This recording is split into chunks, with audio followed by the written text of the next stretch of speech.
think. It's not a tournament. It's what you don't see on TV. The cash is real. The stakes are high. They bet big. They win big. They lose big. High stakes live action poker. Live at the bike. Watch it live on the web or play it if you dare at the Bicycle Casino right here in Los Angeles. Hello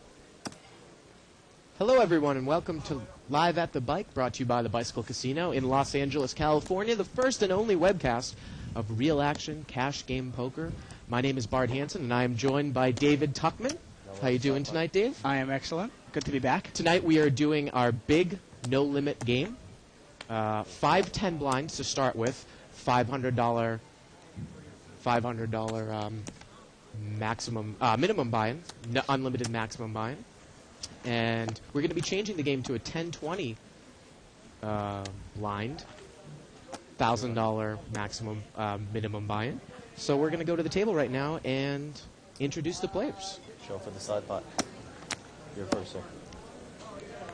And in seat one here, we've got Diablo. Diablo's got a lot of chips in front of him. You can see those white chips are $100 chips. The purple chips are $25 chips, and the yellow chips are $5 chips. No 10. Seat 2 is going to be Mo. He's not actually there. There he is. Seat 3 is Manassi. There we go. And seat 4, we've got Jesus, actually. Slight resemblance. Seat 5, we've got Mark. And you can see Mark there. He's racking in the chips. Seat 6 is nobody right now. But we'll get somebody in there. Seat 7 is also nobody. But we'll get somebody in there too. Seat 8 is, looks like Jorge. And Jorge looks a little light on the chips here. Seat 9 is Mr. Kim. And he's got a lot of chips in there. Once again, the white chips are $100 chips. The purple chips are $25. And the yellows are $5. So we're going to have a pretty good game here tonight, Dave. Mo assured me that he's going to raise the blinds to 10-20 coming up when the table gets full. Like that, so they can register them on the computer. Thank you, sir. 10 to call. So cards on the window now. Oh, thank you. Those of you that are unfamiliar with the show,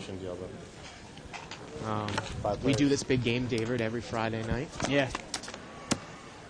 It's a great game, actually. And it's the first and only game where you're seeing whole cards in a cash game. Good.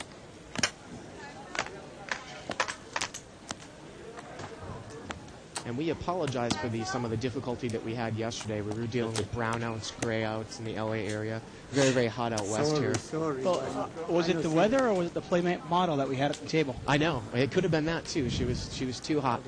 Exactly. Too hot for us. Burned out our system. Yeah. So the flop here is 5, 6, 8, 2 spades. And we'll get the cards up here. Looks like someone's got an overpair here, Dave. Pocket jacks. It's seat 8, Jorge. And seat 1's got pocket 4s. And seat 9's got pocket 10s. So we got a couple pair. Oh, excuse me. Mr. Kim has got 9-10, and he's going to muck it. So Jax looks like he's in the lead right now. Yeah. Jesus has got top pair here. And he was still in there. And the turn is a 9 of spades. It's a third flush card. And it gets checked to Jorge, and he's going to bet here with his overpair. It's going to make it 75. Boy, it's really difficult to call here with deuce 8, Dave. Yeah, and especially hard to call. Diablo's got pocket 4s there in seat 1. Yep. He's going to look at that. He's going to make the call. But, Dave, if a 7 comes, it's a 1-liner to a 10. Well, if a 7 comes, his 4 doesn't play anyway. Exactly. And it's going to be chopped around, and someone with a 10 would beat him. Right, exactly. I don't know exactly what he's drawn to. Maybe he doesn't think that Jorge has a pair. There you go. Now the river is an 8, Jackson 8s. and it looks like it got checked down here, and Jorge takes it down. I missed my flush. Well, it's a good check for the jacks there at the end there. Especially when the top pair on the flop had, paired. Yeah. Now it's funny, we've seen Jorge here about 3 or 4 times in the last week. And, boy, he plays a lot differently at a big table than he does at a small table. At a small table, he was playing absolutely everything, if everyone saw on Saturday night, Pink Chip game. Here, he plays very, very, very tight. Yes. And You know, I wouldn't really give him action $10 poster. from what I've seen of him Really? Okay. at this big game. Tends to play a little tighter when the stakes go up. A lot of players do that. And Dave, I want to welcome you back into the booth, man. It's been probably a month and a half. Yeah, it's been a long time. It's good to be back. You've One thing about Vegas, it's a good place to visit. But yeah, well, it's a good place to visit. now you were telling me you had limited tournament success. You had a pretty nice showing there in the first event, and but you had won a lot of money in some of the side games, so you're happy. Even though you really aren't happy unless you win a bracelet. Looks like seat number 4 here. Brought this one in with Doyle Brunson, 10 deuce suited, and he didn't get any action. And he shows it. He shows it. There you go, Jesus. That's Jesus. Yeah, I Don't mess with the Jesus. Exactly. Larry Big Lebowski. Yeah, I'll tell you, it's one thing. I'm a pretty competitive guy, and I went down there with the sole purpose of winning a bracelet, and didn't come home with one. So I have to say it was disappointing, even though I came home with more money than I left with.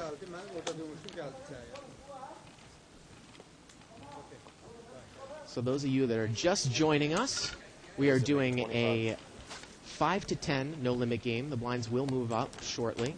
$500 min now, but it will move up to $1,000 min. And this is our big no limit game. Yellow chips are $5 chips. The purples are 25. The whites are 100s. And sometimes you'll see a big purple, which is 1,000. We got a 8-4 king, 2 spades. And Diablo there, he's going to bet with the flush draw. He's on the button there. He's playing his position as well. Jesus is going to make the call just with bottom pair here. And a jack comes on the turn now, so Diablo's hand is even better. He's got a pair and a flush draw. Jack of diamonds on the turn. Mo's in there, too. I'm not exactly sure what Mo has, though. Well, we can see one card. It's a deuce, and he's going to make the call. The river is a 7. And it looks like And Mo had a king. He had a king 5. There you go. Yep.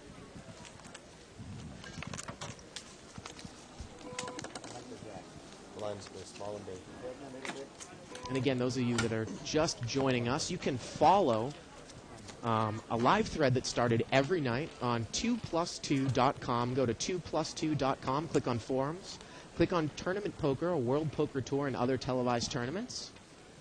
And click on the live thread. Questions, comments, suggestions. Much appreciated, and we'll respond. Yeah, definitely. Hey, I'm not sure, but I haven't seen Mo in a while. That overhead shot, I think he's taken Propecia the last 5 weeks. Definitely filling in some air there. Looks like seat number 8 there. Jorge, he had pocket jacks. He didn't raise pre-flop. It got limped around. And the flop was a 6-9 deuce, 2 spades. So he's going to bet it out with the overpair. Yeah, Mo's got top pair here. Could get himself in trouble. And look at this. Mr. Kim has got a pair and a flush draw there in seat 9. He's going to make the call. Mo's going to make the call there with top pair. And Jesus is in there with jack deuce.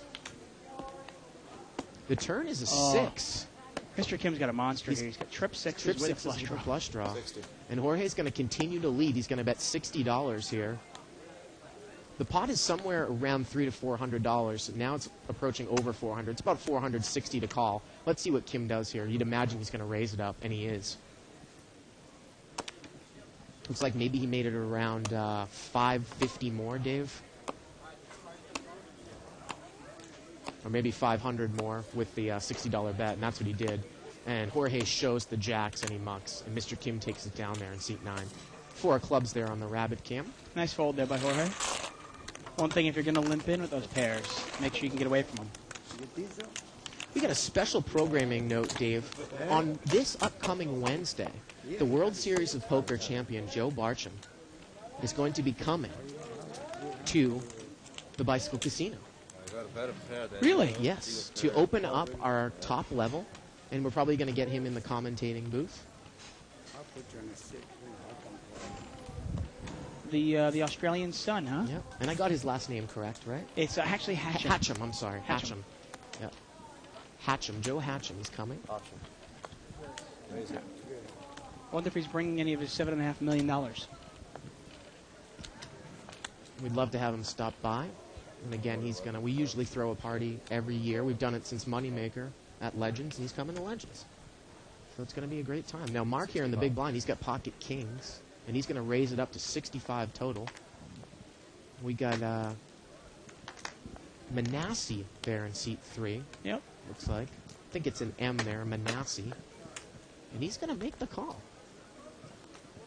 Looks like a big... With King 4 suited, and boy, is he in trouble. Actually, it looked like... Did he raise? I think he moved all in. Oh, he's short-chipped. I think he short-chipped and he moved all in with Well, King 4 spades. Obviously, that's going to be a quick call there for Kings. Yeah, for $35 more, you think he might call. Usually, you don't see these types of pre-flop all-ins at this level, but if someone's short-chipped, yeah, we're going to see it happen. And Namasi is actually in real bad shape. Yep. He's going to need running fours. And that's going to do it there. 8 of hearts on the turn. And the river's a queen, and Mark's going to take it down there in seat 5. So he limped and re-raised there from the button. And Mark, who I don't believe we've seen on the show before, takes it down. That's just a gift. I'm not sure exactly what Namasi was thinking he was doing there. Yeah. Because he didn't have enough money to get the player off the hand. If, let's say Mark had like pair of 10s or pocket 9s. Right. He didn't have enough money to get him off the hand. And with King 4, what exactly are you hoping to beat? I mean, I guess you're just hoping to get lucky. Dave, we have a new camera angle that we're going to be switching to sometimes at the beginning of the show and during the show, and here we are. Hello, everyone watching live at the bike. Well, there you go. So that's going to add a little flavor to the show. They get to see our pretty faces. Yeah, there you go. There's a word for it. It's always interesting when you're sitting in the car and you're listening to some like radio personality, and now you can put the face to the voice, you know. Well, we got heads-up action here. Seat number 6 will get his name here in a second. He's going to lead here with nothing, and Jesus has got top pair there in seat 4.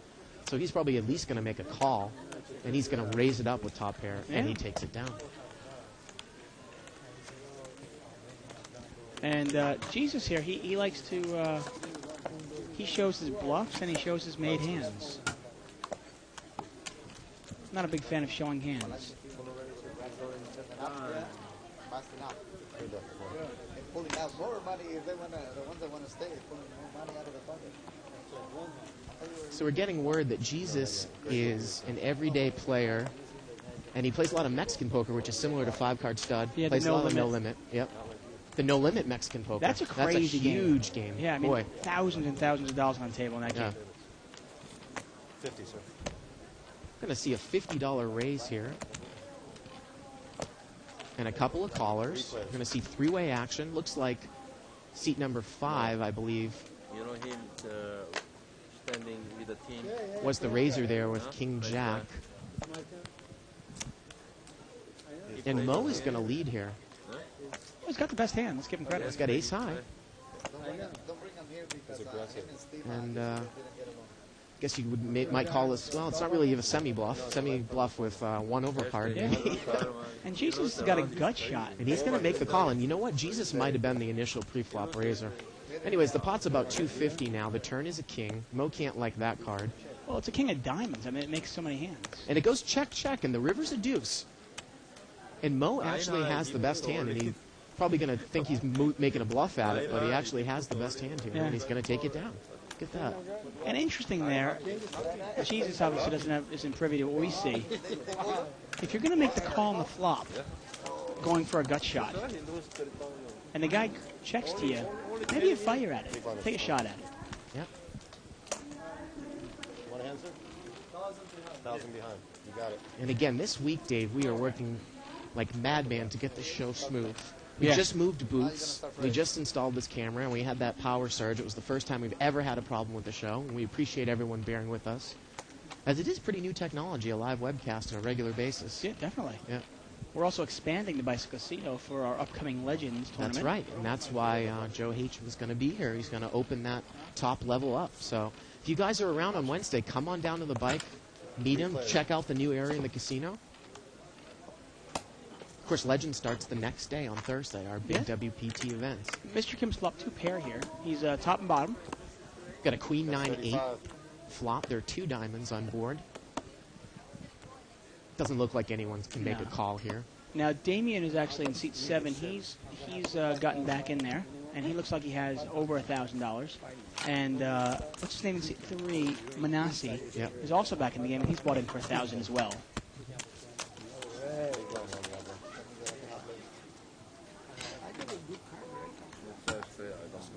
Going back in, Danny? Yeah, please. You know, Kev Math, our buddy that starts the thread on 2plus2.com, again, go to 2plus2.com, click on forums, click on Tournament Poker, World Poker Tour, and other televised tournaments. He's making a mention. Boy, we haven't seen Gore and Jonas around in a while. Now, you don't know that because you haven't been around in a while. Jonas was actually here last night. He was, okay. He played last night. I saw him here last night. He was playing the 5-10 game last night and the night before, actually, Wednesday and Thursday. 60. Well, Mark there, excuse me, Jesus in seat 4. Boy, he's coming in with a lot of hands raised. Looks like he's got an ace deuce offsuit, and he's made it 60 to go here out of seat 4. So he's been playing a lot of hands so far. King Jack offsuit there right next to him. Looks like he's going to make the call. Namasi in seat 3. And he is. 3 players. It looks like Damon is in there. In seat 7. Wow. Wow, what a flop for that type of raise with ace deuce. Deuce, queen, deuce, rainbow. And unfortunately for him, nobody's got a queen, so he's not going to get much action. It's about a $200 pot, and he leads right into his trips there, Dave. Bet's about the size of the pot, and he's going to take it down. I like the bet. I mean, he didn't get any action here, but I like the bet. And again, we say a lot when we drive it into the viewers' heads, those are the people that have watched the show a lot, how at an advanced level, you really do want to bet your hand, bet out on trips, bet out on sets.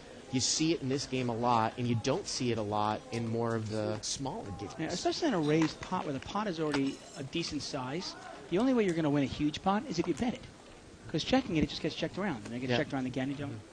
You end up winning a really small pot, or somebody catches you and you lose. And that's another thing, too. People are, probably more apt to take free cards that you give them in this game because this is a trapping game as well. 4-way action here. It's limped around. About a $40 pot. King, 8, queen. Diablo there in seat 1 with the weak king and the small blind. He's got top pair, and he checks it, and it gets checked around. The turn is a jack, and now he's going to lead with his pair. 60. And you see that a lot in this game as well. Different than Limit Hold'em, where if you're in the small blind or the big blind, and you're one of the first couple guys to act, and you flop top pair with a pretty weak kicker, you often will check it, not actually to look to check raise, just to see where everybody's at. Right. He's not looking for a check raise. Because if you throw a bet out there with a weak king and you get raised, boy, you really don't know where you're at. Even if you get called, you don't know where you're at. Right. Right? Like you always say, a call is sometimes just as in no limit, absolutely. As a raise. Yeah. Absolutely. And if somebody calls you there, you're in a tough spot. Wow, seat number 3 there, Namasi, he's in the big blind. He's got the pocket rockets. And oh boy, seat 8, Jorge, he's got kings. And he's raised. So we got kings against aces here, folks. Looked like he made it about 80 to go in seat 8. And he's going to re-raise to 200. Looks like, again, he's got about 800 behind him there. Well, he put some good advertising out there, too, because he did re-raise before with King Jack. And Jorge's on the short stack, and he's all in. And aces immediately calls.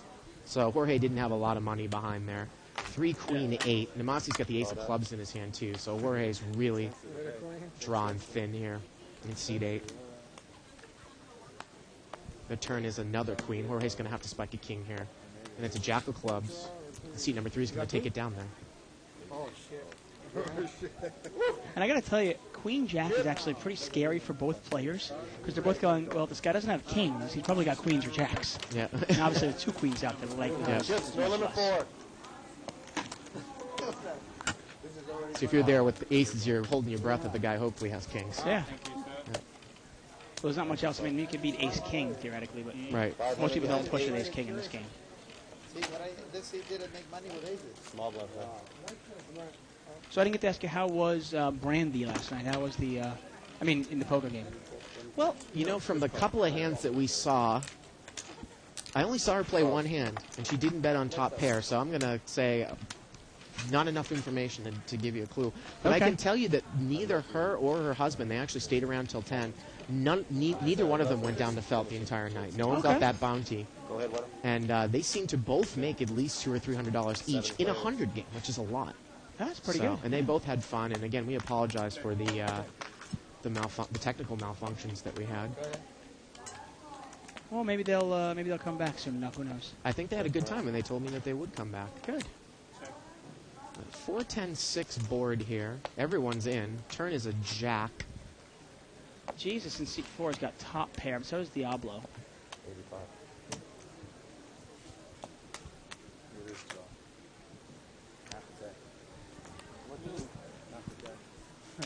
Look at that, John. He mucks a flush draw here. Yeah, Damien's actually got a straight draw. He's open-ended here with the queen 9. He's going to make the call. So John mucked a small flush draw. And it looked like Damien might... Did he raise here? Looked like he might have raised.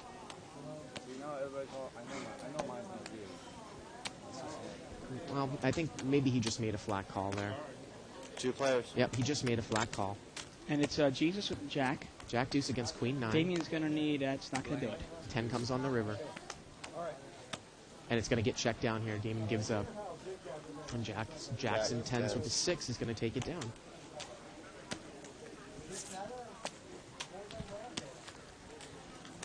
And sometimes it's interesting there. Damien made the smooth call there with the straight draw. And sometimes when I'm playing badly, you know, basically when I'm sucking it up, you know, I find myself calling too much, like that, calling with a straight draw, calling with top pair and a bad kicker, instead of raising or folding, which is correct more often than time. Pocket jacks for Diablo here in seat 1. And he's going to raise it up here. Got a limper there in front.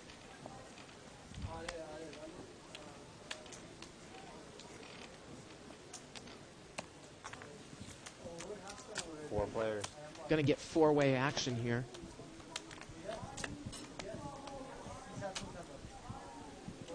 $9-4-9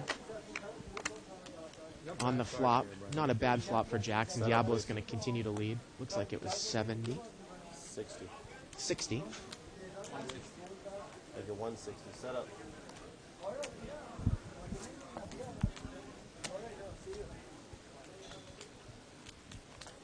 He's going to bet 60 here.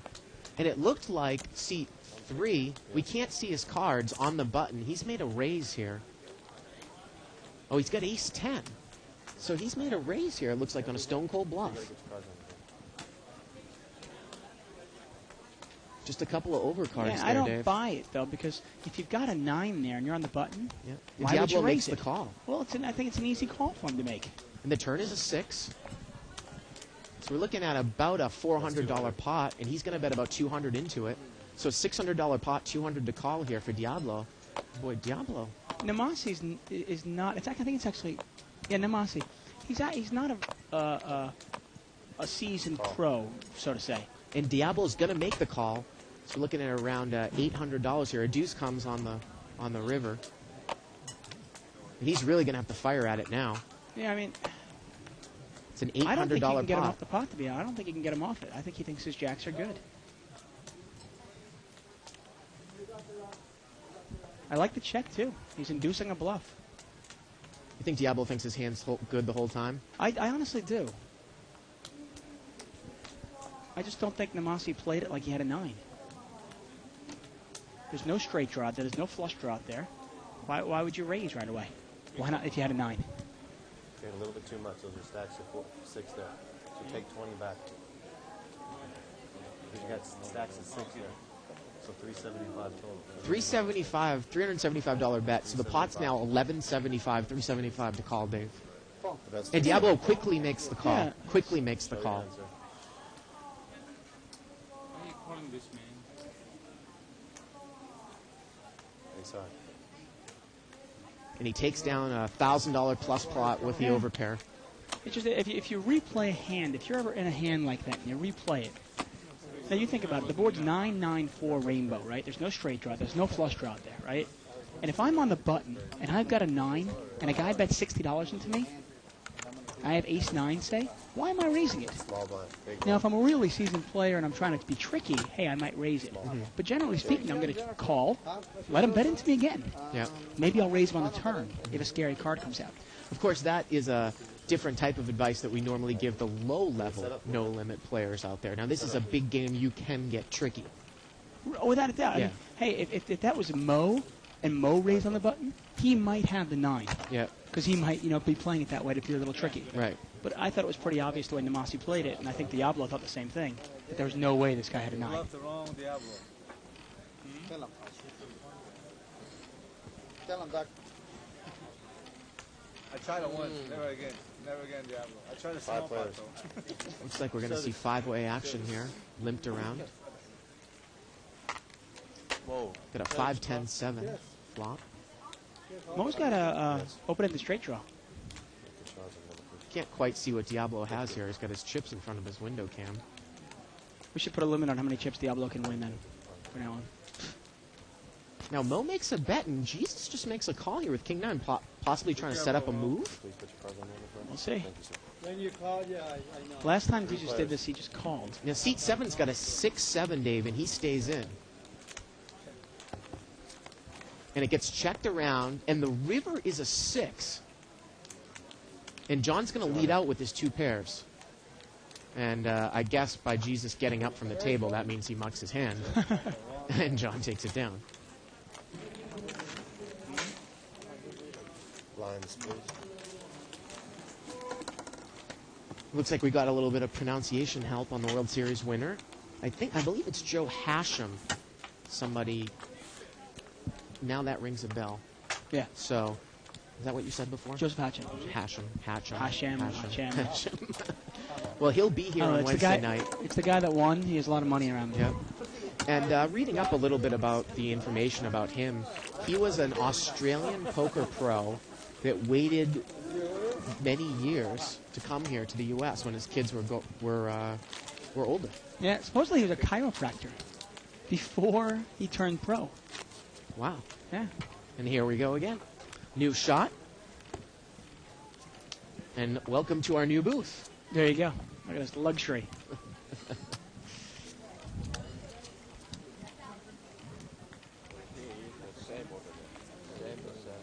And actually, seat 6, Dave, his name is Steve.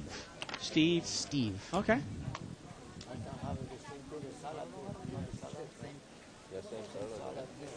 Maybe his middle name is John.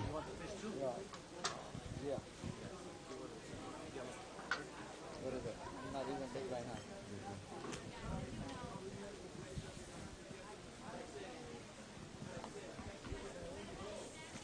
I'll tell you, it's great to be back. Hey, it's a pleasure, having you come back. Long time no see. I love working with you. I know we went through a couple of hectic times there the last couple of weeks when Shirley, you and I were all away. You say, George? But, you and I have been here since the start. No. Practice makes perfect, so it's a pleasure to have you back. Appreciate it. Jorge's got top pair here.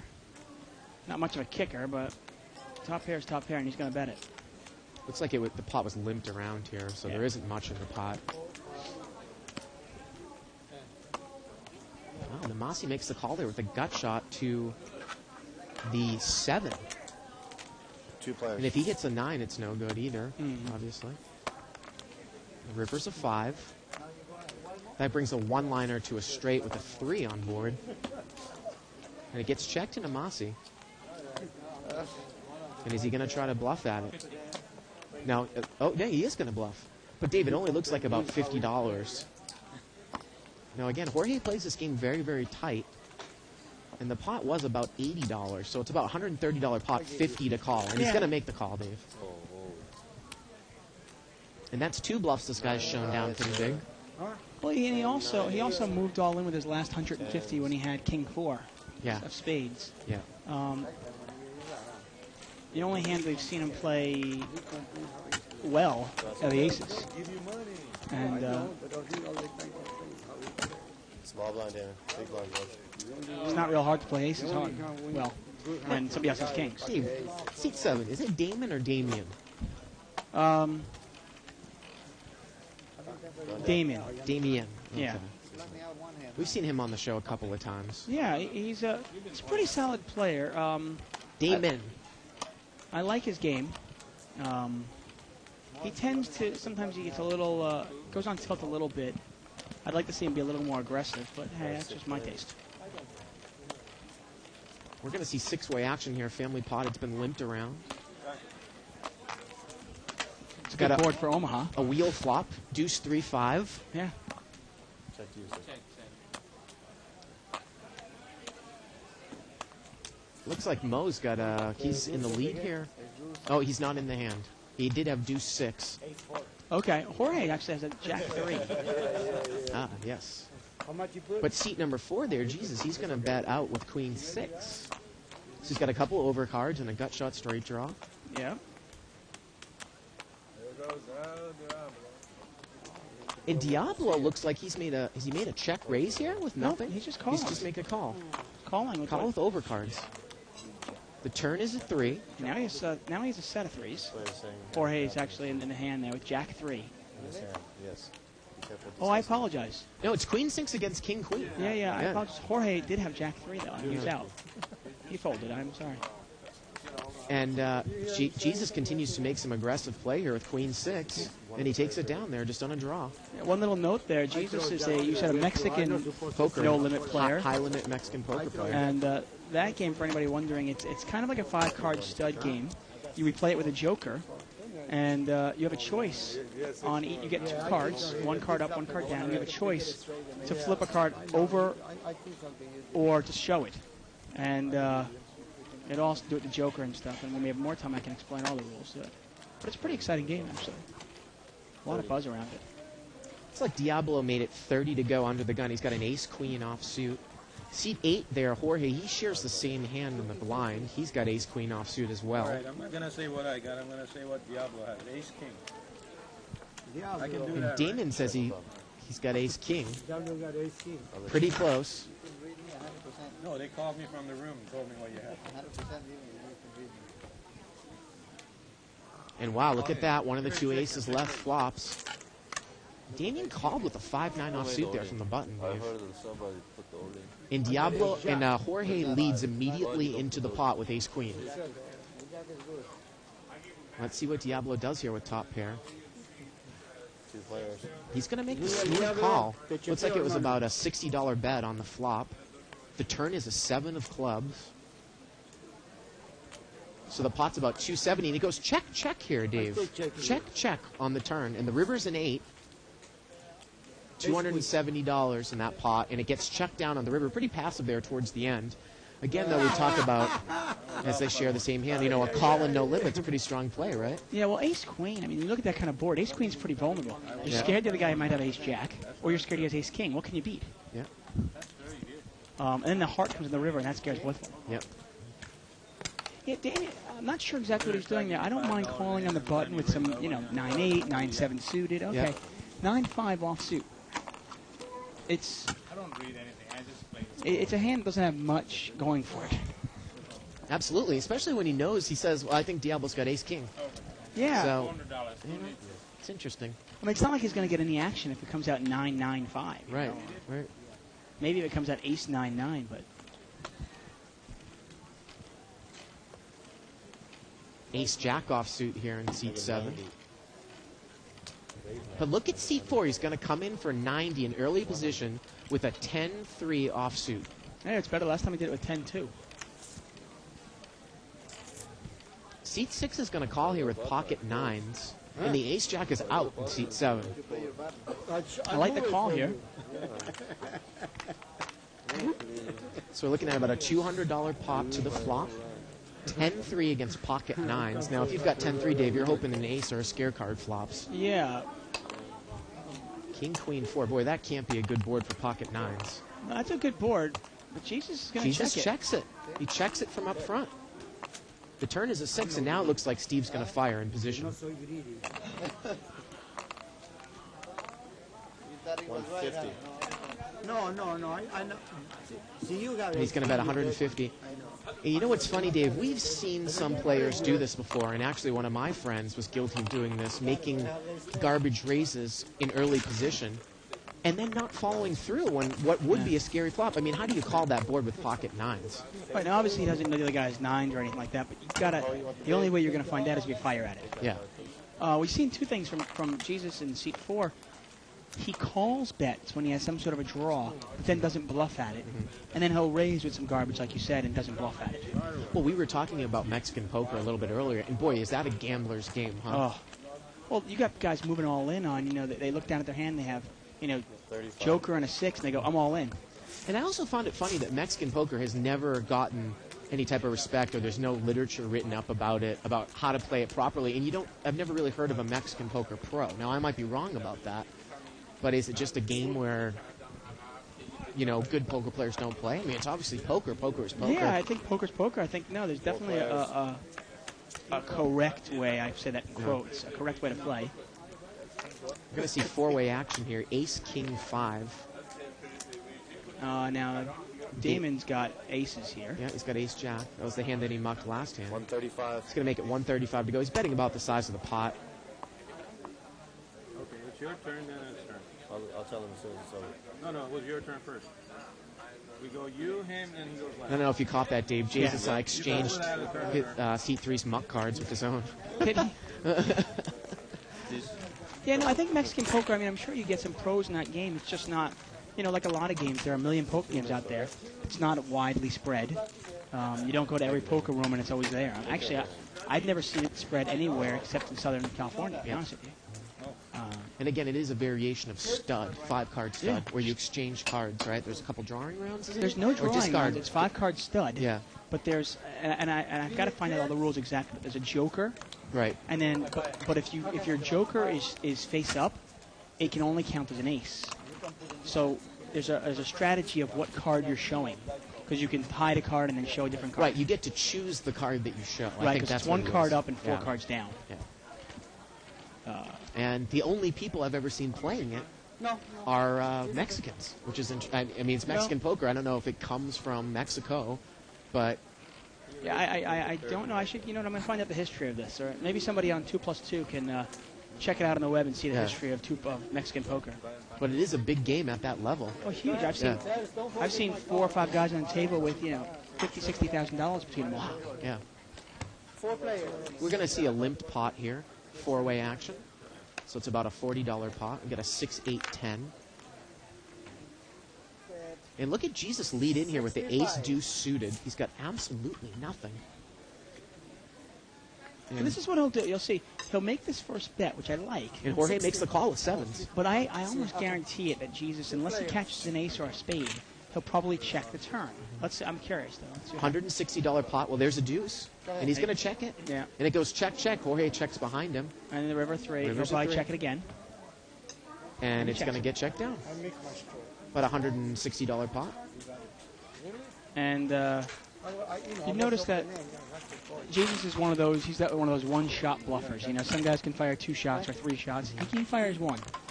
Well, now this isn't party poker, Dave, but of course people have seen Jesus show down a couple of hands that were questionable. Now he mucked that hand, but the board was 8, 6, 10, deuce 3. He can't beat pocket 7s, so an astute player is going to realize that this guy is coming in with a lot of hands that aren't really good. Right. Well, he could have had, let's say 7-6 there. Yeah. A gut shot with a bottom pair, theoretically.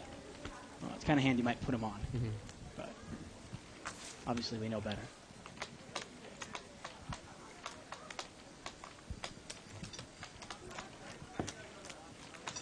Five players. Get it. 5 players. That's a $50 pot now with the 5 and 10 blinds. Yep. King, queen, 7. A couple people have kings and a person has a queen. 25. And seat number 3 here, he's going to lead out with king 4. Now Damon's got a king jack there in seat 7, and he's going to raise it up. And this might get Namasi in trouble here. I don't know if he can get away from king 4. Well, and Steve had called in between there with the queen 9. Sir, don't let me put you around. Go all in. So it looks like it was about maybe a $35 bet and a raise to 100 straight there by Damon in seat 7. I like the raise there. Let's see where he's at. And king 4 is going to call, and Steve is out. So it's a $125 raise straight. Yep. So now the pot, Dave, is around $300. 2 players. And Namasi's in real trouble. Well, now he's picked up a spade draw. He's picked up the spade draw. 6 of spades on the turn. And he's going to fire. And look at this. Demon, it's a $100 bet, and Demon just raises it right away and makes it 500 straight, it looks like. And Namasi's going to need, if he calls, he's going to need a 4 or a spade. And I think he's all in here, it looks like. And he makes the call. Let's see the river. Oh! Oh, the river is a 4. He makes kings up, and that's a brutal beat for Damon in seat 7. Now, of course, he had other outs, Dave, but that was one of them. Yeah. 2 pairs. Boy.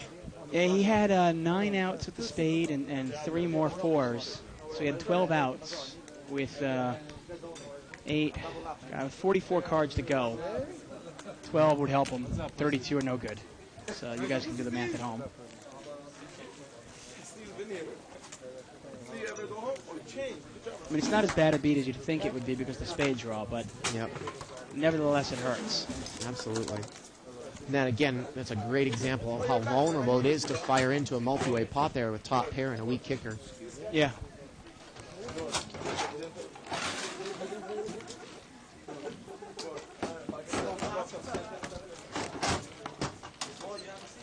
And it was interesting, I was actually talking to a professional poker player last night, a guy named Paul, really good player, and he actually told me he's going to try to come down for this game because he was watching it on the archives and saw how juicy it was. And he said, that's it, I'm coming down. I don't care who sees my cards. He was a little hesitant because he didn't want to give away any of his secrets, but he saw how good the action was, and he just figured he couldn't give it up anymore. 6 players. 6-way action. Looks like it had been limped around again, so 6 times 10 is 60, minus a little bit for the collection.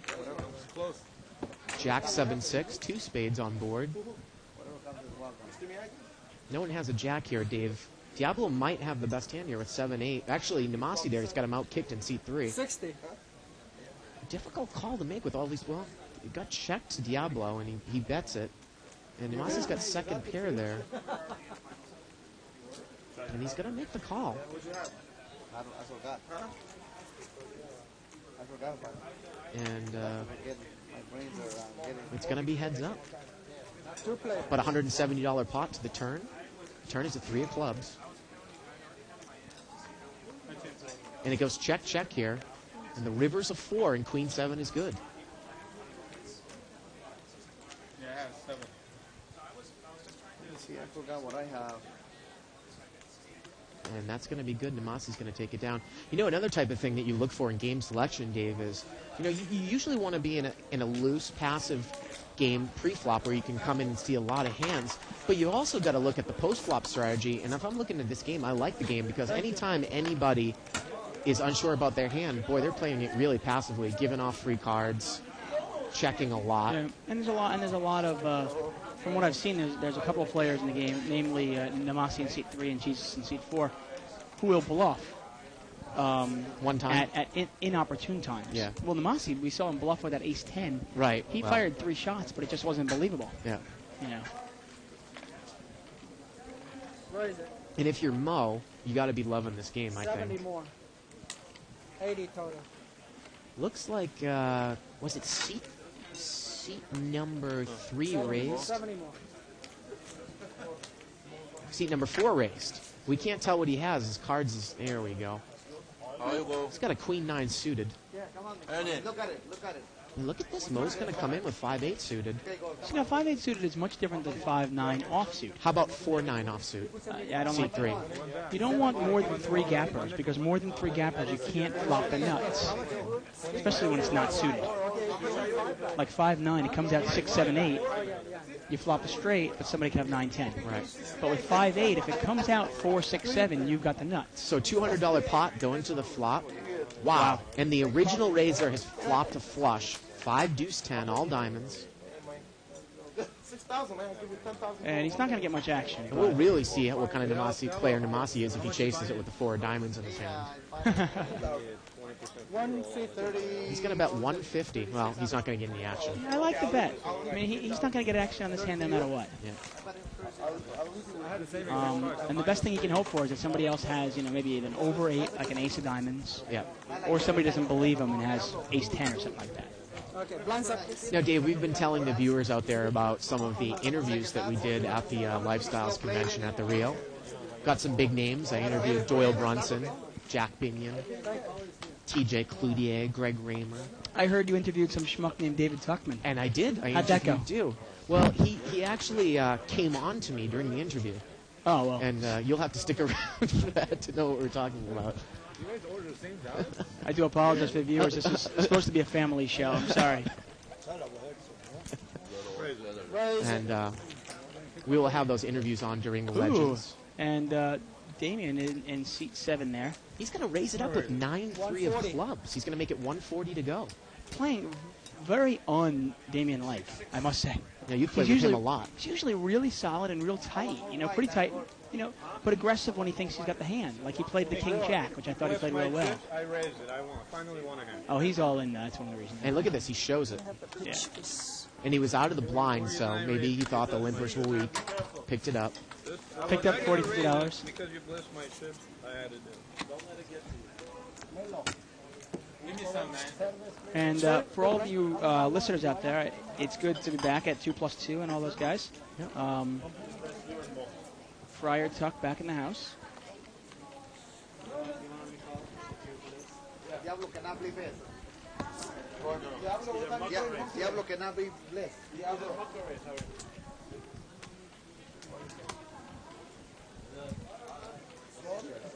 cannot be blessed. 40. Ace and king? No, he got pocket 8. Pocket eight?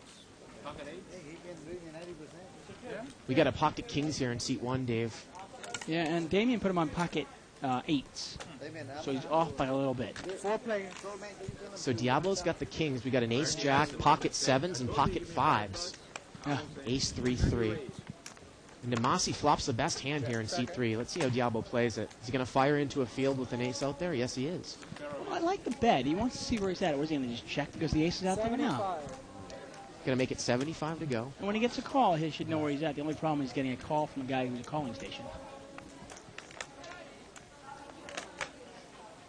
It looks like Steve might make a call here. If he hits his set, he would probably have to get 20 to 1 odds on that, Dave. He would need to make about $1,500. Maybe he does have the odds. The turn is a 10. Well, now this is surprising. Diablo's going to keep firing with 2 callers and an ace out there. I don't. Pot was about 250. He's bet 225. So now the pot's about 500. It's 225 to call. And with ace jack offsuit, this is a tough call to make here with a caller behind you. Got an early position raiser. Yeah.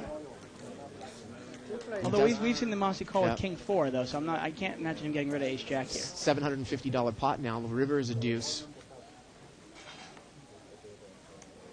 And it looks like it gets checked down.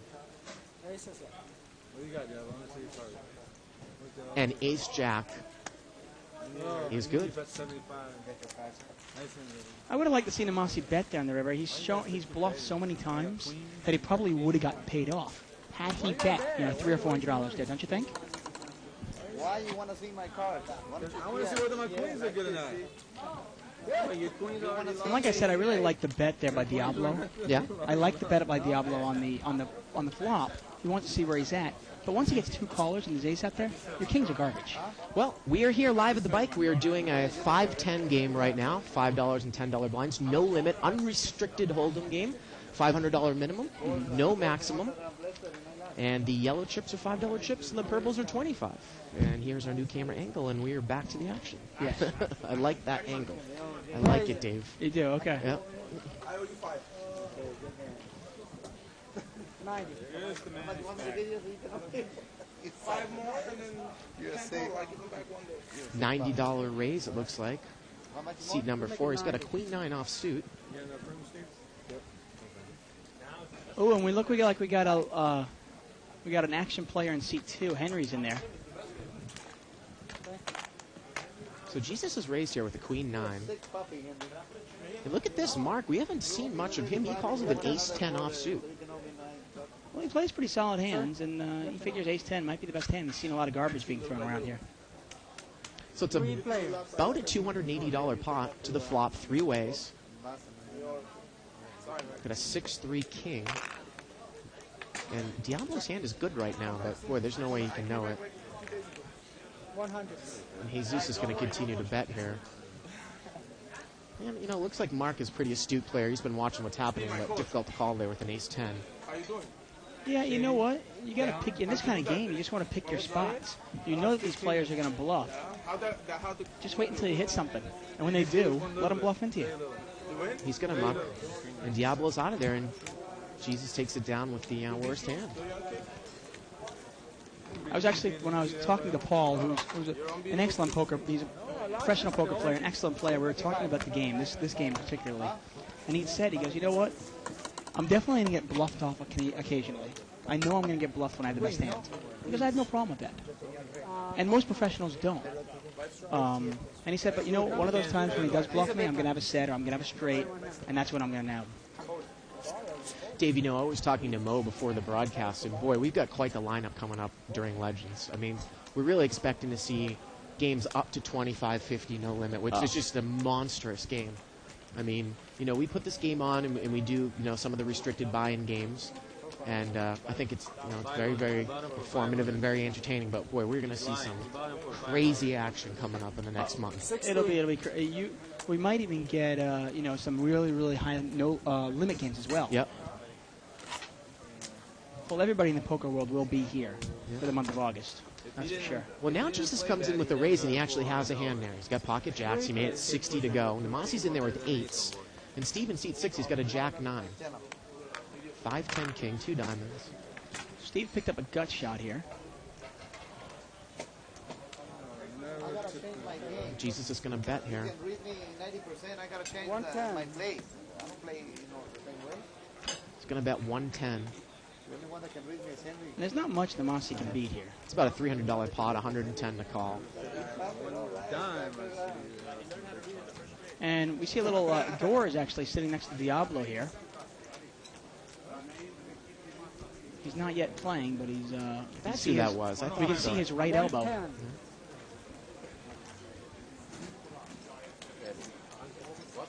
Wait, Namasi really wants to make this call. Oh, you can see it. Yeah.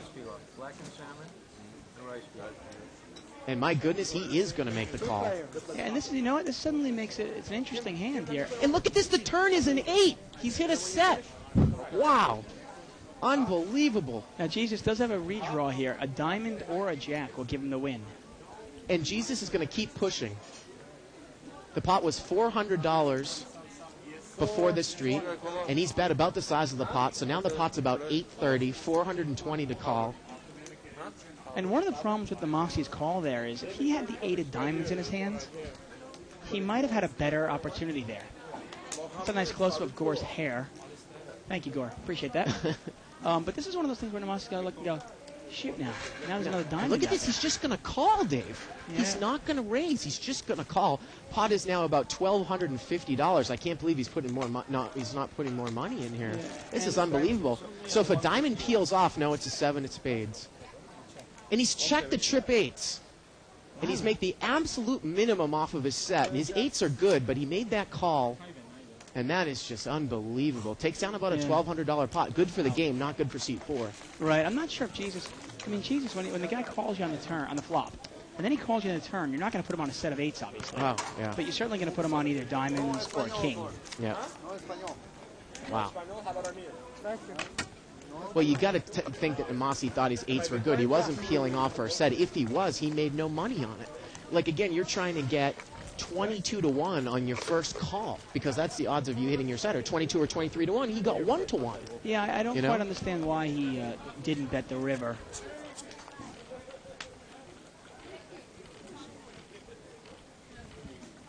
It's one of those times, you know, he paid an awful lot of money to get there. Yeah. And then forgot to bet when he got there. Well, he was scared of the flush, I guess. Right. Well, in that case, then don't peel for it. Exactly. Exactly. I think we got a new player in seat 8 as well.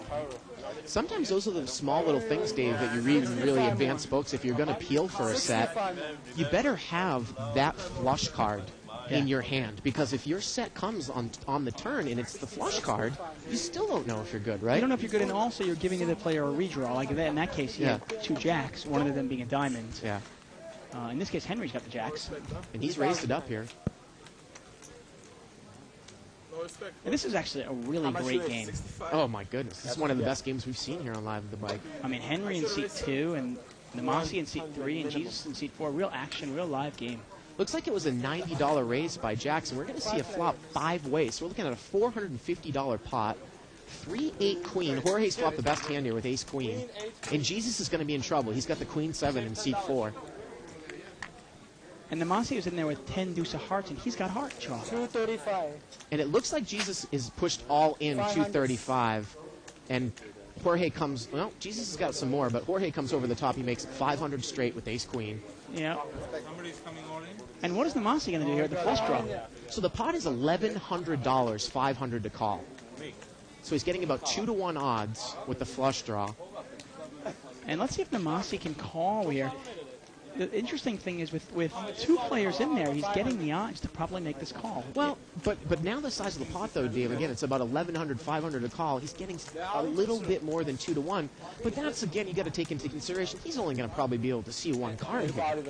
Right, but you got to think that if Jesus is going to make the overcall here. Yeah. Plus, he's got Jesus behind him, who's the original bettor, so he doesn't know if he's going to move all in. No, you're right. So I don't think you make this call. And that's what he's going to do. He's going to push over the top all in. Right.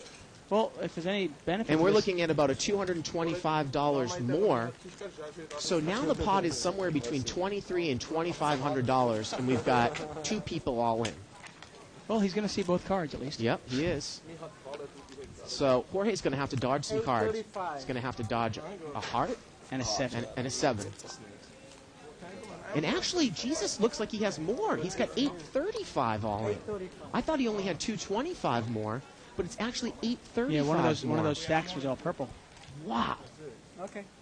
And he makes the call, so we're looking at a $3,000 pot. The turn is a 4 of diamonds.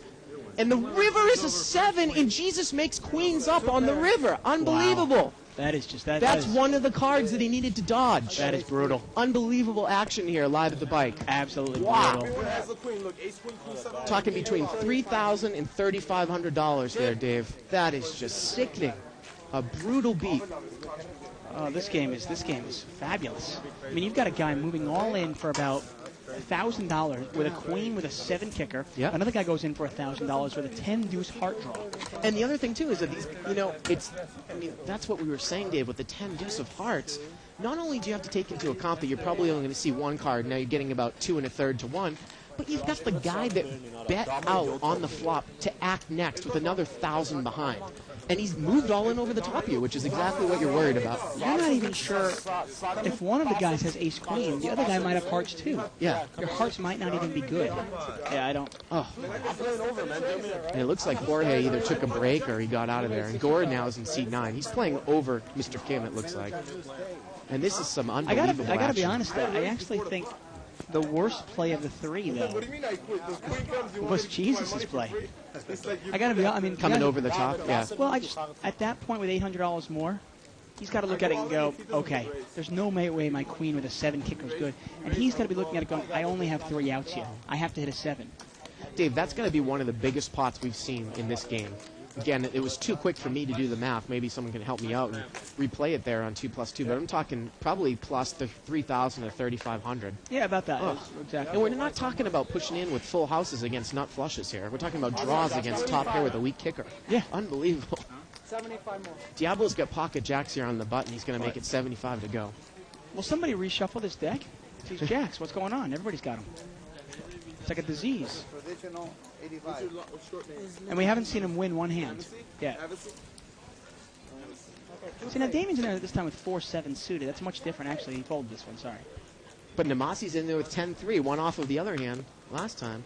He's got a wheel draw. And Diablo's get that overcard that flops again. Ace, 5 deuce, 2 clubs.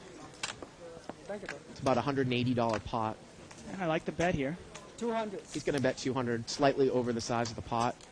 Can't imagine Namasi's going to call. Well, he's got a gut shot wheel and a backdoor heart draw. But he just did lose a lot of money, Dave, last Yeah, hand. no, he so. did lost about $1,000 there. Yeah.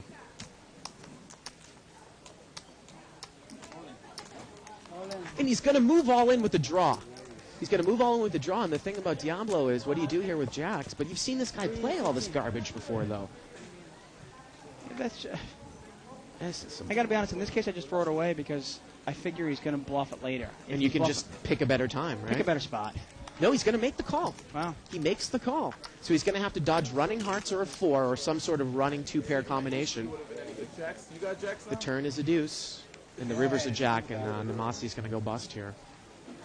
And Namasi went from the penthouse to the outhouse real quick there. Yep. And Namasi going broke is bad for the game. Absolutely. I was thinking the same thing in my head. Now, back to that other hand with the 10 deuce of hearts and the queen 7. One of the reasons I'll tell you why Namasi's play is actually better than Jesus' play. Namasi actually, if he thinks his hearts are good, in his mind goes, okay, if I hit a heart, I'm good. He goes, okay, I've got 9 outs. Okay? Since I'm going to win this hand, I'll hit my hearts 1 out of 3 times, and I'm getting paid 2 to 1. Okay, it's not a great play, but it's not awful. Okay? I can at least somehow, rationalize. Yeah. The guy with queen 7 has got to look at it and go, okay, I got 2 callers here. One of them's probably got a queen, the better kicker. The other guy might have a heart draw, which means I have to catch a 7, and it can't be the 7 of hearts. Oh. Which means he only has 2 outs. Well, then you got to think that he thinks in his head that his queen is good. You can't think his queen is good when the guy moves all in, another guy moves all in. I haven't seen him play the game before. You just don't know. So. Yeah.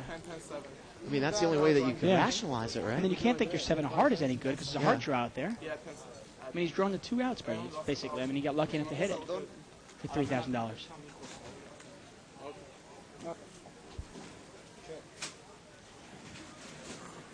Let the Chinese guy bluff one time. 6 players. Which one? Ace 5-5 here on the flop. You all check? Yeah. King. Gets checked around here. No one has an ace. No one has a 5. Turn is a deuce of clubs. King. Bet 40.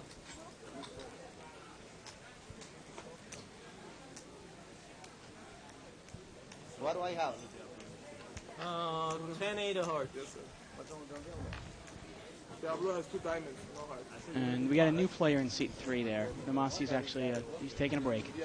What do I get? And that's Gore. Diablo. Huh? What do I get? I got you have? He's actually out, dude. Yeah, he's out. You got ace 3. That's too bad. That was the best hand. And again, man, I mean, it's Friday night, Dave, but normally at this level, this is not an amateur game. It's not a recreational game. Usually you see the same types of players. This is some wild action. Well, this is Wild this action. is about as recreational as it gets, huh? Yeah. Wild action. Yes, I have not lost the answer. And someone here on 2+2, again, if you want to follow the live thread that started here by a good buddy in Syracuse, New York. Dave's from Syracuse, New York, and I had the privilege of going to college there.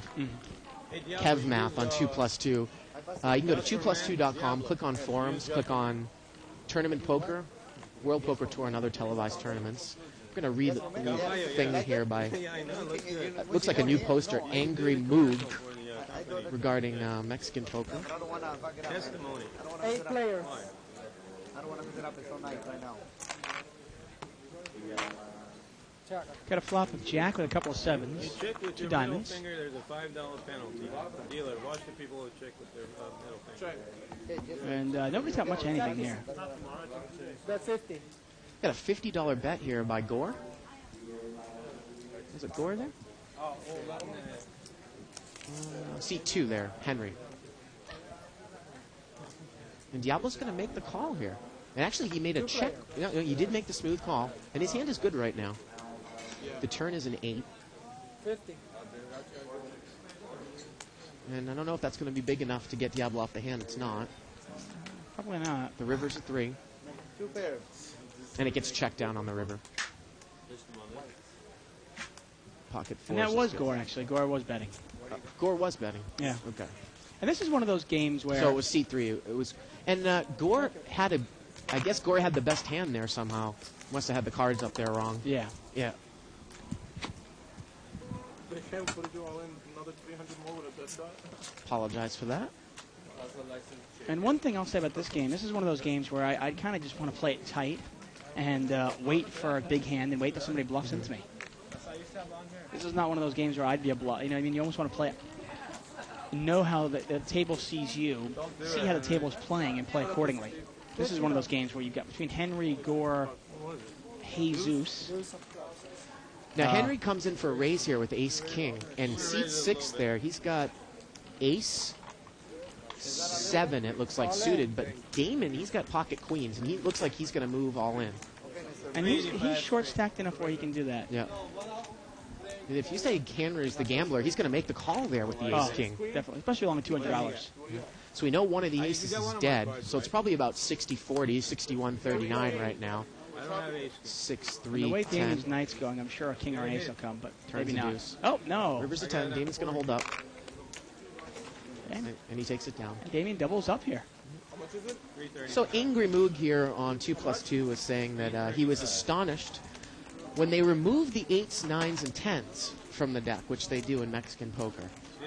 And they play it like 5-card draw with no minimum hand requirements. And he says, needless to say, that there was more of a gamble, and figuring out the odds was not the same.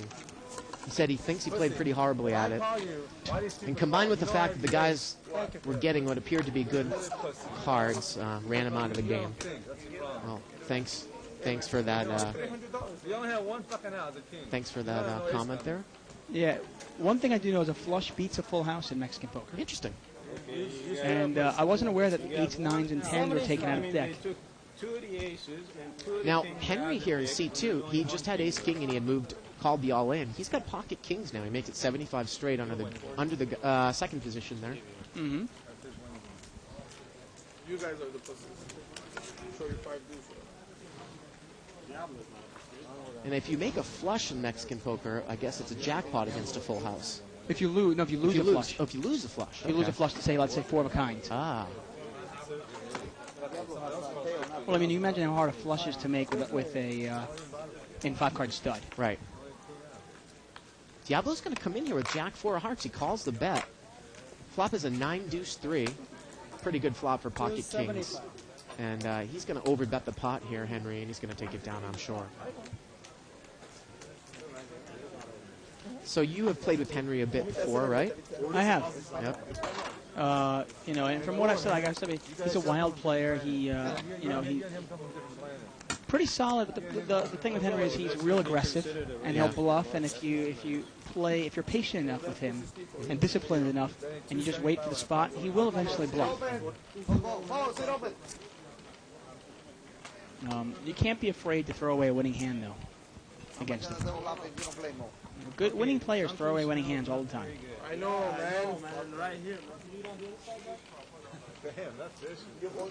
King, queen for don't mess with the Jesus here in seat 4. He's going to limp in.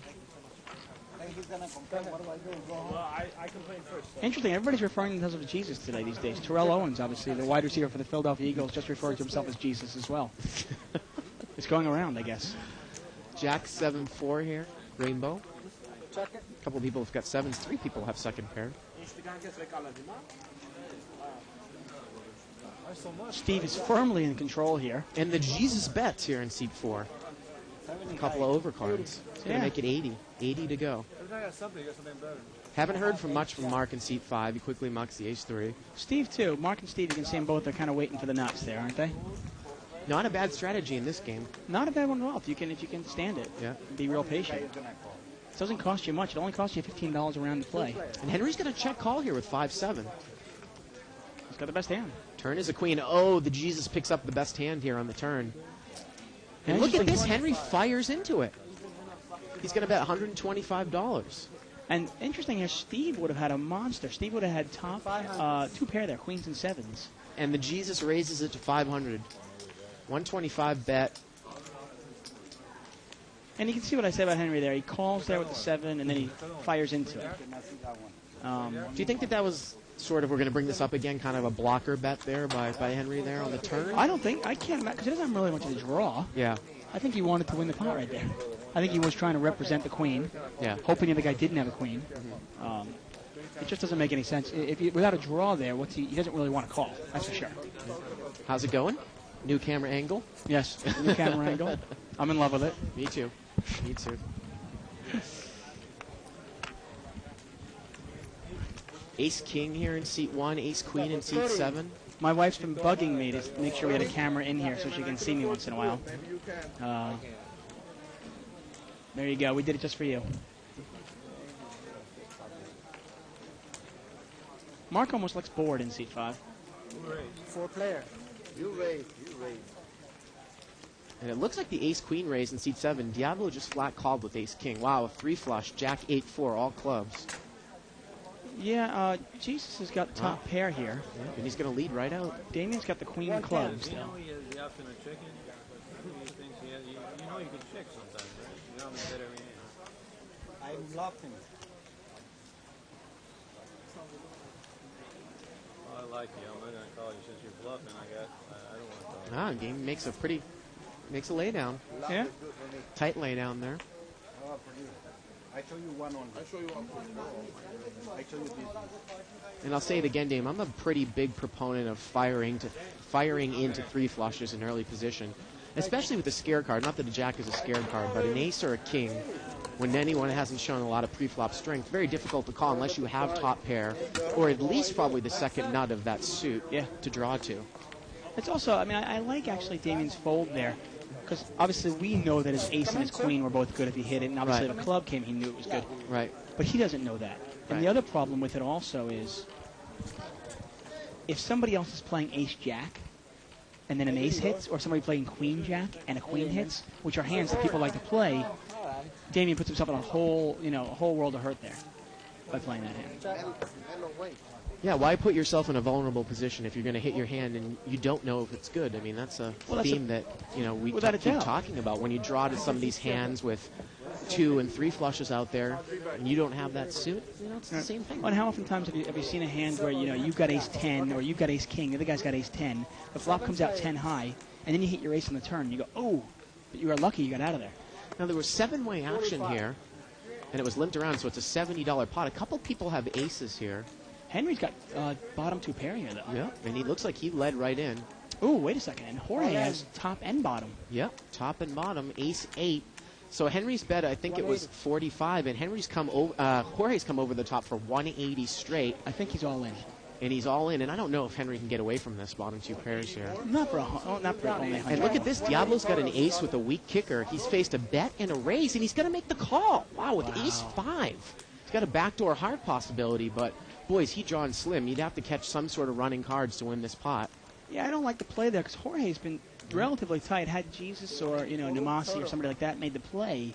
And now Diablo has to face again that original better, possibly re-raising him, but it looks like it's just a smooth call there by bottom 2 pairs. And if I'm Henry, I fire again on the turn there. You want at least, you might not be good against one guy, but you're definitely going to be good against the other guys. It's about a $700 pot. Wow, and it goes check, not building a side pot. And the river is a 10, and ace-8 is good. And now Steve's going to lead here. But there is no money in the side pot, Dave. No. He's going to bet. Trying to build a side pot. But Diablo, there's no money in that pot. Yeah. You still have to face Jorge, who has the best hand here over in seat 8. Well, good for Jorge. Finally, one of his hands is held up. But look at this. Diablo's still in there. It's a $375 bet. So the actual main pot is about $1,000. Well, the thing here is if you put Henry on a draw like a Jack 10, say, or 10-7, well then the 10 hit him, but that's not going to be any good, and then his ace is still good. And Diablo does muck the head. Ace-8. No, 8-9. And Henry shows his hand, even though I guess he didn't have to because he only won the side pot. Yeah, I'm surprised he didn't bet on the turn, to be honest with you.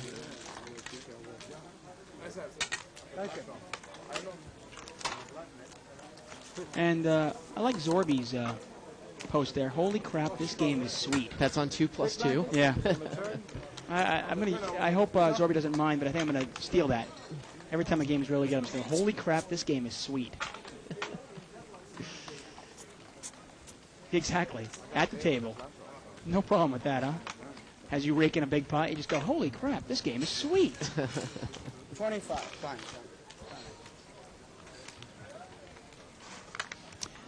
And there's a reference here from Kev Math on 2+2 about Francisco, and I believe he's actually a big-time, no-limit Mexican poker player. Ah, the Francisco, not the solid Francisco, but the action Francisco. Right, the owner of the tequila company, I believe. Yeah. So he's big-time. Big-time Mexican poker player. He's just an action. He wants to play action. 3 aces in here, a suited connector, and a king rag suited. Ace-queen, ace-jack, ace-4. I'll take the ace-queen of clubs. I hope you don't mind.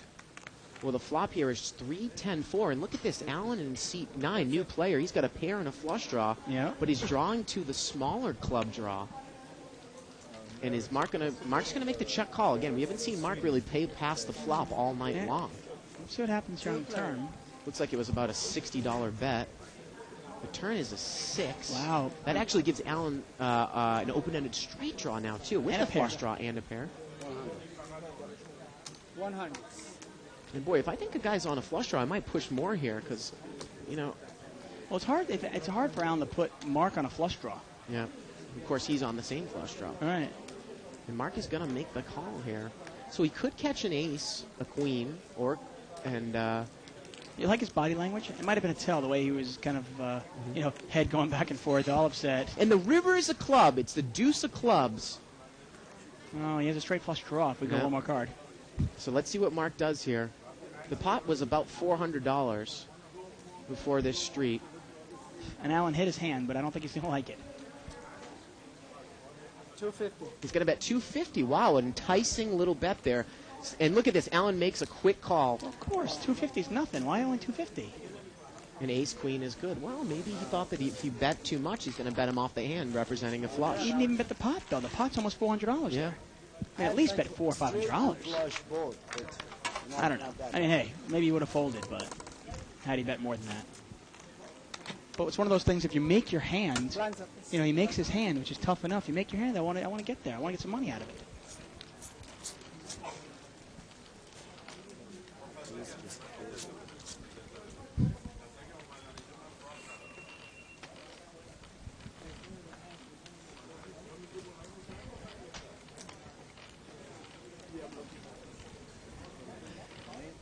Ace-jack suited here for seat 8.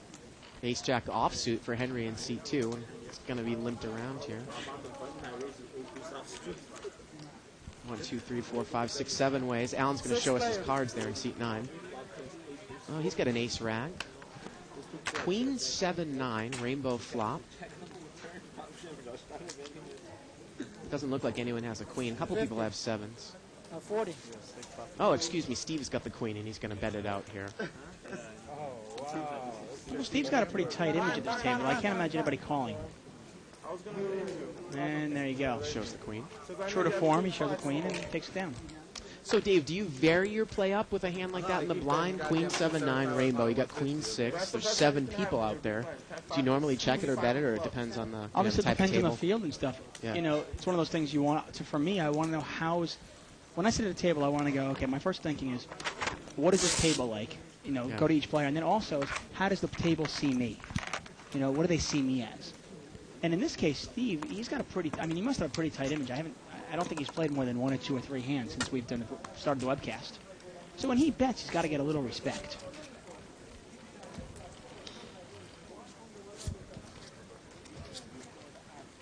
But yeah, definitely you want to vary it up. Obviously, if you're always betting when you have top pair, or you're always checking when you have top pair with a small kicker, some good players will pick up on that. Time. Good. Right here. So again, programming note, Wednesday we're going to have a World Series of Poker champion in here. Joseph Hashem, the Aussie Express. He's going to open up the new level of the bike. Come on down, check it out. Come down, meet him. Hopefully he'll be on the show too. Now, Gore's brought this hand in with an ace-10 offsuit. He gets called by Diablo with jack-10.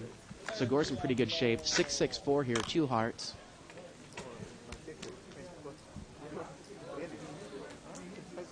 Betting 60. It's going to make the David Tuckman mini bet, looks like, into the pot. And he takes it down. Well, heads up there. It's almost like a limit game in the sense of if a guy checks to you and it's heads up, you've got to bet your ace there. Right.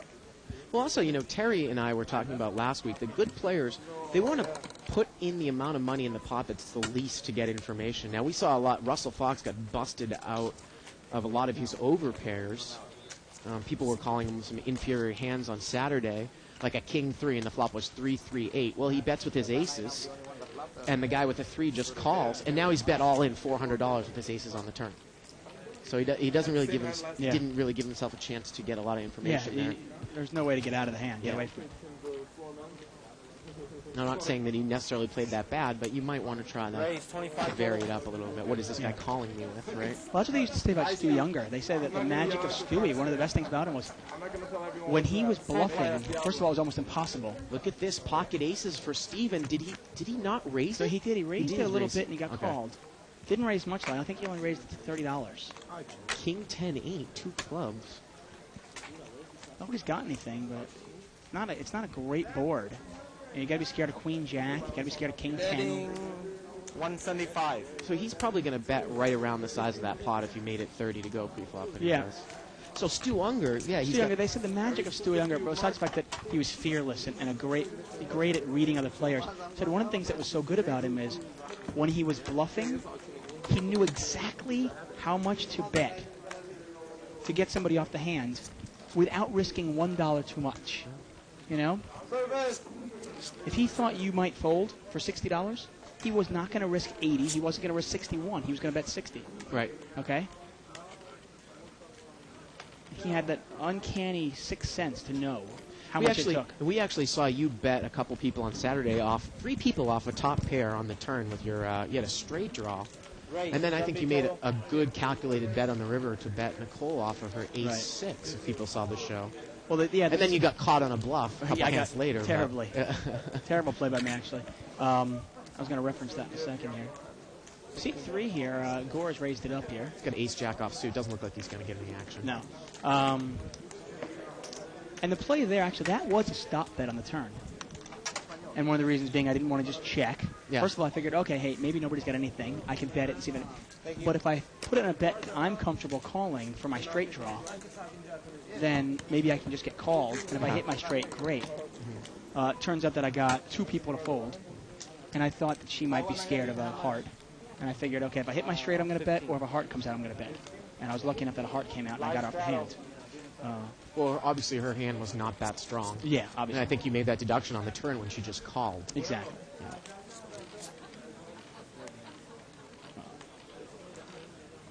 And I thought that was a good play by me, and not to toot your own horn. Yeah, I'll pat myself on the back when I'm making a good play, but I'll also I'm the first person to criticize myself. And then I made an absolutely awful play about 10 minutes later when I bluffed the player to my right. I was in seat 9, the player in seat 8.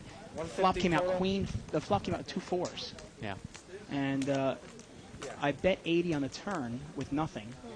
And he did give me a verbal tell by asking me what I had, and then called me. And it was very obvious he had a 4, but I ignored the signs, obviously wasn't focused enough, and I bluffed away another couple $100. Now, Steve has raised it up here out of seat 6. He's got pocket 10s. It looked like he made it 100 to go, and Henry's got pocket 9s.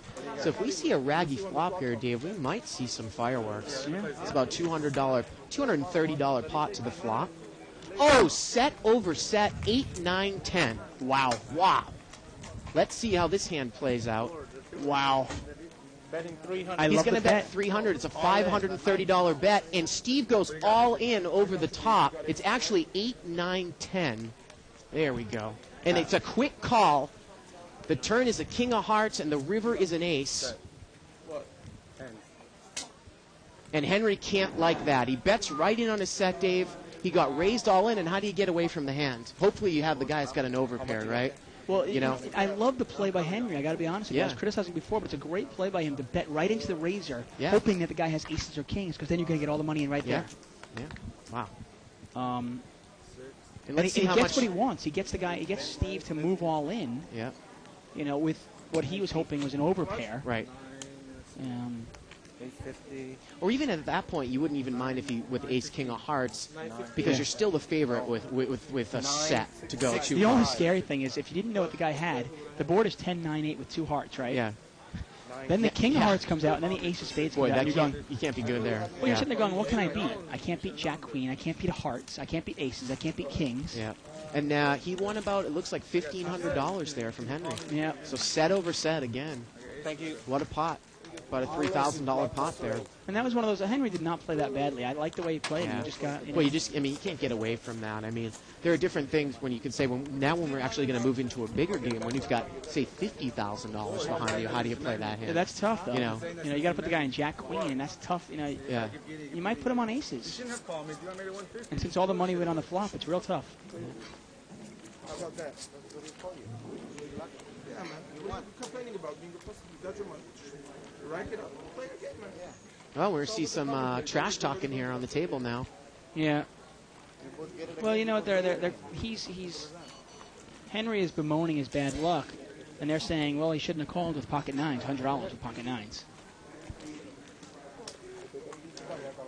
6 player. 6-way action here. Family pot looks like it's been limped around. King, jack, queen, jack, and jack 4. All the jacks are out. Flop was an ace, 6, 8, 2 diamonds. No, he checked already. Yeah, it's your turn. Oh, set of sixes here from Mark in seat 5, Dave. Again, we haven't seen a lot of his play tonight. Betting 85. And the Jesus is going to bet right into him. He's got a gut shot straight draw. He's betting in with the ace on board as a scare card. And Mark's going to immediately come over the top. Raising, making it 200 total. He's going to make it 200 straight with his set. And again, common theme in these advanced games. They're going to put the money in there with the hands. And he doesn't get a call there from Jesus. And it's a little unlucky there from Mark knowing had an ace. Yeah. I don't mind the play there because Jesus is one of those guys he's shown you. He's only going to bluff once. He's not going to bluff again. Yep. You know, and if he catches a 9 there, he's in a lot of trouble. Thank you. And those of you wondering what I was doing while you're looking at that, I was actually checking the 2+2 board. It's pretty crazy here. See, now, if you can look at us, if you get a shot of us real quick. See, my right hand here, we're right here. Here's the access right here. So it's right. Techman's got it right there on his right hand. Crazy stuff. Yep. Whoa, whoa, whoa, Bart, stop touching my leg. Raise, make it 40 total. Now Steve's going to come in for a raise here in seat 6. He makes it 40 to go. He's got an ace-queen off suit. I have 1500 behind. I can't go all right. And Diablo makes a flat call here on the button with king 4 of spades. Service, man. 4 player. Wow, look at these hands. We're going to see 4-way action here. $160 pot to the flop. Jack 5, jack. And Jesus is in the lead here with 2 pair. Steve's going to continue to bet here. He's going to bet 75. Now, you notice the small bet there. Okay, now when he had, before, what did he have before the hand? That he, Top set? No, not top set, the one before that. I'm sorry, shit, I can't think of it. Now look at this Gore. He's going to check raise him with absolutely nothing, and he takes it down. He makes a move with nothing. I was going to say here, picking up on Steve's tell here, before when he had aces, yeah, and the flop came out king 10, the pot was about 150, and he bet 175. A nice strong bet. There, the pot's 150, and he bet 75. Right. And Gore might have picked up on that. Big blind, please. Sometimes when people bet weak there, they're either really, really strong or nothing. And in that case, he had nothing, and Gore picked up on it. So it's almost like he'd either have ace-jack or nothing. Now, if he makes a call on the flop, Gore's going to probably have to shut down. And actually, exactly. Gore got pawned, I guess the terminology, pawned a couple times on the show when he continued betting, but I think he might have learned his lesson. Yeah, maybe. Sometimes. But you can see it, like, when the pot was 175, he bet 150 because he wanted to protect his aces. Diablo's got kings again, man. He's picked up big overpairs at least 5 or 6 times tonight already in the first hour. Yeah. He's going to make it 75 to go here from the cutoff. And the Jesus is coming in with his Omaha hand, ace-deuce, offsuit. Oh, ace-queen or ace-deuce, same difference against kings, right? And Allen's got a king-queen, and he's going to come here too. So we're looking at a $225 pot. Maybe the flop will come out ace-king-queen. Wow, that would be something. See if that case-king comes out here. No. Well, there's the wheel draw for Jesus. 3-4 jack. And again, $225 pot. Couple hearts out there. Betting 150. Oh, there's a small. He's got about 150 into a $225 pot. And he's got the king of hearts in his hand. Maybe that's the reason he didn't bet quite so much. Jesus is going to call. Wow. So the pot is now 525. It's back to Allen. I can't imagine he's going to call. No, he's got nothing here. No draw, no nothing. Yeah. Jesus needs a 5 or an ace.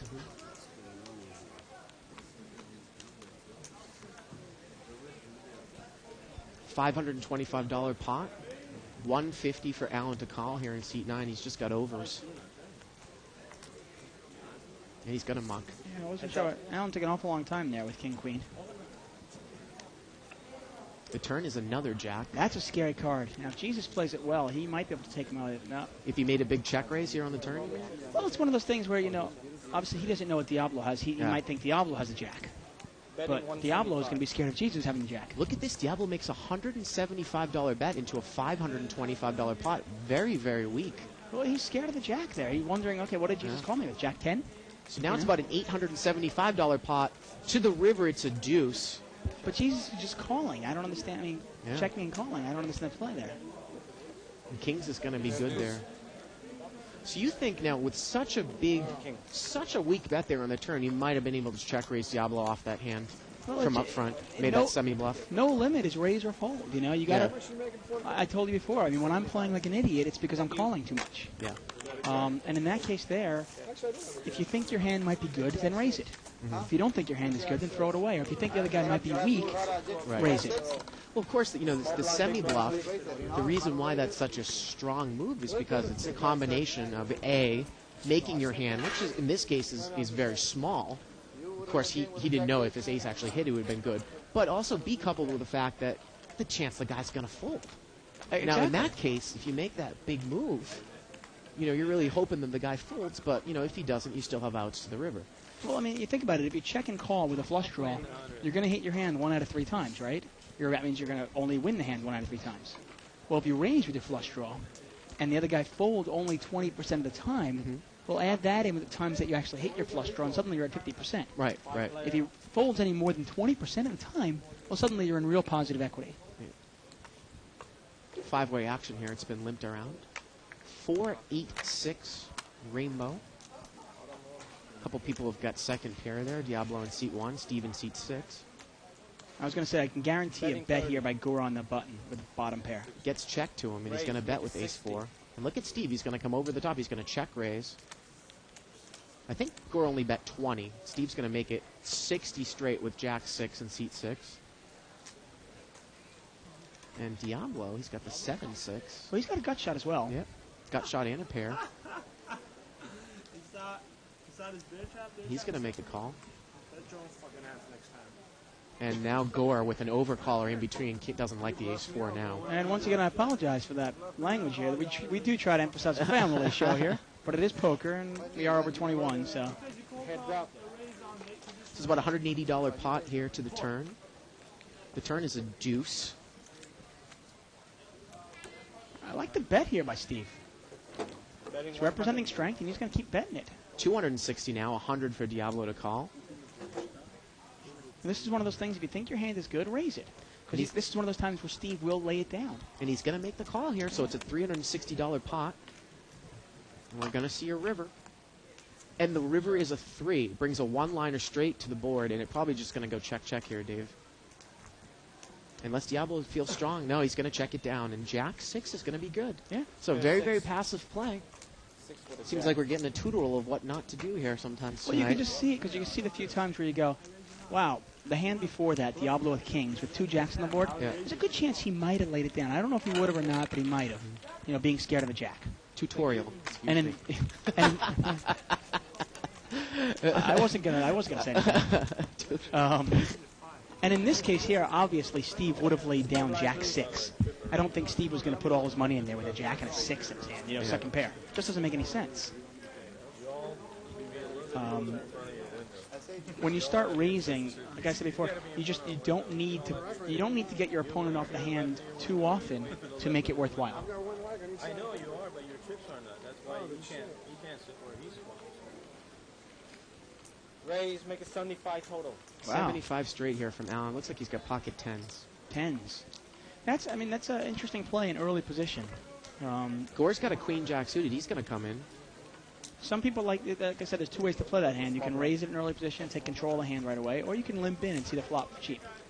And Jesus there, he's going to come in with an ace-9 suited. So we're looking at a $240 pot to the flop. Alan's got to dodge a lot of overcards Yeah, here. he's going to have to get lucky to win this one. Well, not a bad flop there. Deuce 8-6 rainbow. Gore mucks before Alan even continues to bet. Yes. Betting 90 all in. And he's all in for 90. So Jesus is going to make the call.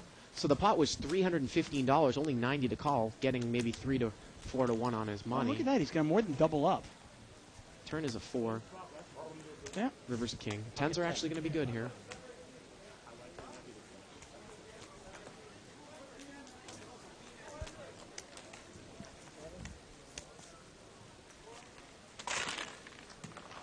And there's Alan. Good job there, Alan. And that's one way to play tens. Sometimes the problem with playing tens like that from early position, and you raise $75, what do you do if the flop comes out, you know, king, 9, deuce? Are you going to bet into it right away? You know, if somebody calls you, then, you know, you're always out of position with those tens, and it's a difficult hand to play. You know, you can lose a lot of money with those middle pairs. I see you sometimes, you actually like to limp a lot of times even up front with jacks, too. Yeah. Yeah. Well, it just puts me in if I get called in 2 spots. Mm-hmm. And, the flop comes out with overcards, I'm in a real tough spot. Total. But if I have jacks in early position and somebody raises it in late position, hey, I can re-raise them, or I can smooth call and kind of trap them a little bit. We'll see what happens. Steve there on the button, he makes it 30 to go with king-jack suited. And someone's pulled the limp re-raise. It looks like it's Jesus. He's pulled the limp re-raise, but he's only made it 90 more, and he's got queen 9 of clubs. Now, Steve has position on him. He's going to make the call with king-jack. Not a bad hand on the button here. No, not at all. I mean, the way that Jesus is playing. And Jorge's going to call. Jorge's pretty tight, and he's called $90 with ace-deuce. Remember, a raise and a re-raise. Oh, we've got hearts, clubs, and diamonds represented. I guarantee you spades are coming out here. About a $300 pot here to the flop. Queen 3-9. Well, Jesus hit the top pair. And then you got 2 spades. Betting 200. He's going to bet 200 into a $300 pot, and I'm sure he's not going to get any action here, and he takes it down.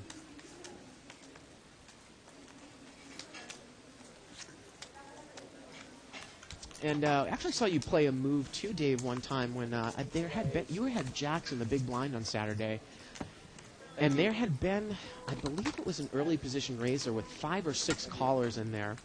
And I don't think you had enough chips to work with. You were either going to have to push all in, a re-raise was probably out of not the best play in that case. And you smooth called with the jacks. I don't know if you remember this in the big blind, one hand. And then the flop came ace, king 3. You checked and folded, got away from it really easily. Well, you just got to realize that don't be married to them. They're just jacks, just one pair. Yeah. Raise, make it 30 total. Damon there's got a ace 10 offsuit. He's going to make it 30 to go. Alan's going to make the call there with king queen suited. 4 player. And wow, look at Jorge in there with the deuce 6 suited. Maybe he's getting a little bored, huh? 10-10 deuce. Damon, the original raiser, he's got ace 10. And Jorge bets right into the board with the deuce. Well, he might think it's if nobody has a 10 here. Alan calls, and here we go. Damon, he's going to raise here with the trip 10. Now, see, this is a good play. Now, Damon is going to raise it up. Yeah. On the button. And it's an interesting play. I'm surprised he didn't smooth call it there, though, on the button.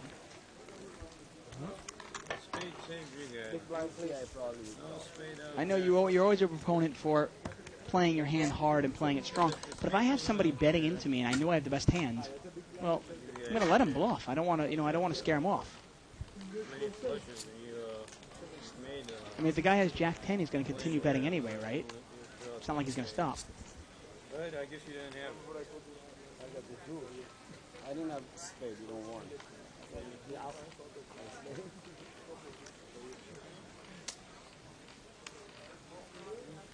Raise, make it 35 total.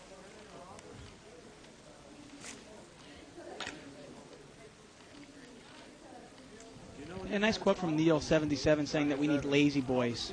He said that the stools don't do us justice. I actually like the stools, though. Now Steve has come in for a raise. He's got ace king. 3 player. And Diablo and Gore both call one of the tightest players on the table with 6-9 and 10-8. Well, here comes the ace on the flop. Ace 3-7 rainbow. Check around. And look at this. The ace-king checks in position, playing a little trap game here, Dave. And his Maybe. hand only gets better. The turn is a king. And they're both drawing dead. Let's see if Gore tries to get tricky here. No one's going to fire out. Betting 100. And now he's going to bet. Can't give too many free cards away. Gore says he got him on ace-king. Yeah. Now back to that lazy boy. Now I'm thinking lazy boy with a cigar. You know, cigar in my left hand, well, you know, beer in my right hand. I actually like the stools. Look at that. They might not be as comfortable as a lazy boy, but you know, I like being elevated. It makes me feel important, keeps me up. You know how sometimes Well, you can get a little too important. relaxed. Yeah, there you go. Plus, the angle on our whole card camera is if we actually from below. It's the real reason is it's a little bit difficult to see. Yeah, no. You have to actually look at them going down. It's with the light coming up, so that's why we're actually in these. It's amazing you can see them. I mean, our card cameras are like 2 millimeters by 2 millimeters. Very small. It's the only time I ever wear glasses to when I'm watching poker on TV and when I'm doing the show. Because the definition of the suits Makes me feel very safe. You drive without glasses? Yeah. Uh-oh. Especially at night. Raising 75. Jesus here. He's going to raise it up to 75. Actually, Gore. Oh, Gore raised out of the blind to 75. Yeah. Picks up the limps. Takes a look at his hand and throws it away. Thank you. You know, if you want to play poker for free, you can visit our website at www.thebike.com. We have a free site. We have 3 weekly free rolls. And it's all for free. It's powered by Pokertropolis. You want to check out their websites, their site on Tuesday nights. We've got the Bombshell tourney. I think it's 25 plus 3. Play against all those models that we have on the show. Yeah, I saw them down at the. Well, not only did we see them on the game, but I saw them down up in Vegas at the they were working Rio for, convention. They were working for me. It's nice. Yeah, I saw them. That's the reason I came to the booth, was to see you. Of course.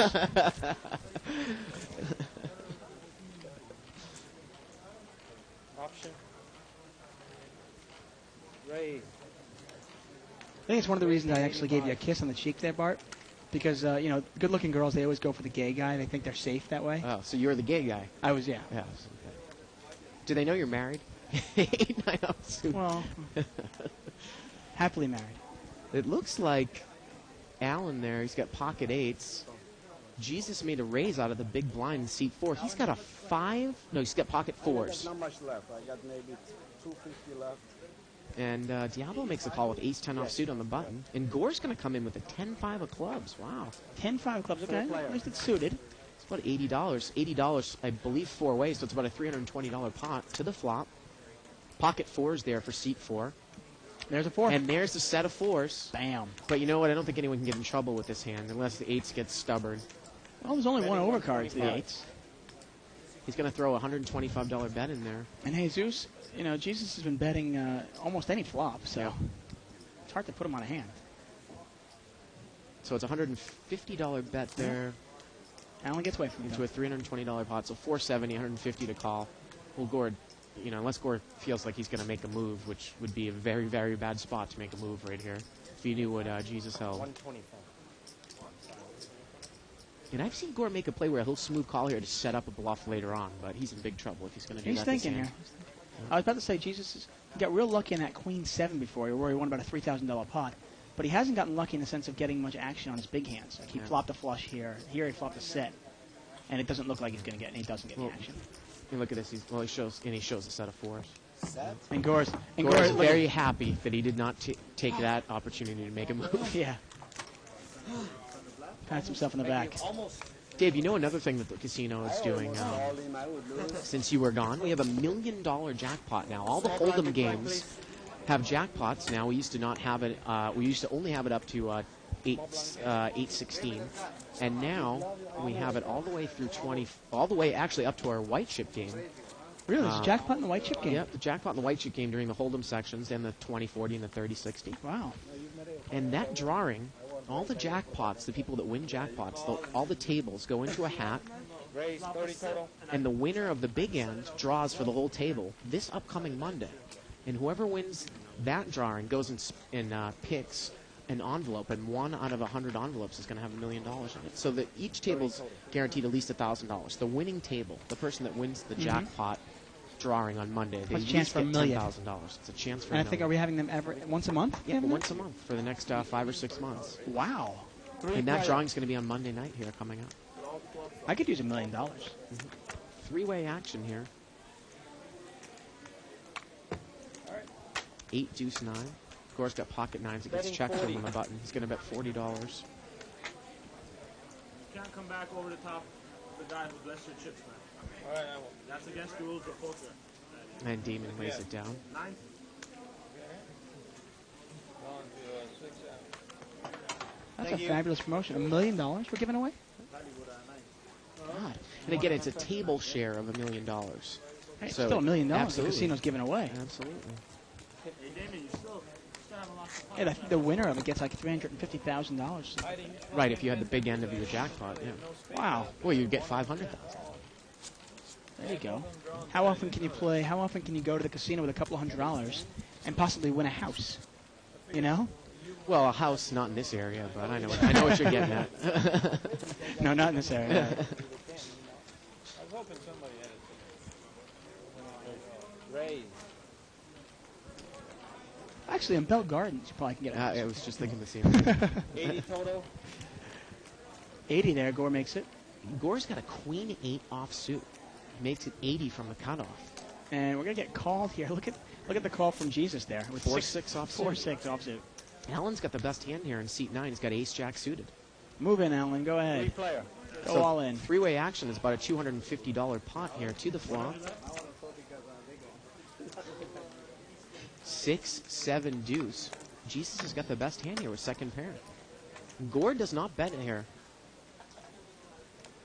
Betting 100. So it's a $350 Yeah, it's a pretty pot. small bet there. I would have bet more if I'm 100 into 250, so it's a $350 pot, 100 to call. Yeah, with a flop like that, there's no way somebody's going to check an overpair. There's no way somebody's checking jacks or tens, you know, with 7-6 spades.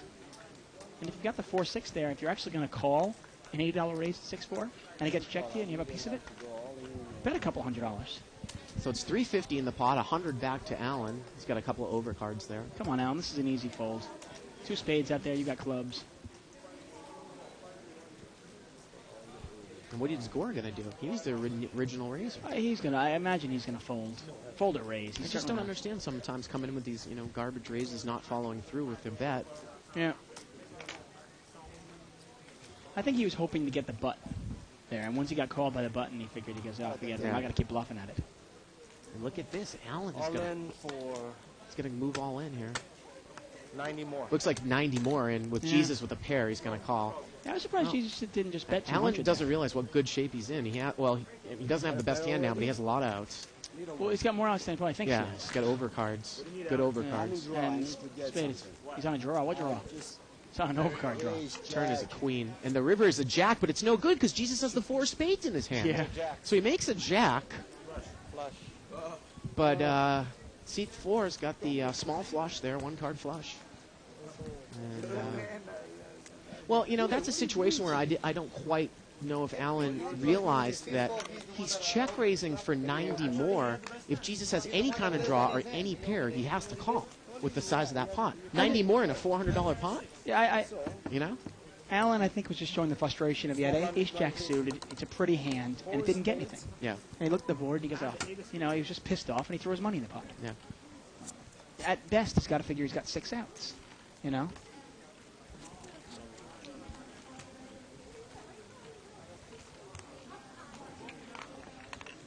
And Allen's a heck of a nice guy. I know him. I'm friends with him. Very nice guy. But that's just not winning poker there,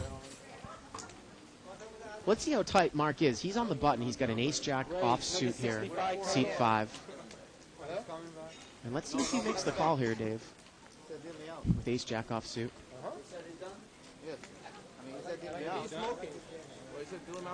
I just want to say hi to Russ out there. Russ McGinley on 2+2. Yeah, I just want to say hi to him. I remember he came out and said hi to us and everything, and then I haven't been here in such a long time, then I figured I'd say hi to him. Gore made it 60 to go here, it looks like, pre-flop.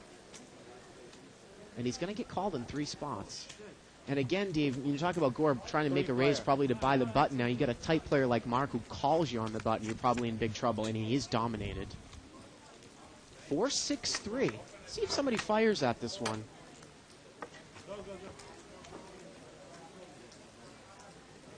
And look at this mark. It looks like he's going to use his position to bet here, Dave. He's going to make a strong bet.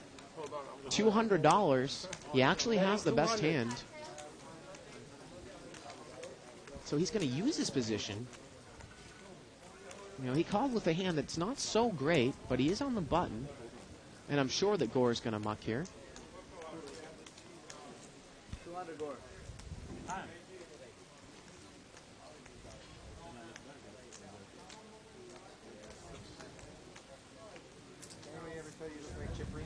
And there you go. He actually had the best hand, and he takes it down. Didn't give that free card off. Yeah, well, Mark, you know, he's been playing pretty tight and solid game here. So when he bets, he's going to get some respect. Look at the close-up. Those are our $5 chips here. Once again, the yellow chips are 5. The purples are 25. The whites are 100.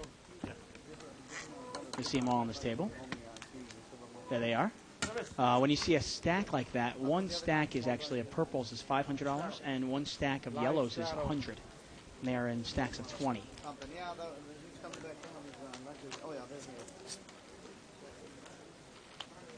Once again, I am David Tuckman, and I'm here at Bart Hansen. We are live at the bike. First and only live webcast of a live cash game. We have some exciting developments coming up in the next few weeks, Dave, so stay tuned. Okay, I will. Option. Take that. Okay. I give it a Raise. Gore's going to raise here. Got ace-8 of hearts. Raising 85. These raises are somewhat interesting. I mean, because he sees that he's getting called by all sorts of hands. I don't know if raising with you know, kind of questionable hands. Ace-8 obviously is the best hand in this case, but still not a great holding. I don't know if it's working for Gore in this case. Yeah, you gotta put your cards like this. You're kidding me. You're on the end. Show my hand? Yeah, you're on the end. Three players. Three-way action here. Wow, Henry calls with king-jack off. Going to see a flop 3 ways. Wow, ace-3 king. Gore's got the top pair now. Looks like he bet maybe 100. Now, can Henry get away from this? I'd hope so. Yeah. I mean, he's got second pair with a pretty Man, bad. what is Jesus calling for? He's got 9-10 offsuit, Dave. Is he trying to set up a bluff later on? Well, we've seen this before. He seems to call with a questionable holding like before he called with ace-deuce. Am I missing a draw? Backdoor spades, I guess, if it's 9. Backdoor straight draw? Well, the turn's a 10. That's going to give him a pair. Yeah, there you go. Betting 100. And Gore's going to make a $100 bet here. Well, if he called with no draw and no pair, he's definitely going to call the pair. So now. the pot's about $600 now. We're going to see if a 9 river. or a 10 come out, I'm going to get sick. And the river's an 8. Okay. And now Gore's made aces up. Makes him a lot happier. He's going to continue to bet 100. And Jesus is going to call him. So Gore takes down about an $800 pot here. Wow. Usually don't see that hand play out at this level, but we've seen it a lot. And he shows a 10, and he shows 9-10, and everyone sees the fact that he called $100 on the flop with 9-10. You check the flop. Gore, you check the flop. You check the flop. And that's what they were asking on the table. Gore, did you check the flop? And a look of bewilderment comes over the faces of some of the players on the table. See, the stupid thing actually is the other players asking. You want a hand, sir? Because you don't want to enlighten a player at the table. Yeah. If somebody's playing that way, let him play that way. You don't want to ask him, hey, what were you doing? You know, you don't want to. You certainly don't want to, bring it to light the fact that the guy had nothing with no draw. I have one small blind on the button, 2 big blind, please. So, Dave, this is going to be the last hand before table talk. Okay. Of course, people that are new to the show, we do a half-an-hour segment between 8 and 8:30 Pacific time of table talk. We turn our mics down. We turn the table atmosphere up. You get to continue to see the hole cards. Looks like we got a tournament player coming in there in seat 7. I've never seen him in a cash game before. No. Don't know his name, but I played know he him plays a numerous lot of times, no-limit tournaments. I actually saw him down at the World Series as well, and I played with him numerous times here in tournaments, and I've never seen him play live either. Yeah. He must have just gotten knocked out of the tournament tonight. But he is not one of the types of guys that has that loose, aggressive style. So it's not going to be like one of a tournament player's coming in the gash game. It's butter. Yeah, he seems pretty tight. He's in tournaments. He's pretty solid, but you never know how it translates to Raising cash. 50 more. Well, Jesus is going to make it 50 to go. And this guy has got an ace-4 offsuit, and he had posted. So let's see how tight loose he really is. Got ace-4 offsuit. Oh, he's got a monk. Yeah, gives us a little bit of a clue. Yeah, but Damon doesn't play. And Jesus raised here with an 8-9 offsuit. And Mark is in there with ace-5 offsuit. Well, I mean, Jesus has been showing 10-9. I mean, he's showing everything. Well, 6-7 deuce. Jesus has an open-ended straight draw. Yeah. It's about as good a draw. When you raise with 8-9, that's a pretty good flop, huh? And if Mark, well, Mark's hand is actually good right now. This is one of those, it's real tough to call here. It's one of the problems with calling with ace-5. What do you want? Are you rooting for an ace? Are you rooting for a 5? What are you rooting for? $125 bet here. So the pot's about 300, 125 to call. I mean, the problem with the ace-5 also is if you hit your ace, you're either going to win a very small pot, or you're going to lose a big pot. And obviously that might not hold true with Jesus. He might. Right. And he shows the ace-5 offsuit. And he mucks. And that's going to do it for us for this segment of the show. We're going to turn the commentating mics down and turn the table atmosphere mic up. Please enjoy tonight's portion of Table Talk. See you in a half an hour. Thank you. All yellow, so I feel like Small blind, big blind, please. Yeah, thanks. I'm cheating myself.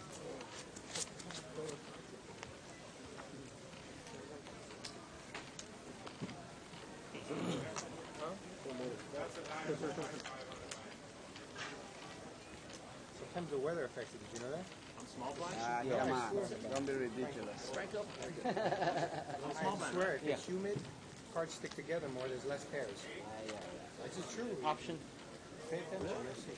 Three player. It's humid. 100 or 200? You'll see many more straights and flushes. Playing outdoor, here it's always the same. No, it's not true.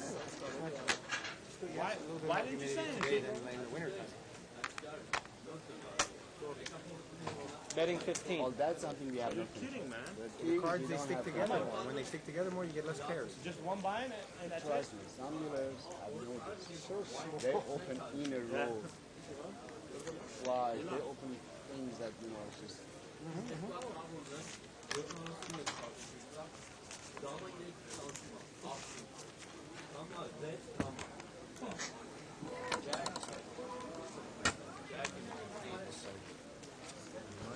Okay, that's 75. How about the rest? On the flop? Order. Coffee 1 and 1 in China cup, please. That's not a good move to go all in when 15 comes. What if you had ace queen? What the hell's the camera? It's not live Option.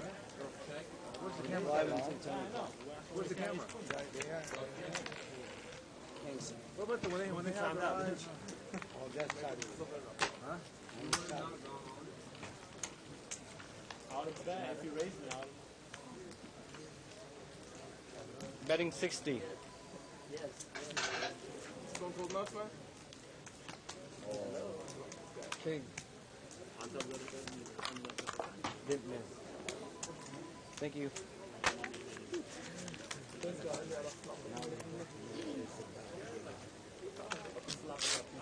Thank you, player. Thank you. There comes my dealer. No more bad feet.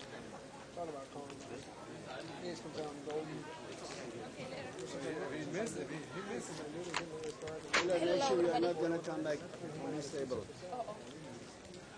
Comes back, I'm out. I was waiting for my dealer and there she is. True it, okay? Don't say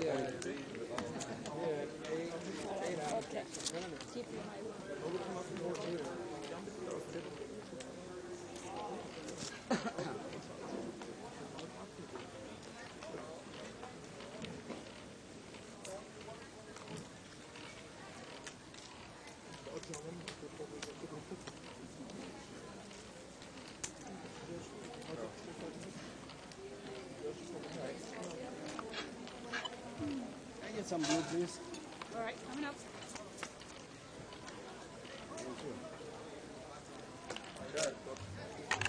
Check. Hangman, shortly showing. Thank you. 25 is the bet.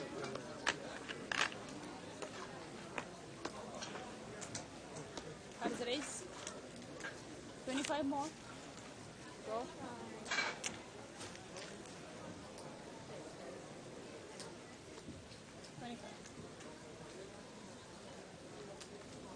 50 more. 50 more. One more 100. Is it 50? Are you raising it? Yeah.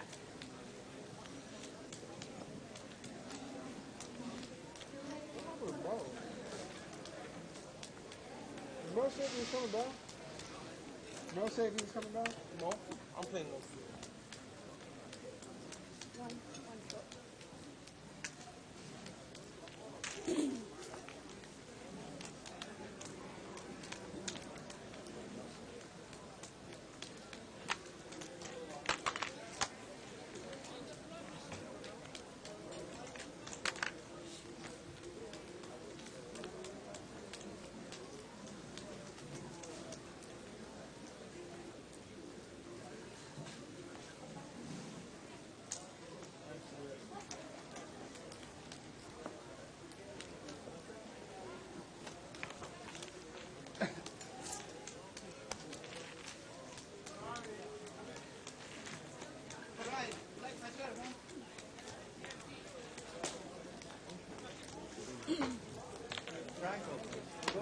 FS. I got open the game. Okay, one of you guys. Where? I'm opening the game. Ale, you gotta be there. I want to play live. I can't play live at the bike. So let's move this here. Why am I going there? Because you're on the board, right? You're playing over, right? Okay. Yeah. He's playing over. He's playing over. Yeah, he'll go. Yeah, you go there. Again, exactly one by one. You gotta come back here. All right. Now? More now or later? Now? On your blind. It's my blind. Steve. I'm taking it. Huh? Don't matter what I have. It's my blind now too. Should I take it?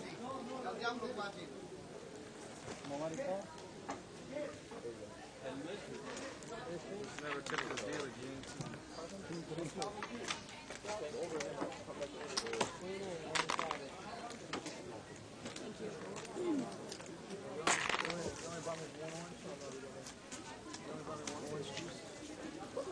Are you taking the blind or are you leaving? Leaving? Blind go. Go get that.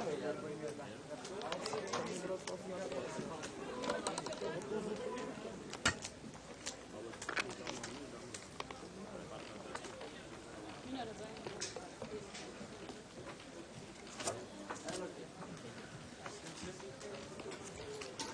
No, come take your bet. Let's see.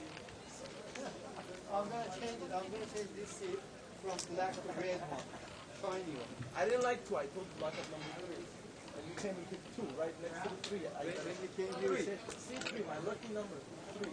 then when I give my seats, when they lose, No, I'm not when they win, they say I won. I just got unlucky. I didn't do it. I know. I just The day just started. I'm going to play Alan heads up. Can I take C3 over there? yes. No, there's a race. 15 more. There's Damon. Excuse me? Take two. Up to 911. Hey, what do you want? Let's move. I come back for you. I made 4. Yeah, I gotta come back one by one. I come back. You know me. You can't go on. You know me. You play the 2. I make it 5,000. I come back. Good man. No problem. It's gonna be me.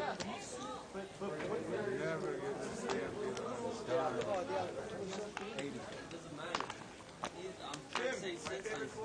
Call me my cigarettes. Tim. You. Queen 3. You're horrible. What? You didn't see that nice curve? It was perfect.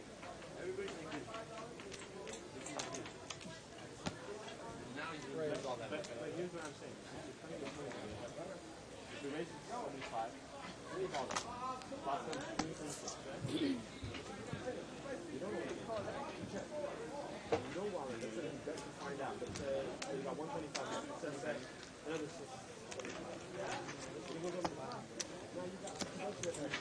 Check.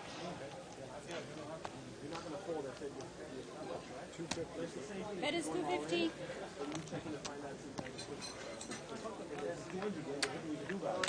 You got 150 in the pot. In case he's going out for 50 more, you have to call.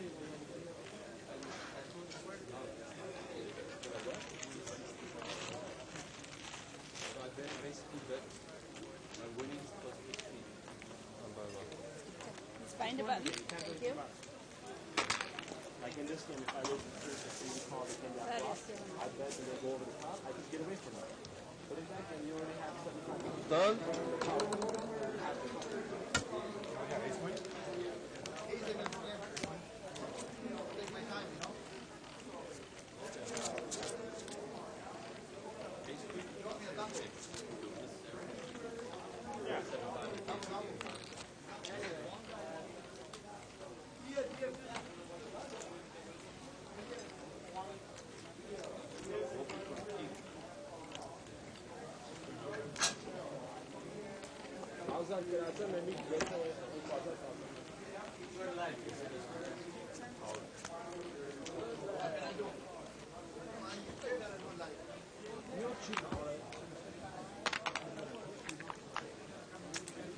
That is 25. That's a monster. That's like ace king suited, ace six suited. I chipping this motherfucker real good.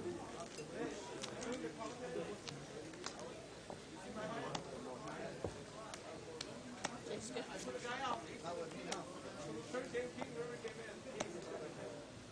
You get the jack. You have it. What did you order as considered? Oh, good. It's good. No, you're lucky. I can play with you. You're too lucky.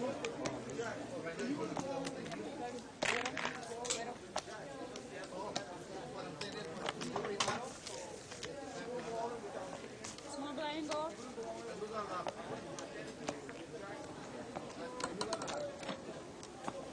Big blind.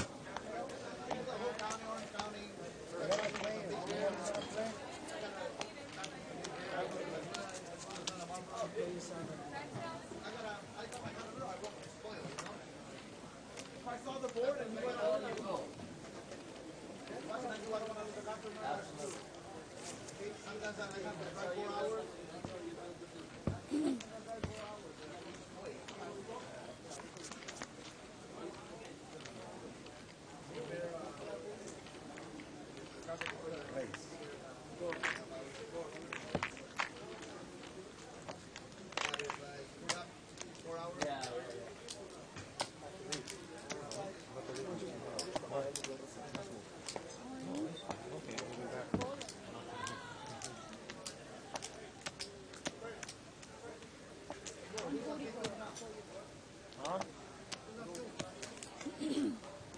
That's small.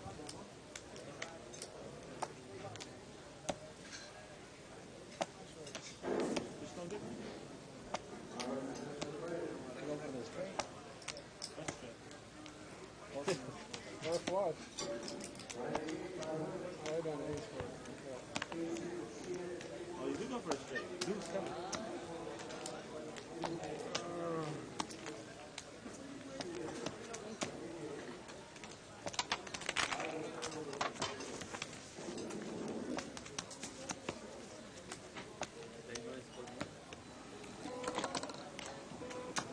They both? He plays almost same way how to do it. I laid down ace, man. I feel like ace 9 or fucking throwing jack.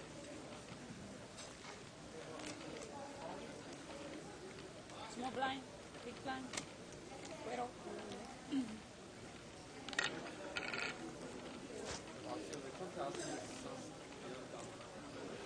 He's in the hand. You can split another low. Thank you.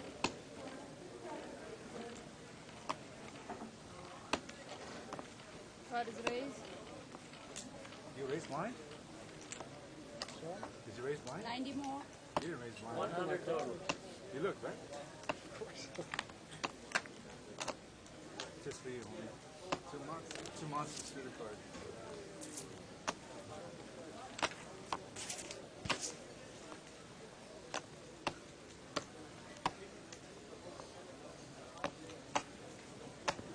left.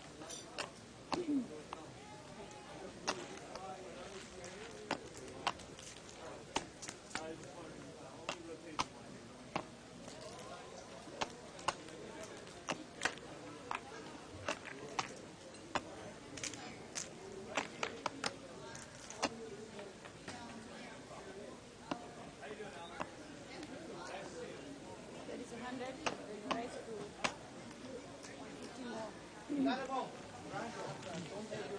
No, I'm not.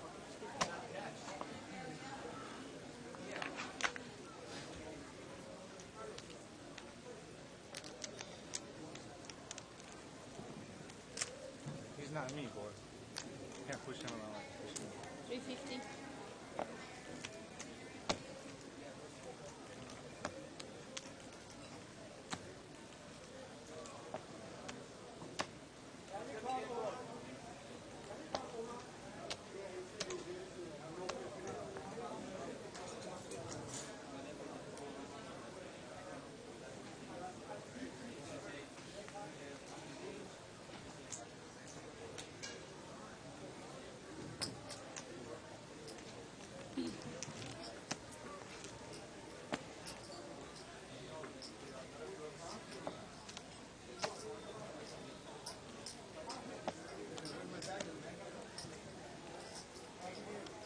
That is 500.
I thought you were in the first round. No, he's not. Good Lord.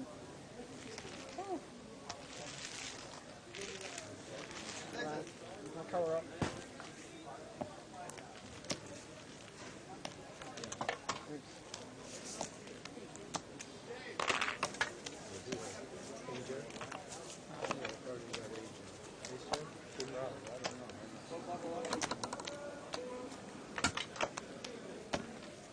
Lines, please.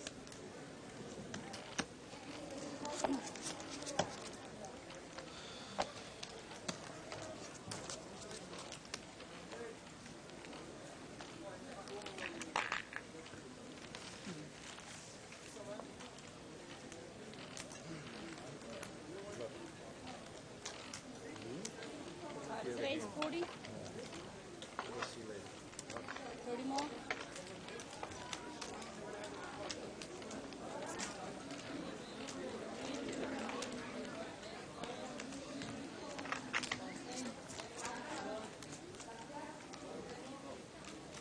All right, Mo. Mo. Check that round. I'm check. Check. King, queen. Good.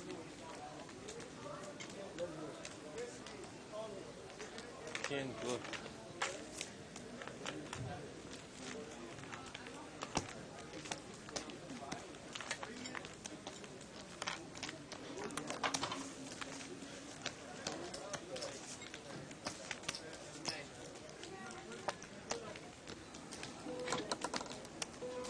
Line, please.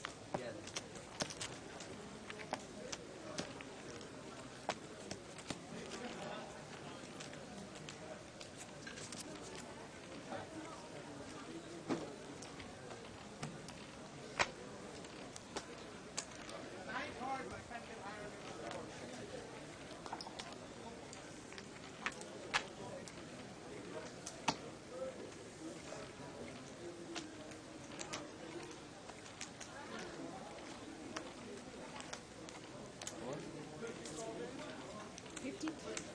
40 more? My man, let me get the small white back for you, yeah? Where? Can I buy this white color? Yeah.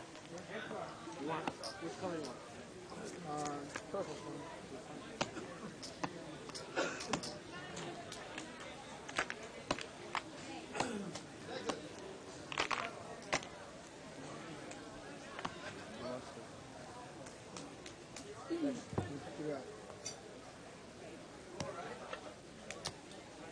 The bed is 135. 135.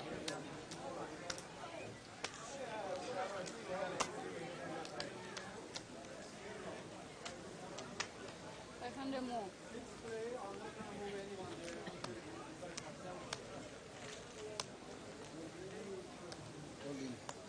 Colin. Colin.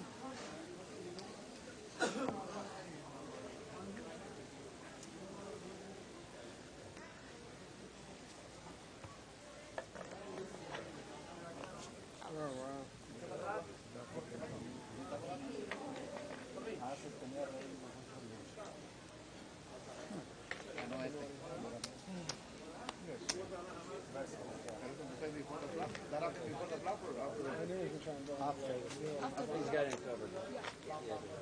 You need to get a second period. I think always put the color going to chapter. I really thought it was Are you ready? Ace is just going around, huh? Now my turn. 1, 2. I haven't got him, no, I'm afraid. No, it's going this way. Yeah, exactly.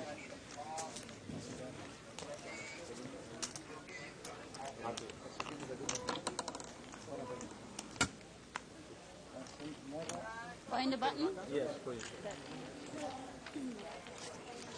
3,000 behind. 3,000 behind? Money rack. Give me that rack over there. Can I grab one too? How can I wait? The aces are coming close. We're supposed to be mine. I'll get you covered.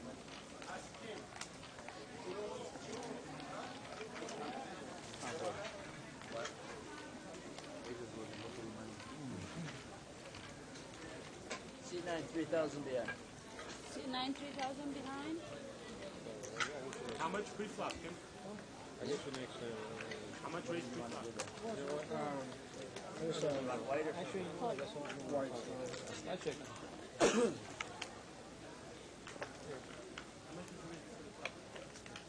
More than 2,000. You may have aces sideways. You want 5 to start? I'll bring you back there. In the flop, I put 100 and $3 sideways, and then I put another. Pocket aces in a big pot. Pocket aces in a big pot. Not my Did you check mine? No, I haven't got it. Oh, now you're doing It's coming like this? Oh, that's good. That's good. I'm going to get next. He wanted 50 the bet. What else? He wanted $2,000. More than 2,000. I gave pocket king, pocket ace. Oh yeah, king versus ace. How much in the pot? More than 2,000? Yeah. I have the more than 5,000. 2,000, more than 2,000. Almost 6,000.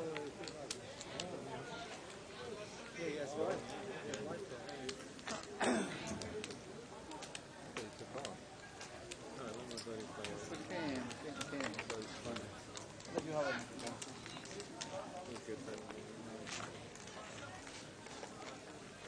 I wouldn't have all that. Hey my man, if I go all in on the river, you still call me, right? I wouldn't call. On the river? Yeah, If I go down to the river,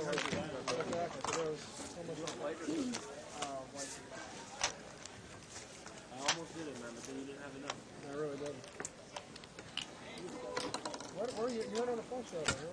Huh? No, I had to top there. I thought you were on. I thought you might be on. Did they share? Yeah. Told you. Someone called you a job.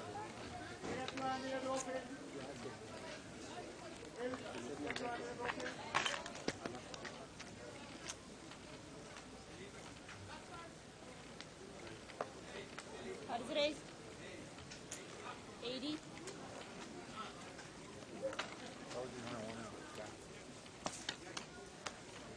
I don't want your money. Yeah, I'll buy it. Good man. Who's there?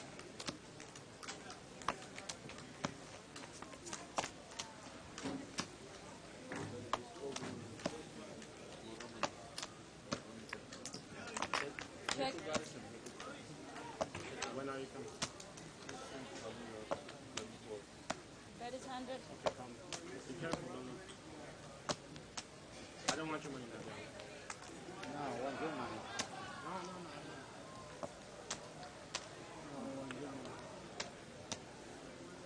Be careful. It's going to be very careful. Yes.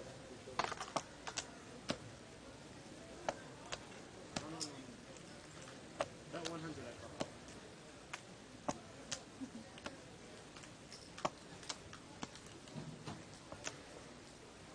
Can they do that?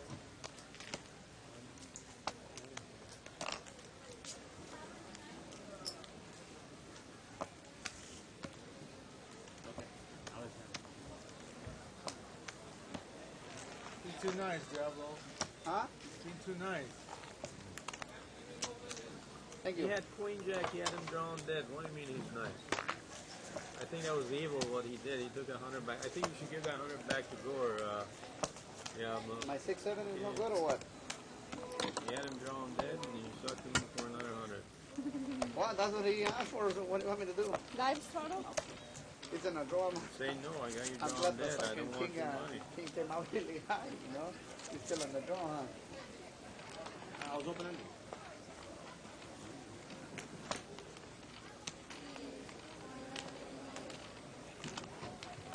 $1. No, last straddle? $1.20. 120. Damn, you say $1 to I still put $20 in for you. 100 more. You guys both winners and nobody wants to gamble. I Chips. can't understand why you gave him any chips. action, Gore. Chips. They're both winners. They don't want to even gamble. They don't Chips. want to put another 100 in there. No more action. He'll steal money from me and give it to the big man. He'll steal $300 from me and give it to the big man. No action to seat 5 and 6. Mine is exactly 2,000. Yeah, you want to what? One deserves it. Pretty sure you have me dominated, right? We're on a big draw.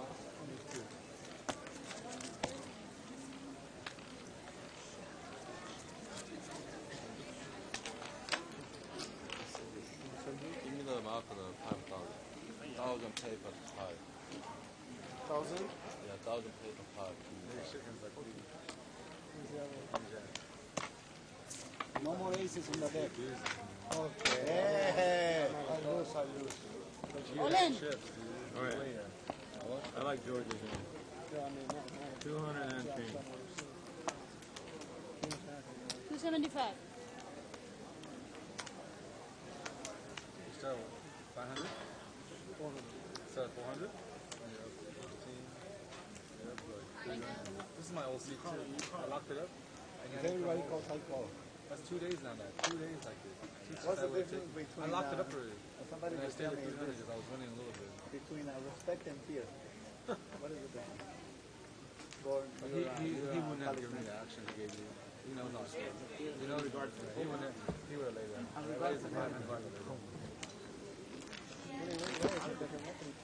Few action. If you have respect, you don't do it for respect. If you have fear, you don't do it for fear. You don't end up on the same hole. Check. Yeah, both are with the same result. If you have fear, you're not going to call. You're not going to call. If you have respect, you're not going to call it. That means that you respect him. That was a saying in Spanish. He translated it. That's why it sounded like that. 265. I'm not going to fight you, I respect you. Right now it is. It's like saying, I respect you, but I'm not going to fight you, and you want me to fight you. So I'm respect and fear. Same thing. It's just a different way you put in it and a different thing. To make us feel good. You know? You know?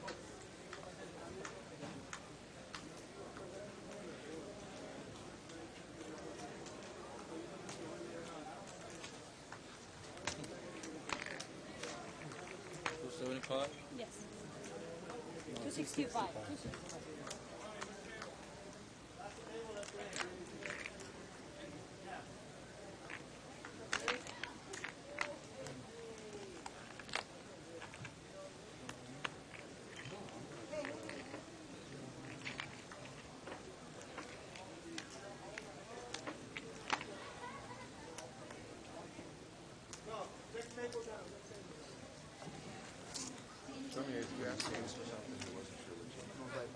Flash.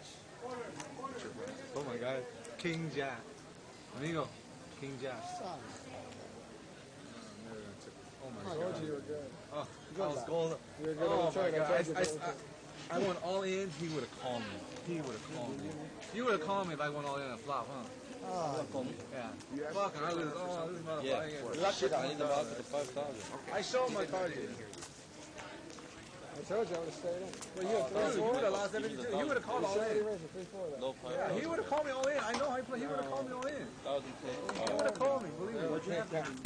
I just saved $1,000, Tim. At least 1,500. I flopped 2 nut pair, went all in. He would have called me with a 3-4 diamond. I know you would. 5,000. Yeah. That is each 1,000. You want 5 ones? Yeah. What do you have? King Jack. King Jack? You raise too much, man. You don't raise so much. I give you all my money already. I know you're so bad.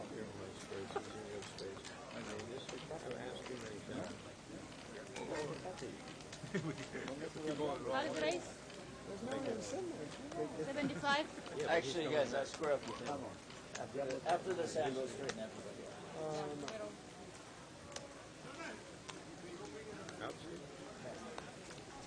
75, guys. And we are back. My name is Bart Hansen. I am joined by David Tuckman. We are doing our big No Limit Hold'em game tonight. The blinds are 5 and 10. And the minimum buy-in is $500. And we've come back from Table Talk. And we have quite a game going on, David. Quite a tonight. game. It's very exciting. Wild stuff. Crazy wild stuff going on. Crazy action. And it sounds like we had missed a couple of big hands. We were in Table Talk, aces versus kings, stuff like that. Looks like Mr. Kim took a bad beat. So we're going to get back to the live action. Yeah, we just saw actually, Jesus just won a big pot there with the flush on the river. Yep. Which is always nice. We picked this up hand up in the middle here. It looks like everybody's got a bunch of nothing. But Diablo's going to bet and take it down. Again, if people are unfamiliar with the show, the yellow chips are $5 chips, the purples are $25 chips, the whites are 100s. We have some blue tokes in there that are ones. And we do a Table Talk portion. It goes from 8 to 8:30 Pacific time. And you hear commentary the other 3.5 hours of the time. It gives some of the viewers a little bit of a break, see what the live action is without the commentary. Seems like we always miss the big hands, though, Dave. Yeah.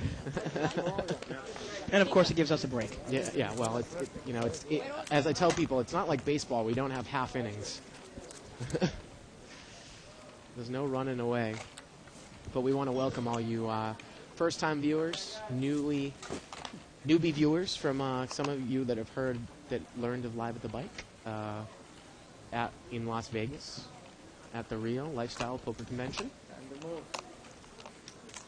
And Dave, usually this game does not play out this much, but we've got a couple of wild players on the table. Some great action here. Come on down to the bike. Again, on Wednesday, we're going to have World Series of Poker main event champion Joseph Hashem. Hashem. He's going to come. He's going to open up the new area at the bike and possibly stop by the commentating booth. We're going to see three-way action here to the flop. It's like Jesus in seat 4. He's got pocket sixes, and he's in the lead here. Jack 7, 9, 2 diamonds. Can't imagine anyone's going to call here. 95.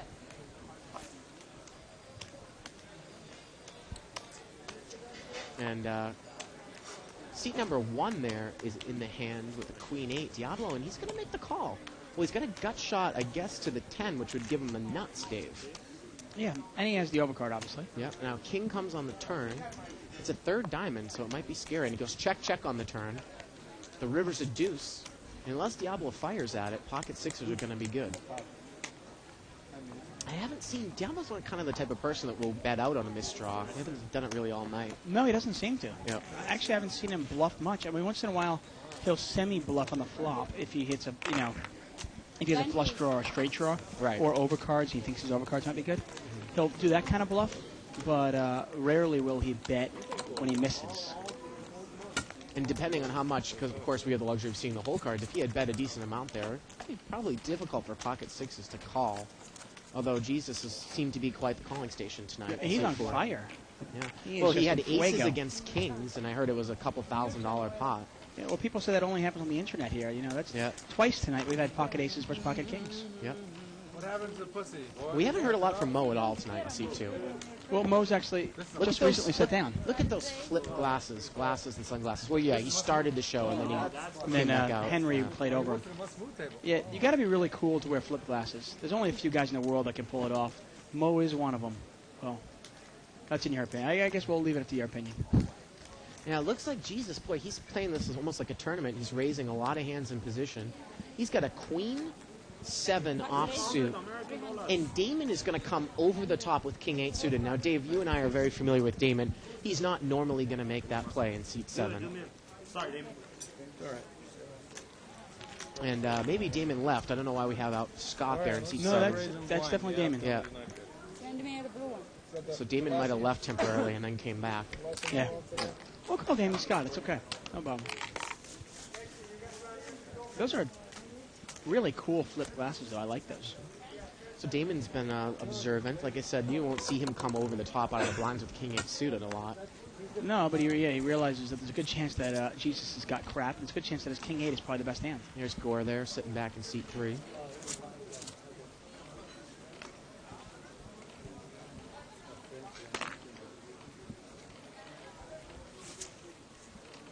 So we have a chip count here, and I'm just going to go through some of the notable ones. Seat 4's got 5,000 in front of him. Steve in seat 6 has about 2,000.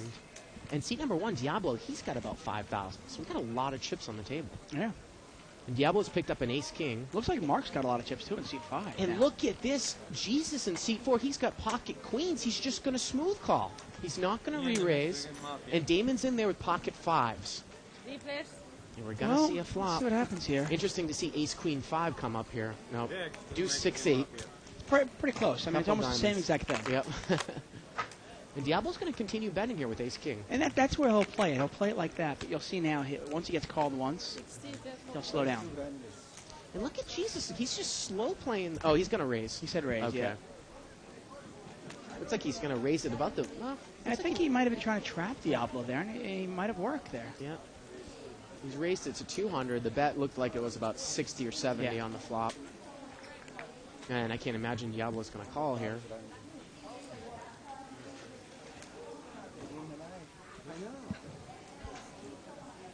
Yeah, but say it in English.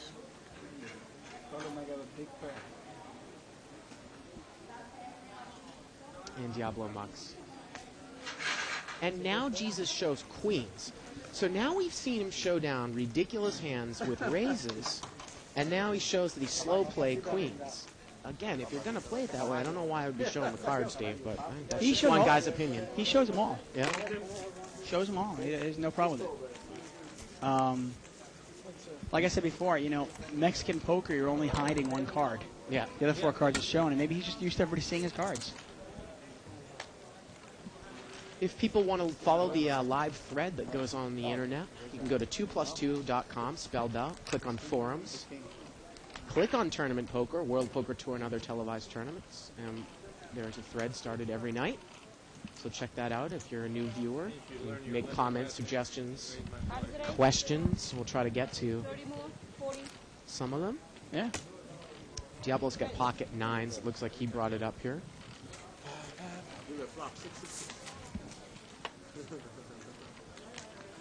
And look at this. 2 people have pocket 6s. Yeah, they're not in good shape. Nope. Some sort of straight possibility would have to come out. Well, ace-king 5. That's not a good flop.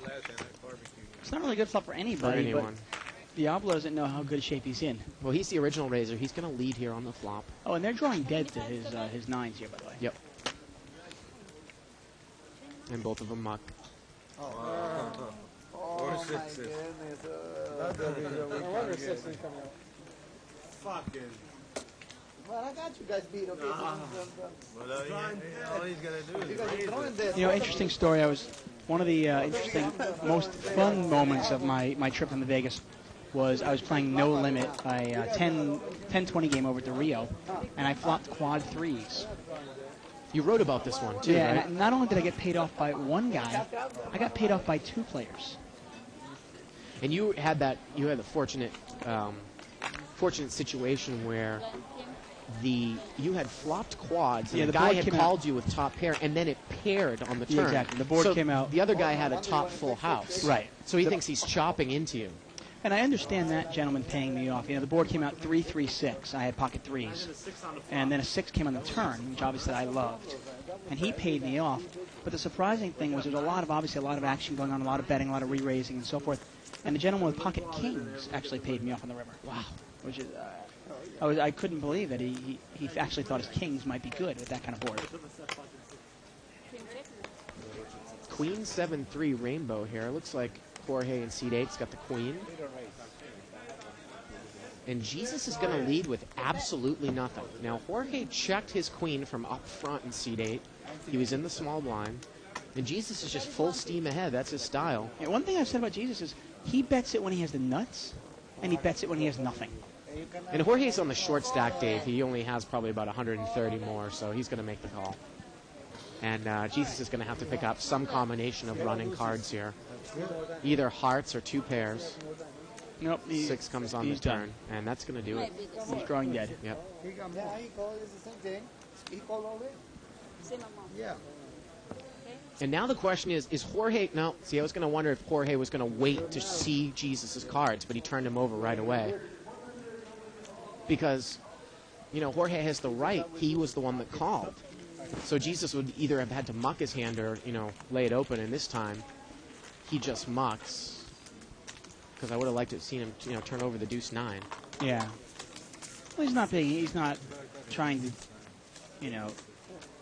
kind of angle shoot there and go, let me see what your hand is and stuff. He has 2 pair and just turning it over. When you get over 40 years old, Does that mean when I get there, I have to wear that? No? when you get there, Come on, you're not there, huh? No, come like on. me, you're not there. Wow, come on. I don't like that. I'm gonna reach 40. Russ McGinley, poster on 2+2. Dave, when you lose aces to kings, it's usually in my head for maybe 3 hours. Maybe sometimes it's a really bad beat the whole day. Not 3 weeks. No, definitely not 3 weeks. Now, I don't even know if you know what we're talking about because you weren't here, but he I did was lose. when he was here. I was here when he was here, yeah. I remember him losing that, yeah. We love Russ McGinley. Speak for yourself. And Russell Fox. I like him. I love him. Love's a real strong word. Gore's got top pair here. Mr. Kim's got a 6-3. So he's got a gut shot there to the 5. The turn is a 7. Now Gore's got trip 7s in seat 3. I want to guess the pot's about $200 here, Dave. That is 50. And Gore just bets 50. And Small Jesus bet. has nothing. The only person even drawing live against him is Mr. Kim, and he's out. Well, actually, Diablo's got a flush draw over there in seat 1. That's why I was, did he pick it up? Okay, you're right. Surprised about such the weak bet. So now the pot being, say, $300, Diablo's just got to call 50. He makes the call. Oh, and the river's a 7, and Gore makes quads. You know what? This is actually tough now. Jesus has got a full house here, and it might be a tough hand. And look to at this. Gore checks the quads. He didn't bet. Maybe check in to induce a bluff. Didn't get any money there on the river, and that's what he's yelling about. Diablo had the flush draw and a deuce. It's surprising that Jesus hasn't shown. Jesus has shown that he bets a lot on the flop. Yeah. But on the river, he likes to check it down and just show his hand. So if you were Gore, you would have put some money in there. Well, it's easier for me to say. I mean, I'm not obviously looking at the hand, but I just haven't seen Jesus bet his hand in the river often. Oftentimes he just checks it down. Actually, it was deceiving because he was betting. But I think Jesus might have called $200 bet or $150 bet. Don't you? Absolutely. Yeah, absolutely. Very confusing what he did. Now Sierra's moving out of the box. It looked to me like you had a draw. New dealer coming into the box. No, obviously losing with pocket kings to pocket aces is not a bad beat. But sometimes when you're in a tournament or even in a live game like this, sometimes it's just a luck of the draw in the sense of, if I only have $200 and you only have $200, if I had kings and you had aces, I'm going to lose to you, and if we reversed it, you're going to lose to me. It's not a matter of like, you played it better than I did. Yeah. Kings are just tough to get away from. So it's kind of a bad beat in the sense of, what a tough hand, just a tough hand. The same way, like Henry before lost with a set of 9s. Yeah. He lost to a better hand. But it's still it's more than a bad beat, it's a tough beat. Well, it's very difficult to get away from a set anytime. Yeah. It is. Thanks, David. What do you have? Appreciate this. Thank you, David. Why are you drinking? You got 8 deuces in a month. I got you dominated. I got you dominated. Huh? And actually, someone earlier in the night, I forgot to mention this, Dave, had put up an avatar on 2+2. You're a little older than I am. I was a great fan of the Muppets, but they had put an avatar of those two guys that do the commentating from the theater up above there. The criticism. The name isn't coming. I love those guys. Yeah. I have no idea what their name is, though. Somebody on 2+2 must let us know what the names are, but those guys are great. And maybe someone can plaster in our faces to those guys' names like they did a couple nights ago. That would be great. Oh, I love them. I gotta find out who they are. Ace deuce here for Diablo. Mo's got a 3-9, and it looks like Diablo checked to Mo, and Mo bet. Either that or maybe Mo raised here. I think it was a check and a bet. It appears so. And Diablo, look at this. Diablo's gonna mock I don't understand the ace. play there. Wow. If you're in there with an ace and you hit your ace.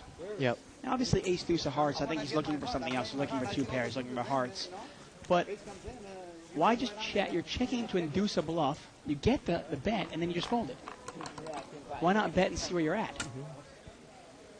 I mean, Mo doesn't even think he's bluffing there. He's got second pair. Gonna date myself a little bit, Dave. I remember the Muppets were on Sunday nights. You can't date yourself. I would 26? I would have to go and shower, and then I'd go to bed right afterwards. Oh, I was 26? about 7 years old. Sunday nights at 7 o'clock. Right? 26, right? 25. 25. I mean, that's not dating yourself. You can't. Well, I mean, I was dating myself, meaning you were older at the time that Right, Muppets were on. I got that. But I'm saying if you're 50 years old and you're saying like, oh, I used to watch Nanny and the Professor when I was a kid, that dates you. Okay? I could date myself by saying, hey, one of my favorite shows as a kid was Family Ties. Oh, hey, that was on Tuesday nights on NBC. I remember that too. You know that 8:30. God, I had such a crush on Mallory. Oh God. Jeez, she's run on some hard times, huh? Ugh. Drugs, anorexia, bulimia. Oh. 4-way action here. 5-6 deuce. Diablo's got ace-5, pocket fours, and 4-5. Interesting. And Jesus is going to lead with pocket fours. Now, Diablo's got the second pair. Jesus makes it 105. Now, Mark has got king-queen, and maybe heads up, but not with people behind him, I guess. You know the interesting thing? You play a hand like 4-5 in a no-limit game, in a hold'em game, and you figure, okay, at least my cards are live. Yep. And look at and Gore's in the situation here. Well, Gore's going to make the call with a middle pair and a gut shot straight draw. Diablo's got him out-kicked. So it's amazing how much money goes into a pot when everybody's got crap. So it's about a $410 pot. A 6 comes on the turn. And Diablo is still good here with ace-5. Mm-hmm. And he's in great shape here. And both players, again, it's about a as long as a 3 or a 4 doesn't come out, a 3 or 4 don't come out, he's in great shape here. $400 pot. He's going to bet $250 into it. So now it's about $650 to $700, $250 to call. And again, Diablo has the best hand, but boy, tough call here, huh? Yeah, very tough. Especially with Gore behind him. If Gore wasn't behind him, he could put Jesus on the bluff and just call. Problem is, though, is if he calls, and now Gore moves all in after it. Well, he's going to make the call here. And I Gore can't makes believe the Gore's call. calling. So now the pot is somewhere around $1,100. And the river is a 10 and ace-5 is good.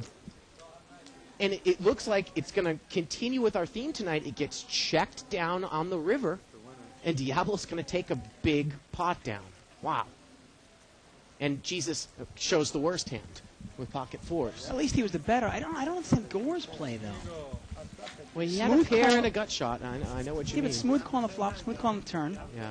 And you know, I've always loved Gore's game, but I got a raise or fold. You think your hand's good, then bet it. You don't think your hand's good. Especially, I mean, it's not like he had a huge hand where he wants to induce a bluff there, does he? Add another grand or so to Diablo's stack, and he's got about 6,500 in front of him. He's got the most chips by far now. Big blinds.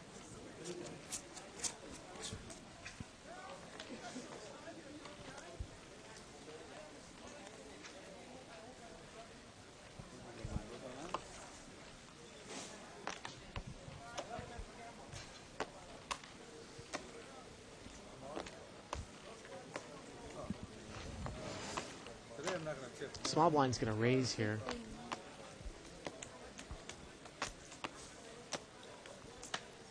Gore had an ace-jack of diamonds. He takes it down. And I'm just looking at a thread on 2+2, and I just had a curiosity. They're talking about somebody breaking the first rule of 2+2. And is that like Fight Club, you know? Never talk about Fight Club? First rule?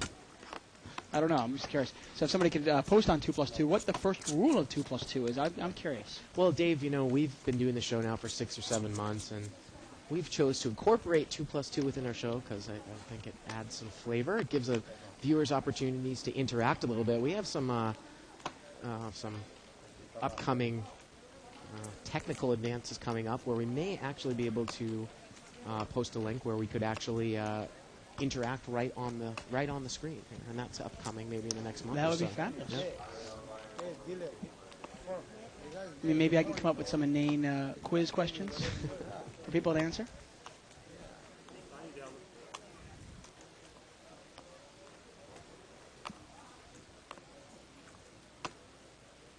No, not you.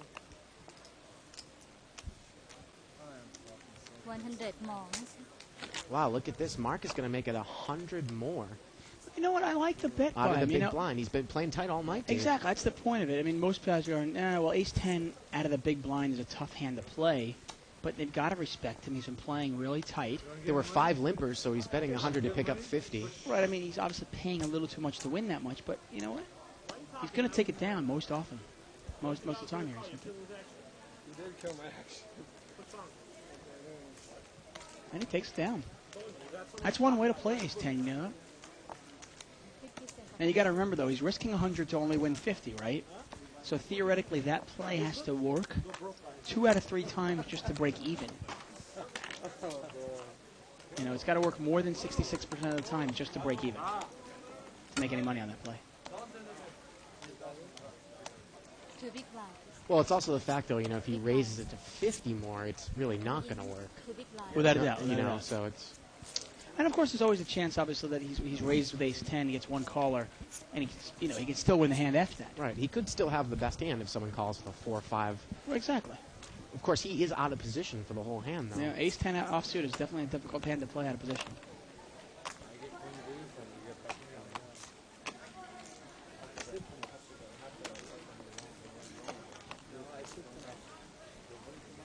And I remember I was giving some people the live updates of Mo during the seniors tournament down at the World Series. I'm not sure if you guys were getting those live updates or not, but Mo had a really great showing in that one. I was really proud of him. 7. 4, 6, 8. It got checked around, and 9 comes on the turn. Mo's got top pair here, and he's going to bet it. 150. He's going to bet 150.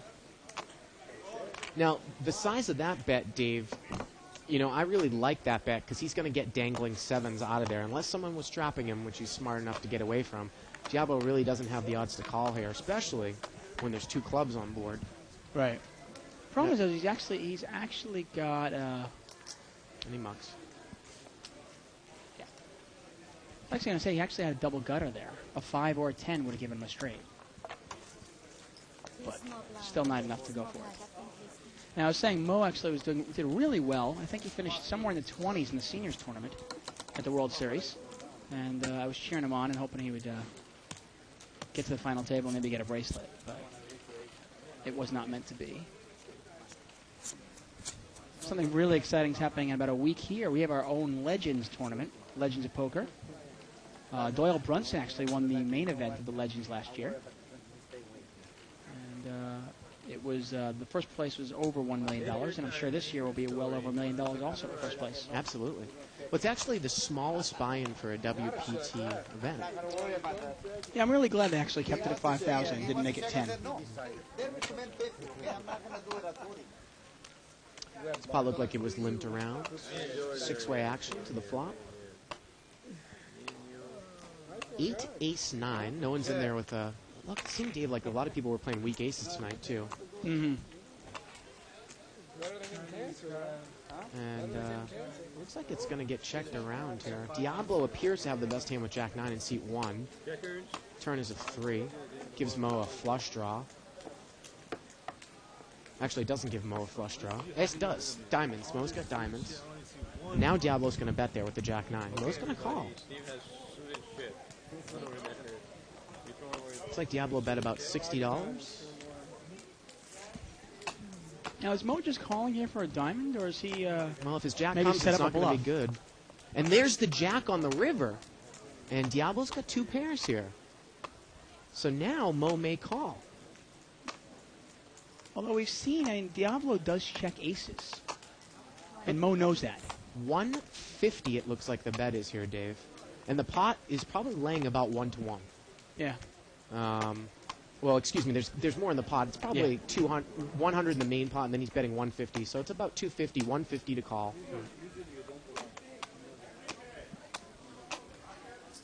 And he does make the call. And that Jack did him in there. It was a strange call there by Mo on the turn. Especially the way Diablo plays. I mean, we saw earlier, actually, and he actually showed Mo his hand when he had ace-deuce and an ace flopped. He checked his ace, and when Mo betted, he threw his hand away. So it's not on. It's very common for Diablo to check an ace there. And if I'm Mo, you don't put him on 2 pair, but maybe just put him on a weak ace. Well, and look at the river checking that's been going on all night, specifically with Diablo Some and fresh Jesus. Bicycle Casino water. Yeah, of course. Straight from the reservoir in Bell Gardens. I'm still going to put my offer out there, by the way. If anybody does come down to the Bicycle Casino, I will buy them a drink, or I will get them their own bottle of Bicycle Casino water. The Kev Math on 2+2, he's posted that the 2 guys in the balcony are Statler and Waldorf. Oh, I'm Waldorf. definitely Waldorf. Statler and Waldorf. Thank You can be Statler. I want to be Waldorf. Deuce 3-8. Look at this. Seat number 3. He's got a bottom set here. Gore. And he's checked it from up front. And Jesus has bet. Jesus has got a gut shot to the 5. He's bet 40. Now, Damon's got pocket 7s here on the button. And again, we've seen some of the hands that Jesus has shown down. Wow, and Damon, he just And lets George it go. is going to make the call with Queen 3. Let's see what Gore does now with bottom set. Is he just going to smooth call? Well, he's going to play it. He's going to smooth call. Yeah, he's not scared of the board for some reason. Pot is now about $180. Oh, and my. a 5 comes on the turn. And that gives Jesus the straight. And Gore checks his set of deuces again. What is that? Is that a $20 bet? $110 bet here, Dave. $110, wow. And Gore check raises him to 400 straight. And 4-6 is the nuts right now, Dave. 4-6 is the nuts, and Gore's in big trouble. And he just makes a smooth call here, it looks like.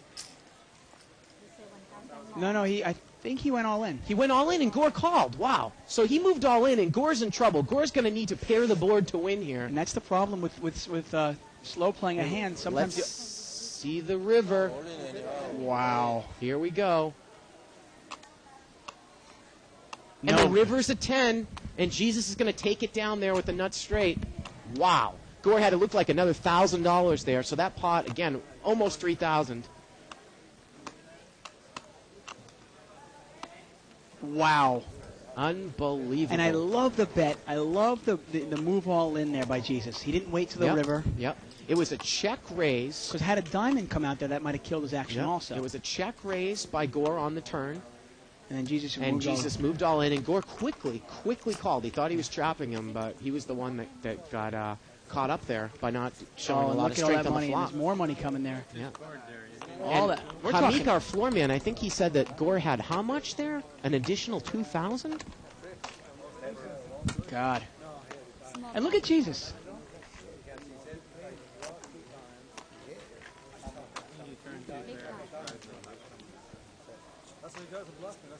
So we're hearing that the action was that when Gore check raised, Jesus moved over the top 1,000 more, and Gore now moved all in with probably, it looks like a remaining 1,800, I believe, or something like that. The pot was about a $4,000. Actually, I'm sorry, about a $4,500 pot when it's all said and done. And Jesus, get a close up of his face there. He looks like he just went bowling or something. Wow. I mean, look at him. Oh, ho hum, another $3,000. No, I'm surprised with that type of pot they didn't try to work out a deal again, Dave, for something. With one card to come, I guess it was. Yeah. I don't think Jesus is. He's there to gamble. He's there to have a good time. And he's picked up pocket kings here in seat 4. And he doesn't get any action. Wow, unbelievable. See, the one problem with slow playing a set like that is it's sometimes bottom set too. Bottom set. Right, the problem with that is sometimes the only time you're going to get any action from somebody is if they beat you. You know what I mean? In that case, the guy had 4-6. You're not going to get it. You're not going to get it. I mean, what's he going to call you with a 6? Dave, don't hit me with that bottle. I'm sorry. Was I hitting you? I was getting excited. I was beating everybody with the bottle there. Oh, big mistake there by Gore.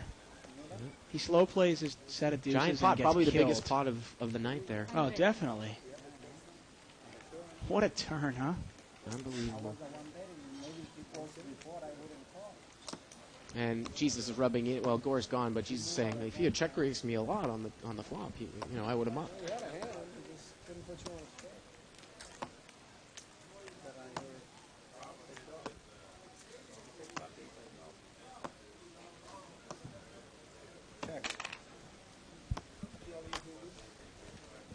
Got an ace-6 against 4-5 here. Mr. Kim, he takes a card. He's got the nut flush draw. King comes on the turn. And now Jesus is going to make a bet. He's going to make a bluff with 4-5 offsuit. Again, Kim has got the nut flush draw. Let's see if Jesus can follow through on this bluff. Oh, actually, and it looks like Kim might have raised. And the rabbit cam, we couldn't quite pick it up. She did it too quick. Look at Kim go for the cards.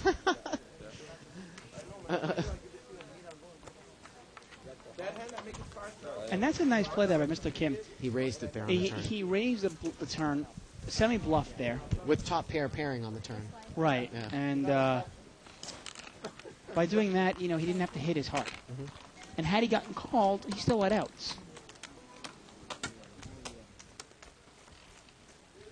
I don't know why Kim is rabbit hunting if he won the pot. I guess you wanted to see if he would have got there. Mr. Kim, a very, very big Chinese poker player in our other section of the casino. Chinese poker? Yeah. And I've just learned something interesting about Chinese poker. Over in California games in a California casino, those games play bigger than, say, our 300, 600 mixed game during their Chinese poker section if they're playing a mixed game because they play with all kinds of weird bonuses and stuff. Really? $10, $20 a point is huge in that game with bonuses. Wow, okay. You know how to play the Mexican poker? We've got a lot of games here. I mean, you can play between Mexican poker, Chinese poker, blackjack. And Kim's talking about Mexican poker right now. Yeah, there's nothing, and I put only. Look at Mo. Everybody call, oh, you got nothing. I have pocket ace, pair ace. You have nothing. Mo's got a 3-4 clubs. He's open-ended with the club draw. Unfortunately for him, he doesn't realize Steve also has the flush draw. And look at Jesus make a raise with nothing. He's got nothing. He's got King 7. He's going to make a raise. And now Steve's going to go out and he says, you might end up winning the pot because of me. He's going to fold. Wow. And now, if you're Mo, do you put in a re-raise if you think Jesus is full of it? Which he is. I gotta be honest, I mean, 3-4 clubs, that's almost a good enough hand to move in on. That's what I mean. Such a huge draw. So it looked like it was a $60 bet by Mo. Jesus has made it 200 to go. Pot had been limped around. So it's about $300, and Mo's just going to make the call. Well, Mo doesn't know that his clubs are out there. And Mo checks blinds, a $500 pot, and Jesus hits top pair now on the turn. And he's only going to bet 200 here, Dave, so it's a $700 pot, 200 for Mo to call. And Mo quickly makes the call. It's a $900 pot now. Let's see the river. River's a deuce, and Mo doesn't get there. And Mo checks it. And look, and Jesus shows the fact that he raised the flop with nothing. didn't get anything. He had 7, 8 clubs. I said, you probably not winning the pot. Oh, but he had a straight club. Crazy action tonight. Yeah, that's Mo obviously doesn't realize that his clubs are out there. He thinks, okay, well, I've got 9 outs on my clubs, Right. and I've got an additional 6 outs for the straight, 8 but minus 2 for the clubs. I've got 15 outs. I'm actually a favorite in his hand. But he doesn't realize that, Steve had 7, 8 of clubs, and Jesus there had the king of clubs.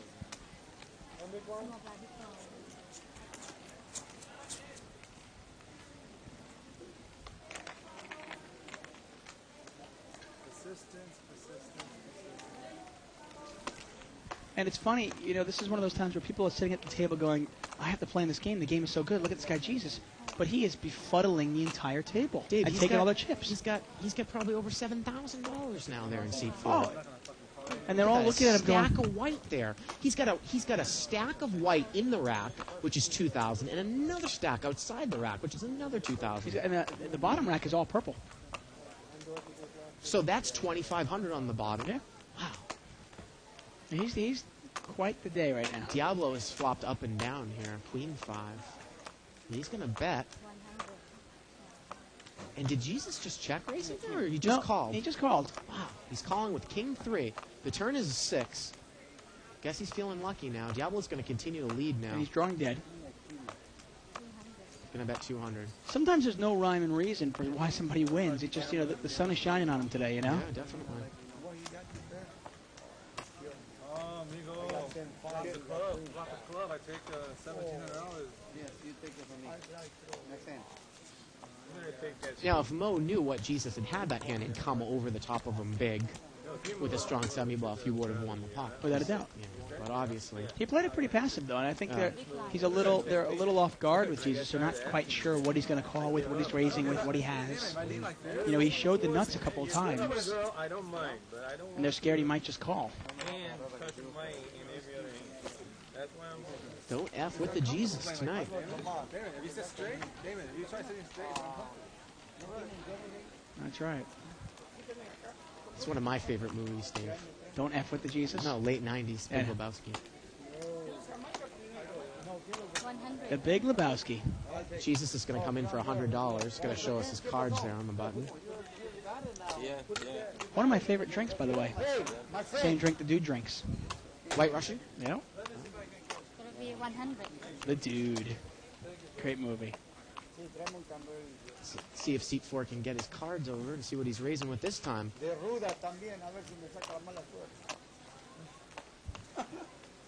And you know what? Hey. He's got a Queen 9 offsuit.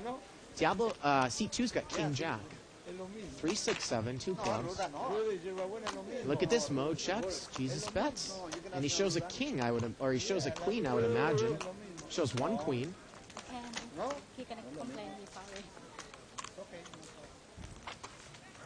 And I'll tell you, it's real easy for us to see what Jesus is doing, but when you're at the table with a guy like this, it can be intimidating.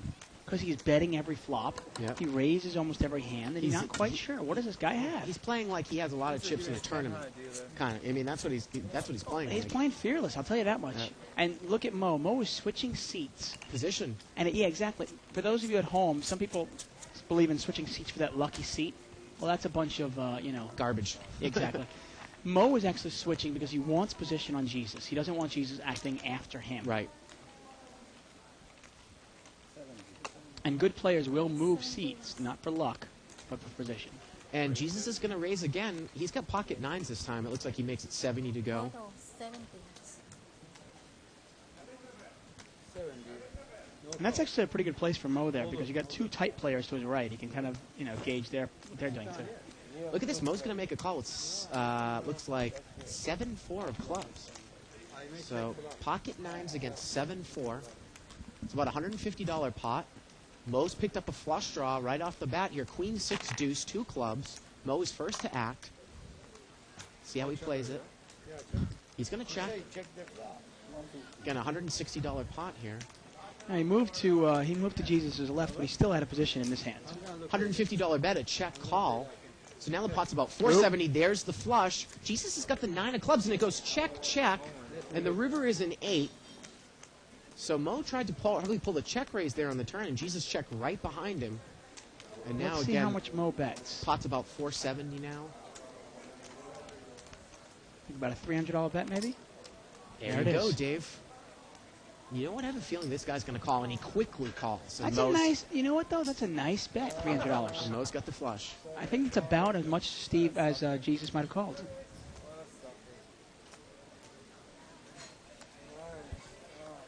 Oh, how about Jesus checking right behind there on the turn? That fourth club comes, Mo's hand's no good. It's also a jack, too, so it's... Yeah.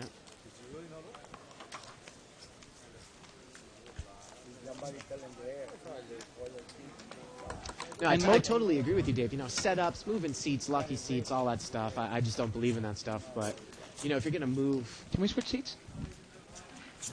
I just feel a little... I feel luckier in this seat. Do you feel lucky in this seat? Yeah, I do. Yeah. No, but, you know, get in position on a player like that, that's a good move. Completely, that's without a good doubt. move. Yeah. There's actually a well-known poker pro that I met about 5 years ago, a guy named Greg. He's out of Vancouver, and he comes down to Los Angeles for about 3 or 4 times a year for a couple of weeks each time to play here because the action's so good. And he's the one that introduced me to that. I was still learning the game and still learning position and stuff, and I watched him do it, and I asked him why he was moving seats. Wow, now Kim looks like there was either a limp re-raise here by Damon. Damon's in seat 3. I don't know if Damon raised it and Kim re-raised, or if Kim raised it and now... Actually, Damon looks like he's in the big blind, so he's come over the top all in. And is he seat 3? He is. No, yes. Yes. He's actually seat 3. He's not Gore. And it's 725 to total, and I can't imagine that Kim is going to call here with ace 10 of diamonds for $725. No, surprisingly, Jesus laid down ace jack. Well, a raise and a re-raise to $800, and Damon's all in. I've watched Jesus call with king 3. So it's probably, again, it's about another 700 total to Mr. Kim. It's just pocket 10s against ace 10 here. And Mr. Kim mucks. Somebody took 100 off me. I want my 100 back. I don't know. I had 820 back. And it went down to 725. I don't know. And actually, Damon had a little bit more. He raised it to 800, had 500 behind him. Really? Wow. It's a big bet with pocket 10s, huh? Obviously, he didn't want to take a flop there. No. Figured let's take it down right now. Yep. That's one way of playing him, right? 2 wives, Damon? 2 wives? 2 wives again? 2 wives? 2 wives? But you see all sorts of superstition, you know, people that wear their lucky shirt, or if they, you know, if they win with a shirt, they'll wear the same shirt. If they lose the shirt, they won't play with that shirt again. You know, changing seats. They won't play the dealer. All these things. In the end, you know, most players, most people, they have trouble blaming themselves for their bad fortune, so they have to blame something else. Yep. It can't possibly be the fact that they're not a good poker player, or they made a mistake in that case. Sometimes the first step to becoming a better poker player is just, you know, taking the responsibility for your own mistakes, for your own errors. Realizing that, I made a mistake here, I screwed up, and, you know. Well, pocket 4s against 8-9. Diablo's flopped top 2 pairs here in seat 1. And it looks like he checked it there, Dave. And Jesus he's going to throw the little line out there. And I'm pretty sure we're going to check raise here, right? No. No, it's a check call. The turn is a deuce. The pot is now about $200, or 200 plus. So Diablo's check called the flop, and now he leads on the turn. Very, very strong move. Well, yeah, the deuce of clubs. Yeah, and exactly. he bets 200, and Jesus calls. So now the pot's about 650. The river's a king. What do you bet here if you have the 8-9? Well, it's an action killer. King's not a scary. King's not. And he checks, it looks like. It looked like he checked. So checking the river again. 8-9's going to take it down there for about a $650 I'm really surprised. pot. I mean, Diablo's a pretty strong player. At least I've always thought he was. And the king of diamonds can't be a scary card. All in the river, huh? You're trying to check, bet, all in. No, I think he was trying to check to induce a bluff there. I really do. Jesus hasn't bluffed the river yet. He bluffs on the flop, he bluffs on the turn a little bit, but I've never seen him do. Seems to always check down on the river. I mean, we've seen it so many times. We saw it with Gore with the quads. We've seen it time and time and again tonight where probably, you know, checking to induce a bluff of river from up front is not a bad play, but you've got to watch how the players are playing, and I wouldn't really do it to these players at this table. No, a perfect lesson actually was Mo betting $300 with a small flush, and he got a nice value call from Jesus there with pocket 9s. I mean, there was a queen, a jack on the board with a flush draw, and he still called $300 with pocket 9s. Jesus has brought this hand in here for, it looks like, boy, it looks like it was about $100 raise there with King Queen offsuit. And seat 6 is in there. We can't see what he has. It's an Ace 10-7 on the flop. And Kim and seat 6 are both in here, and we can't see 6 or 9's cards. Oh, Kim has got pocket jacks. Oh, and seat 6 is not in the hand. The turn is a 7, so it's King Queen against 7s. Mr. Kim's got jacks, actually. Jacks and sevens. Yeah, King Queen against jacks. And interestingly here, a jack would have been an out for Jesus here. And look at this, Kim But it's not continues to anymore. call. It's a $300 bet on the turn. So now the pot's about $800. King Queen's got a gut shot. Yeah, he was playing. But you're right, if a jack comes, Kim would fill up. So Right. a 6 comes on the river. Had a jack come on the turn, Let it me would have guess, been a it's big going to go action. check here, Dave. Exactly. So Mr. Kim calling there with the aces. Takes down an $800 pot. Yeah. We've got a new player coming into seat 2. It's Franco. Well, if you're watching it, if you're sitting at a table like this, you can really kind of watch and see the patterns of players, and you can go, okay, what does this guy in seat 4 do? Because he's difficult to get a handle on. He seems to bet, and then checks the river. So you almost want to value bet the river when you think you have the best hand. Yep. And if you think you have even a decent hand, you might want to call him on the flop because he's probably not going to fire more than once if he's bluffing. Now Franco probably, it looks like he's the same guy that we were talking about. He left during our table talk, and now he's back. Not usually a good sign. Most people that are winning don't get up.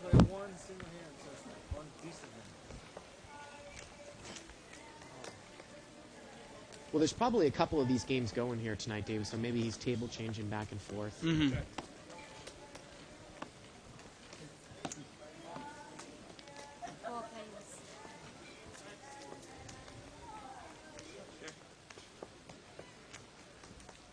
Four-way action here. 5, Jack, 10, rainbow flop. Kim is going to lead here with top pair. He's got Queen Jack. He makes it 40 out of seat 9. And Jesus calls with bottom pair, backdoor flush draw. It's about $130 pot here to the turn. The turn is a king. And that's even Kim's got an open-ended straight draw now. Mm-hmm. And it goes check, check, and the river's a king. Don't quite know why Kim wouldn't fire at that one. And now Jesus is going to throw a bluff in. Wow. 85. That's not going to get Kim off the hand. $85. But that's an interesting bet. That's the first time I've seen Jesus bluff on the river. And Kim makes the call. And Jesus just turns over a 5. Now, some people at home might think, well, look, Mr. Kim checked on the turn. Good check. And by checking, he induced a bluff. But I'm not so sure that Jesus wouldn't have called a bet on the turn. Oh, yeah. Yeah, I mean, I guess you could take a free card there because you don't have top pair anymore, but you've got a pair and an open-ended straight draw now. I mean, I want to give my opponent the chance to throw his hand down. Because what happens if a meaningless 3 or 5 come on the river? Now he's going to bet into you, and then you're put in a really tough spot. Do I call? Do I not? Yeah, like you said, how about if, did you say how 3 comes on the river? Yeah, with 3 or 5, 3. He makes 2 pairs. Yeah, exactly. 3 on a river. Because it looks like a harmless card. Yeah. You end up calling him, right. And you lose $300.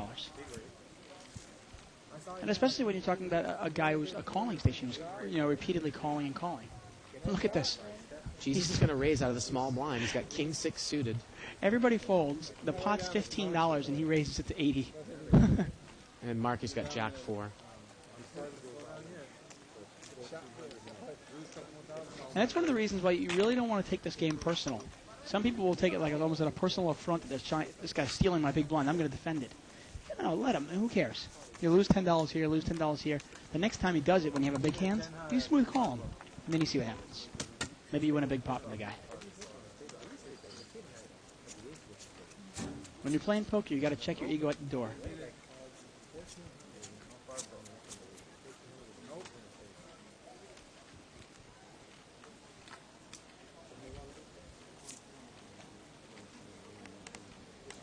No, amigo. No, Diablo. Diablo's going to raise here. He's got big slick. Ace King offsuit. And Jesus is going to come in for the call on the button. He's got a Queen 4 of hearts. It's a $50 raise. Mo's going to play.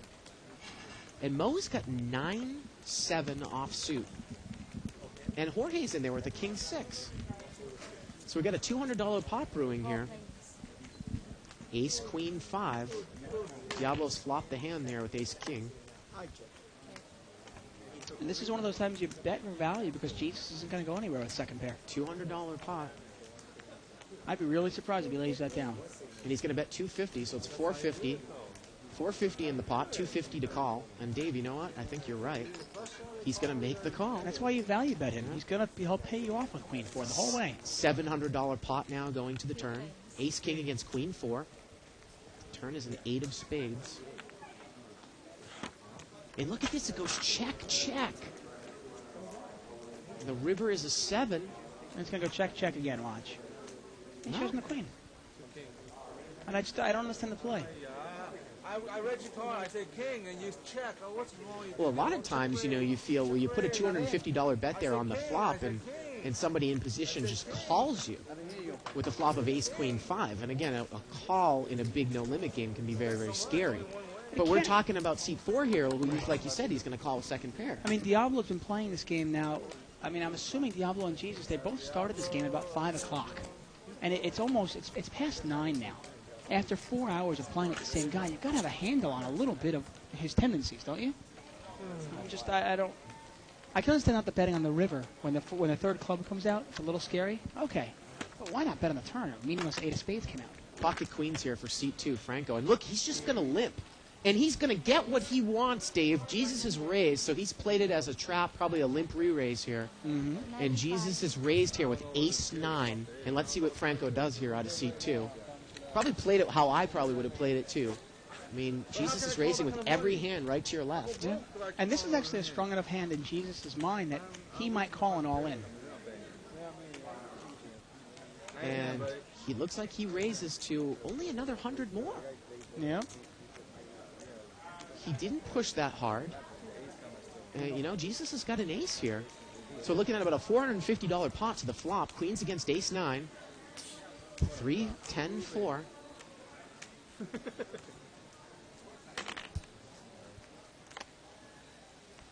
Let's see how much Franco bets here. Franco's going to bet 200, and Jesus makes the call. Well, now it's a $800 pot. The turn is a 7, $850 pot. He bets 100. Jesus makes the call. That's all in. Oh, he bets all in for 100, and Jesus makes the call. He's got 3 outs. So it's about a $1,000 pot. And the river's a 4, and this is just some incredible action, Dave.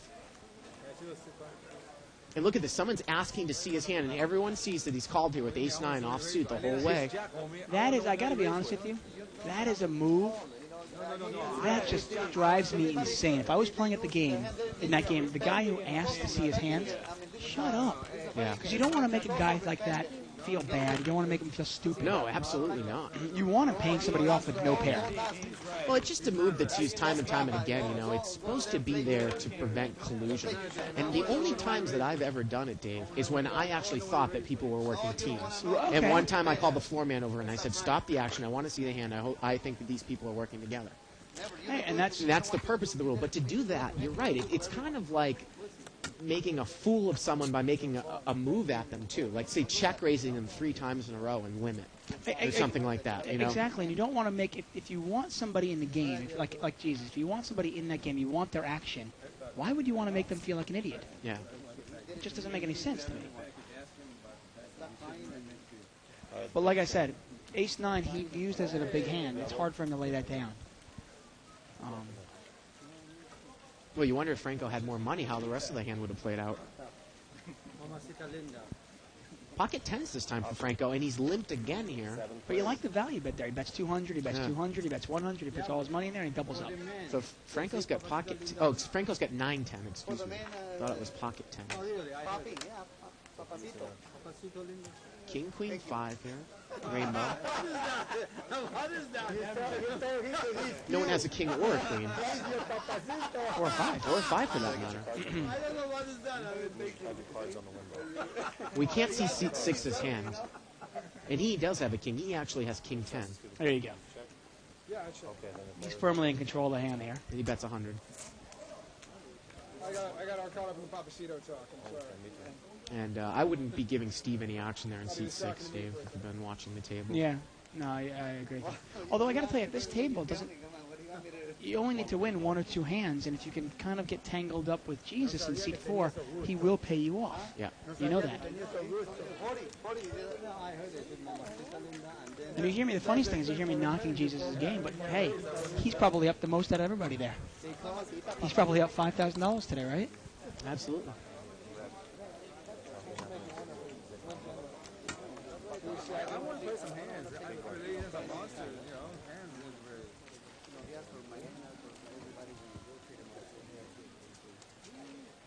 So our annual Legends of Poker tournament starts, I believe, July 29th. Thursday.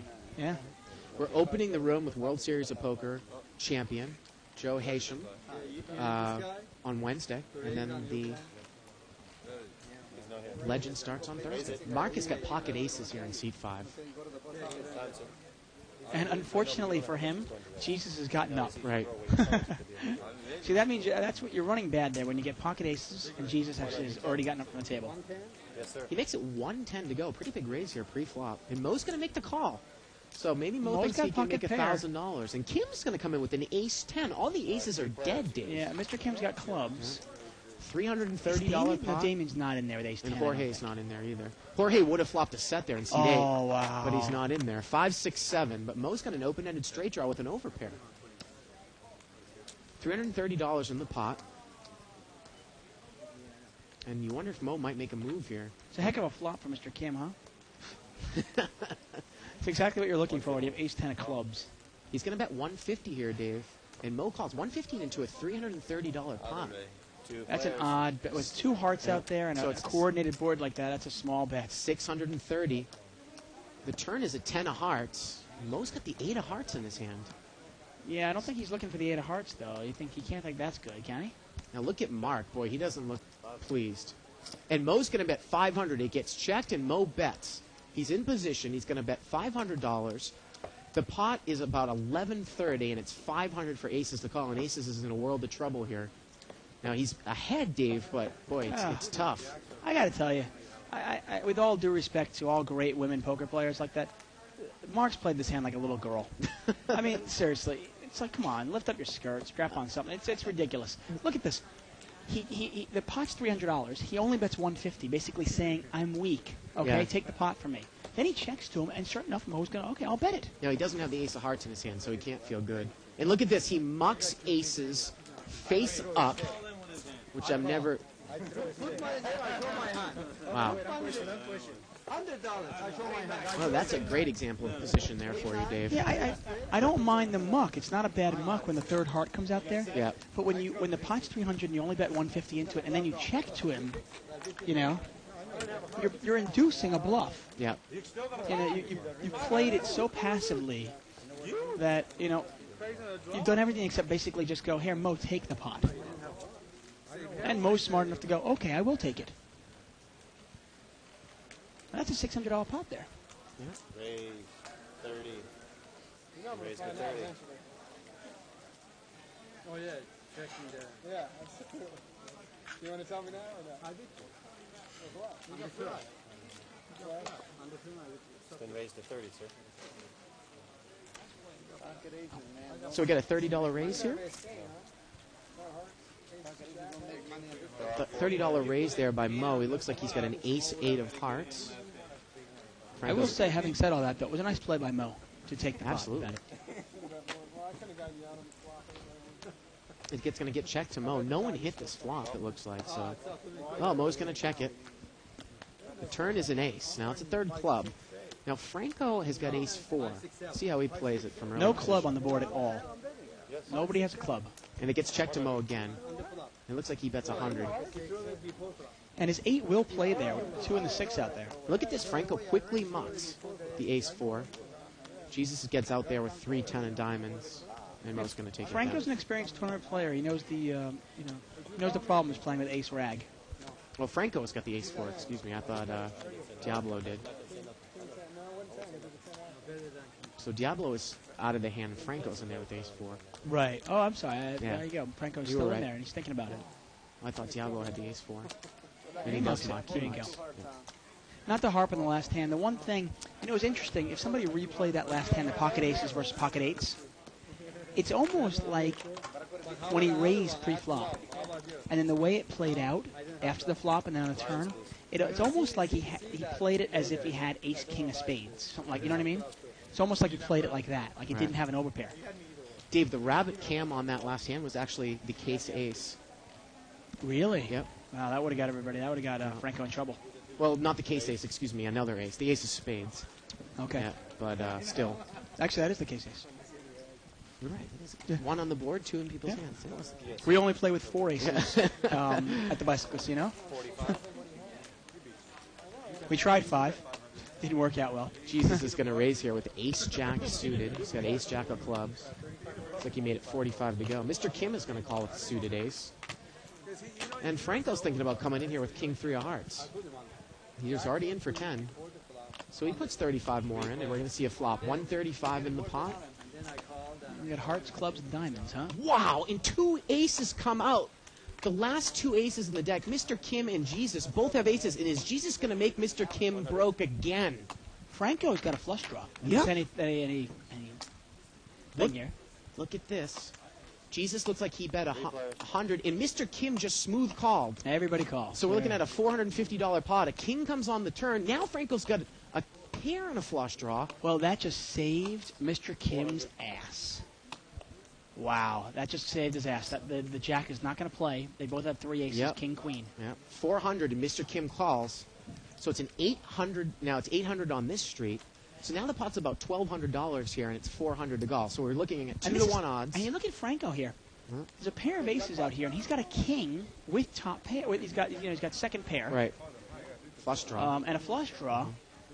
So again, if we do the odds out, look, it's about a $1,200 pot. It's 400 back to him, so it's laying him 2-to-1. Does he think someone has an ace, or does he think if he hit another king it would be good? Well, the thing is interesting is Jesus bets anything, right? Right. And the way Mr. Kim has played it, Mr. Kim has played it like he has a queen almost. Yeah. Because he's smooth called. Yeah. And you're right, Dave. That really saved Kim. Oh, saved that turn card just saved him. And Franco's still drawing live here. No, he's going to muck. And he's going to muck it. Yeah, so it's about a $1,200 pot here to the river. River's a 7. We could see some fireworks here anyways on the river here, Dave. Yeah, it's not going to make a difference, though. 500. He's going to bet 500 here on the river. And Kim is probably just going to smooth call. Shove. And he calls. And chop it up. Boy, did Kim get lucky. Wow, what a lucky turn there for Mr. Kim. Yeah. But you see what I mean there? Jesus obviously could have anything there. He could be betting whatever. Mr. Kim could be calling with a queen, and the king might have made some people broke. But Franco thought about it and said, forget it, I'll wait for a better spot. I think it was the right laydown. Again, if you do the odds out, you're only getting about 2-to-1 from the pot with 1 card to come. If you put somebody on an ace, you Plus can't the board possibly is call. paired, Dave. So, it's... Well, you can't put somebody on it. If you put somebody on an ace, either one of them, there's no way you can make that call. Right. Because then you have less outs, and even if you hit your flush card, it can fill somebody up. Right. Yeah. Exactly. You don't even know if it's any good. So that's one of those times when you're going for draws and you're searching for a draw where if you hit it, you don't know. And in no limit, it's really dangerous because you hit your draw and you go broke. Yeah.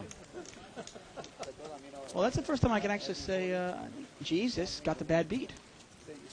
Oh, absolutely. By having to split that pot. And I got to tell you that I think Jesus was a little cautious there on the river, too. If Kim had said, come over the top and raised all in, do you think he would have called? I think Jesus would have called in a heartbeat. Really? Jesus, yeah. Yeah. I can't imagine him throwing it away. 3 aces? Steve has got pocket aces here in seat 6. He's made it 100 to go. Jesus is going to come in for the call with queen 4. Do I smell a bad beat coming here? Dave Marks out with king queen. Now, one of the queens is dead. We're going to see a flop. $220 pot. Oh, look at this. 3 jack 10. And this is dangerous here. Jesus has got the queen of diamonds, but Steve has the ace of diamonds. Now, this is not a bad time to slow play with ace of diamonds in your hand. He's going to bet $200. Betting about the size of the pot. And look at this. Jesus check raised him all in, Dave. All in call. He's going to have to catch some sort of running cards that aren't diamonds. A 9 gives him an open in the straight draw. No, a 10 comes and it doesn't come at the end. Wow. Unbelievable. That's how aces should be. So he check raised him all in, Dave, and he lost quite a bit. It depends on how much Steve has behind him. Hey, and then, you know what? That's what I was telling about Steve. Steve just sits there, he plays tight, he plays tight, he plays tight, and then sure enough, boom, Jesus doubles him up. And that makes his whole night, one hand. And the funniest thing is I was about to say that Steve could have slow played that, especially having the ace of diamonds. Yeah. Could have slow played it, and hopefully another diamond comes out, and, wow. Well, yeah. 12, 13, 14. Swear to God, the heart doesn't come out of my line. 14. $1,400. 14.90. And with the $1,490, and with the pre-flop, that's about a $3,300 pot. Well, yeah, it's 3,000 there, and then you've got a $200 bet times a $200 bet and a call, and $200 bet and a call. 3,800 total. He won 1,900 total. Wow. Off of Jesus there. Now the thing is, of course, he was open-ended there on the turn, and all the money was in. But he did have to catch one of his straight cards that wasn't a diamond either. Right. He only had theoretically, he only had 6 outs. Yeah. Actually, not theoretically. And now, again, against a solid player, you're sitting... Well, actually, the thing is, though, if I'm sitting there with aces and the flop is 10-3, Jack 3-10, I've got an overpair with the ace of diamonds. If I'm, if I've got 1,500 left, and even a solid player check raises me all in, I'm probably going to make a call. Yeah. I actually went broke in a tournament in the LA Poker Classic, actually. I went broke with a hand just like that. Diablo's got pocket aces here. Hey, what are they? They're just going around here, huh? Thank you for playing good. And he's made it... Steve's got ace-jack of spades, too. He's made it 40 to go. Yeah, you raised a little less. That's a pretty cheap raise. And Steve might have been the initial raiser. Steve was the initial raiser, and Diablo just smooth called. And look at this, a flush draw, Queen 3-10, 2 spades. Remember, Diablo just smooth called the flop, did not re-raise with aces. I think Diablo bet 100 there. Jesus is going to make the call, and ace-jack just makes a smooth call. The turn is a queen. And this might, I was going to say, is it going to get checked around? The pot's about $450 now. 200. And it kills Steve's outs here. Steve with each Look of at 2. this. Jesus calls with bottom pair here, Dave. And does Steve muck the ace-jack when the board is paired? And a 3 comes on the river. Unbelievable. Wow. And he's going to bet $500. That's just unbelievable. Well, I got to be honest, this is a pretty easy muck for Diablo. There's not much he can beat. It's a $500 bet. He can't beat hearts on the river. He can't beat a queen. He can't beat a 3. Pot's 900, 500 to call. Nice bet by Jesus. It's a third heart out there too, Dave. And he makes the call. Wow. He makes the call, and Jesus turns over deuce 3. Oh, that is insane. The Diablo, he kind of asked for it a little bit. He smooth calls, and he leaves a guy like Diablo. He leaves Jesus in the pot, right? And then, incredible, absolutely incredible. I should stand up and say I have a drinking problem, waving my bottle all over the place. I get excited, I throw my bottle around. But he almost asked for it. He smooth calls and he makes it $40. He makes it really cheap for Jesus to stay in there. And then when the board comes out, 2 queens, 2 threes, 3 hearts, what can you beat? Except a pure bluff. I mean, Jesus has shown enough bluffs that I think that's why he got paid off. Wow, that was insane. Well, but not on the river, though, remember. Don't go back on what you said before. You're right, right. Rarely is he shown a bluff on the river. Yeah. You're 100%. Now it looks like he's got 3-6. Jesus has got, he's got 3-7. And he's made trip 7s on the turn. This is just some unbelievable stuff. And he's checked it. And Steve's got a full house. Oh, look at this, Dave. Steve's got a full house. 6 is full of 7s. And Jesus check raises, and Steve moves all in.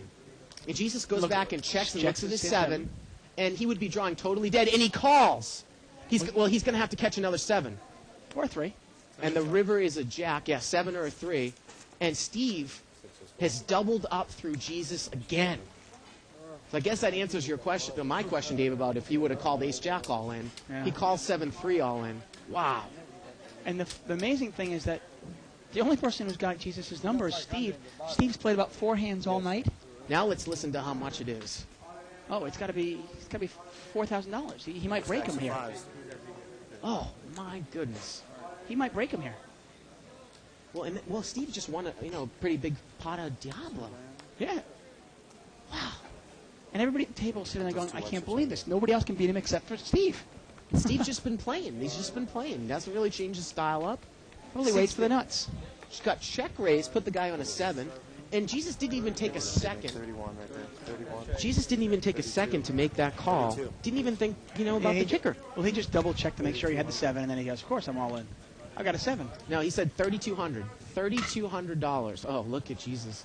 Look at Jesus' face now. Wow. And how much does Jesus have left? He still got hundreds there. Probably about 1,000 left. Yeah. But now, remember, he was at about 7,000 an hour ago. He's down to about 1,000. And look at Steve. And is that any proof the way to play a maniac like that? Wow. Wait for the nuts. Wait for a big hand. Hey, Steven got my money. And Kim says, Steve got my money. Yeah, exactly. Well, Steve's got Mr. Kim's money. Steve's got Diablo's money. Gore's money. Mo's money. Everybody's money. Yep. Wow. Oh, my goodness. 100. Yeah, Jesus is still coming through here. He's going to raise it 100 with queen 10 of clubs. Now, Marcus got pocket 5s, and I don't even know if Jesus has enough money for him to make this call now. He does call. So it's heads up, queen 10 of clubs against pocket 5s. 9-9 That's not a bad jack. flop for queen 10. No, it's not. Now, the question is, though, is Mark going to get in trouble here? Well, sometimes it gets a little... 115. It gets a little addictive in the sense of you see somebody, winning money. You want to be the one that winning money. I wouldn't really semi-bluff against this guy, though, Dave, because it's tough to... Well, no, right now he's probably steaming. He's a little on tilt. It's going to be tough to bluff somebody who's steaming on.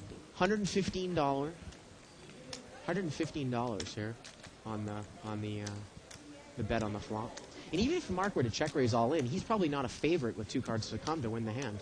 Jesus has got overcards and an open-ended straight draw. And Mark makes a call here. Wow. The turn is a 6. Now Jesus picks up additional outs. He's got a flush draw, an open-ended straight draw, and overcards. And he takes a free card on the turn. Wow, the river's a 7. Mark dodged all those cards. And now he's good. Unbelievable. And he's going to bet in here. He's going to bet $400. That's an odd... I got to be honest with you, that's a really odd bet there on the river. Yeah, it is. You would think you'd probably not bet because you'd probably only get called by a hand that beats you, right? Right, and that, like I said, I've been advocating betting for value against Jesus. But in this case, if he's got a jack, he's going to call you. If he's got a 9, he's going to call you. Oh, yeah. And you can't beat anything on the 7 board. came on the turn on the There's river. nothing you can beat on the board. Yep. So, why bet it? I mean, if you want to throw in a nice $150 bet as a stopper bet, so you don't have to get, you don't have to call a $500 bluff, maybe. Option. 3 players. 3-way action here. To the flop. King, deuce, king. The table's got to be very upset that Steve just won those 2 hands against him. That is just crazy. Seeing the way Steve plays, that basically takes the money off the table. Yep. Okay, it was a $10 bet there by Steve, and Mo called with the ace-9. And it goes check here on the turn. The river's an 8. Sometimes when you win a couple of big pots, it loosens you up a little bit. Suddenly you start bluffing. Ace-9 is good here. Mo's going to take it down.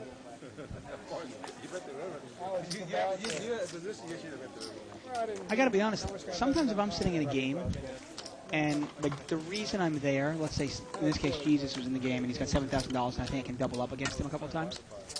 If he loses a couple of pots, I will sometimes even get up and go, it's not worth it anymore. Now that Steve's got the money or Mo's got the money, it's just not, the game's not nearly as good anymore, and I'll get up in the game. It's kind of deflated. The table kind of sucks its air out. How about that? Pocket kings here for Diablo for the, umpteenth time tonight. 50. You'd think he keeps him in his pocket or something. He's going to make it 50 to go. Jesus has got a jack 10 of clubs. He's going to call.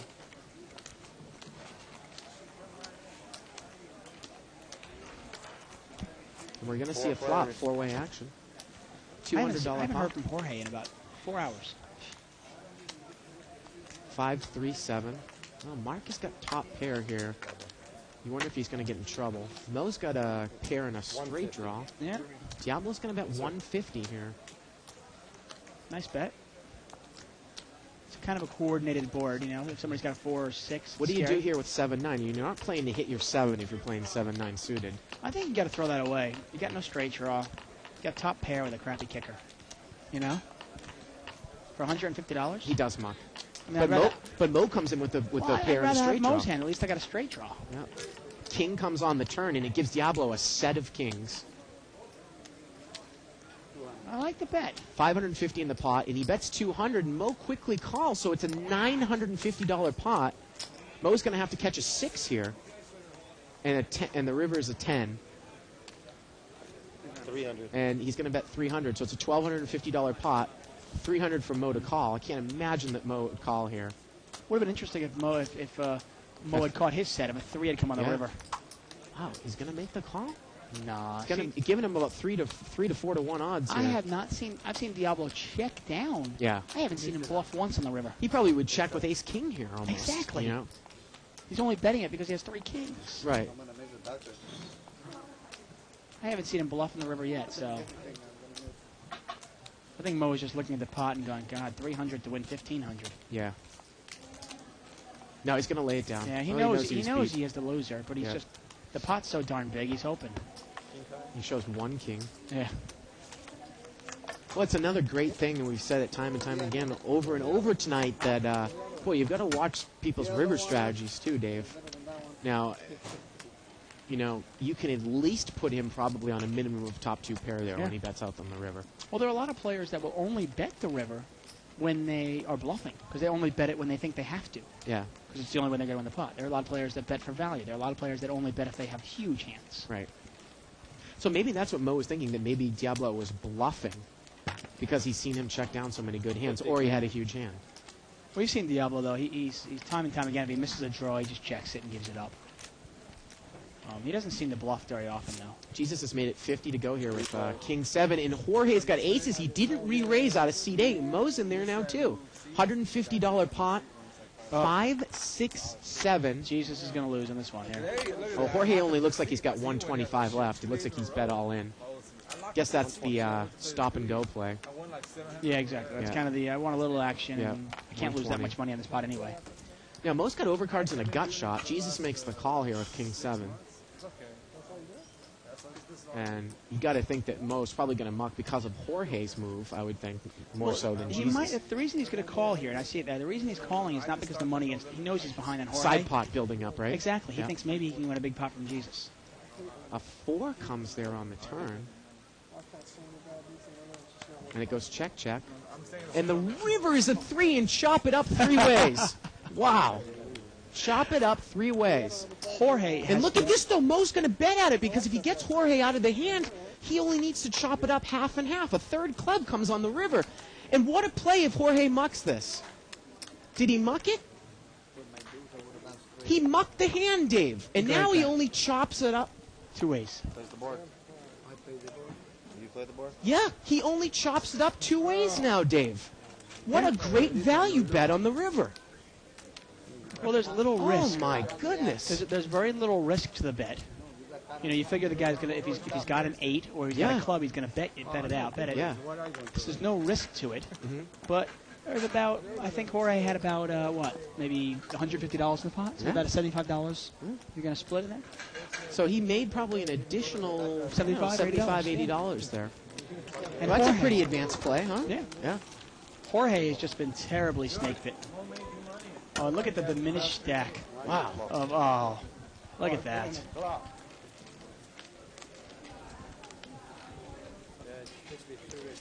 That was a sad picture. It's enough to drive somebody to a drink. Give away your hand. Okay. All right, thank you. It's been raised to 50. Seat 3 here, he's got aces. And he's in the big blind, and Damon is going to re-raise. He's not fooling around, it looks like. He's going to make it 225 to go. Well, he's got some money here. He doesn't want Jesus sitting around there. And I think Jesus was the initial raiser there to 50 with ace 4 of clubs. So he's going to call, looks like an additional 175. Raise 250 more. Wow. He's going to muck. And something caught his attention because normally he'd play that. Well, if he only has like 1,000 left. Yeah, but I Maybe mean, it worked out. Maybe you guys said something worked out. I wasn't sure about. and Mark's got a nice hand, but not in the face of two aces. Them taking the pot. I know. See, I I'm can't- confused again. See? Damon hasn't played a lot of hands. You know, calling another 250 here with King Queen Oh, suited. it's an easy fold. Yeah. Sometimes people just get enamored. King, Queen, Diamond. It looks so pretty. And he does muck. Damon takes it down. I'm just trying to say, when he's ready, Mike, 7. You thought about it when he thought about it too. Jorge, I got to tell you, he has got to be the most snake bitten at the table tonight. He's had aces. He had kings versus aces before. There he's got aces, and he has to split a pot. Yep. And there he is. Well, but he's still trucking Still along. pretty impressed there by the bet by By Mo. Mo. Yeah, 55. absolutely. Hey, well, Jorge should thank him. He made Jorge an extra $80 too. Jesus has got ace king, and seat number 1, Diablo, he's got queens. Jesus has made it 55 to go. See what Diablo does here. He's just called a lot pre-flop. Yeah. Phil Hellmuth-esque. He's going to wait and see what the flop hits. 10 deuce 7. I know Damon is not in the hand. He's going to bet $75 here. And Diablo's going to raise. No, Diablo just calls. Wow. The turn is a 4. So the pot is about $300 now. And it goes check, check, and the river's a 7. And he's checked again. You sure he has queens? Yeah, I guess so. Wow. Unbelievable. It's almost like he played it like he had, I don't know. I mean, there's a lot of scary cards for queens. You know? That board wasn't scary for queens. No, that board wasn't, but I'm saying there are a lot of cards that could come out. Oh, that were absolutely. By giving your opponent free cards. I mean, what if he had ace king? Free cards He twice. did have ace king. I don't understand the play. Yeah.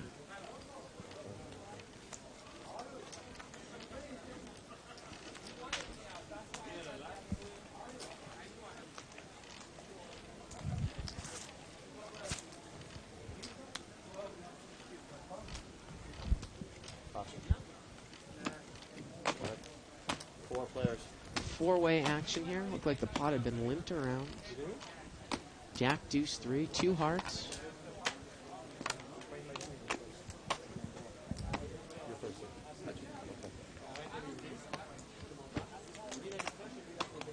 Mo's got the best hand here with 3-6, and 8 comes on the turn. And Diablo's going to bet here upper end of a, well, he's got a gut shot there of the 9 with a couple of overcards. 60.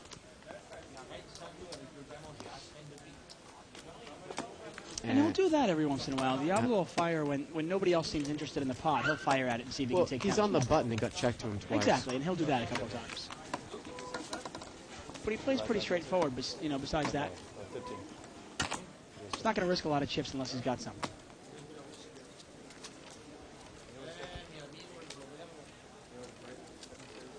I was going to say Jesus was our big winner tonight, but what a roller coaster ride for him. Steve's now the big winner, huh? And there he is. Wow, he's got a lot of money in front of him. It is. Option circle. And those purples, that rack of purples is $2,500. There it is. And there's a $500 chip sticking out of there too. That's 30, 40, sir.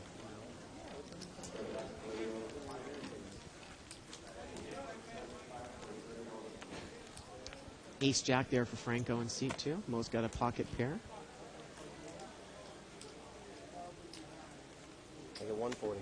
Smart man. I could And Mark, he's going to re-raise. He's like 3-4 suited. No, better than Mark is going to raise to 140 here with ace 10 offsuit. He's doing the same thing with that hand. But Jesus is going to call with the queen 9. So we got about a $250 pot here. Heads up, ace 10 against queen 9. Oh, deuce 8, 9.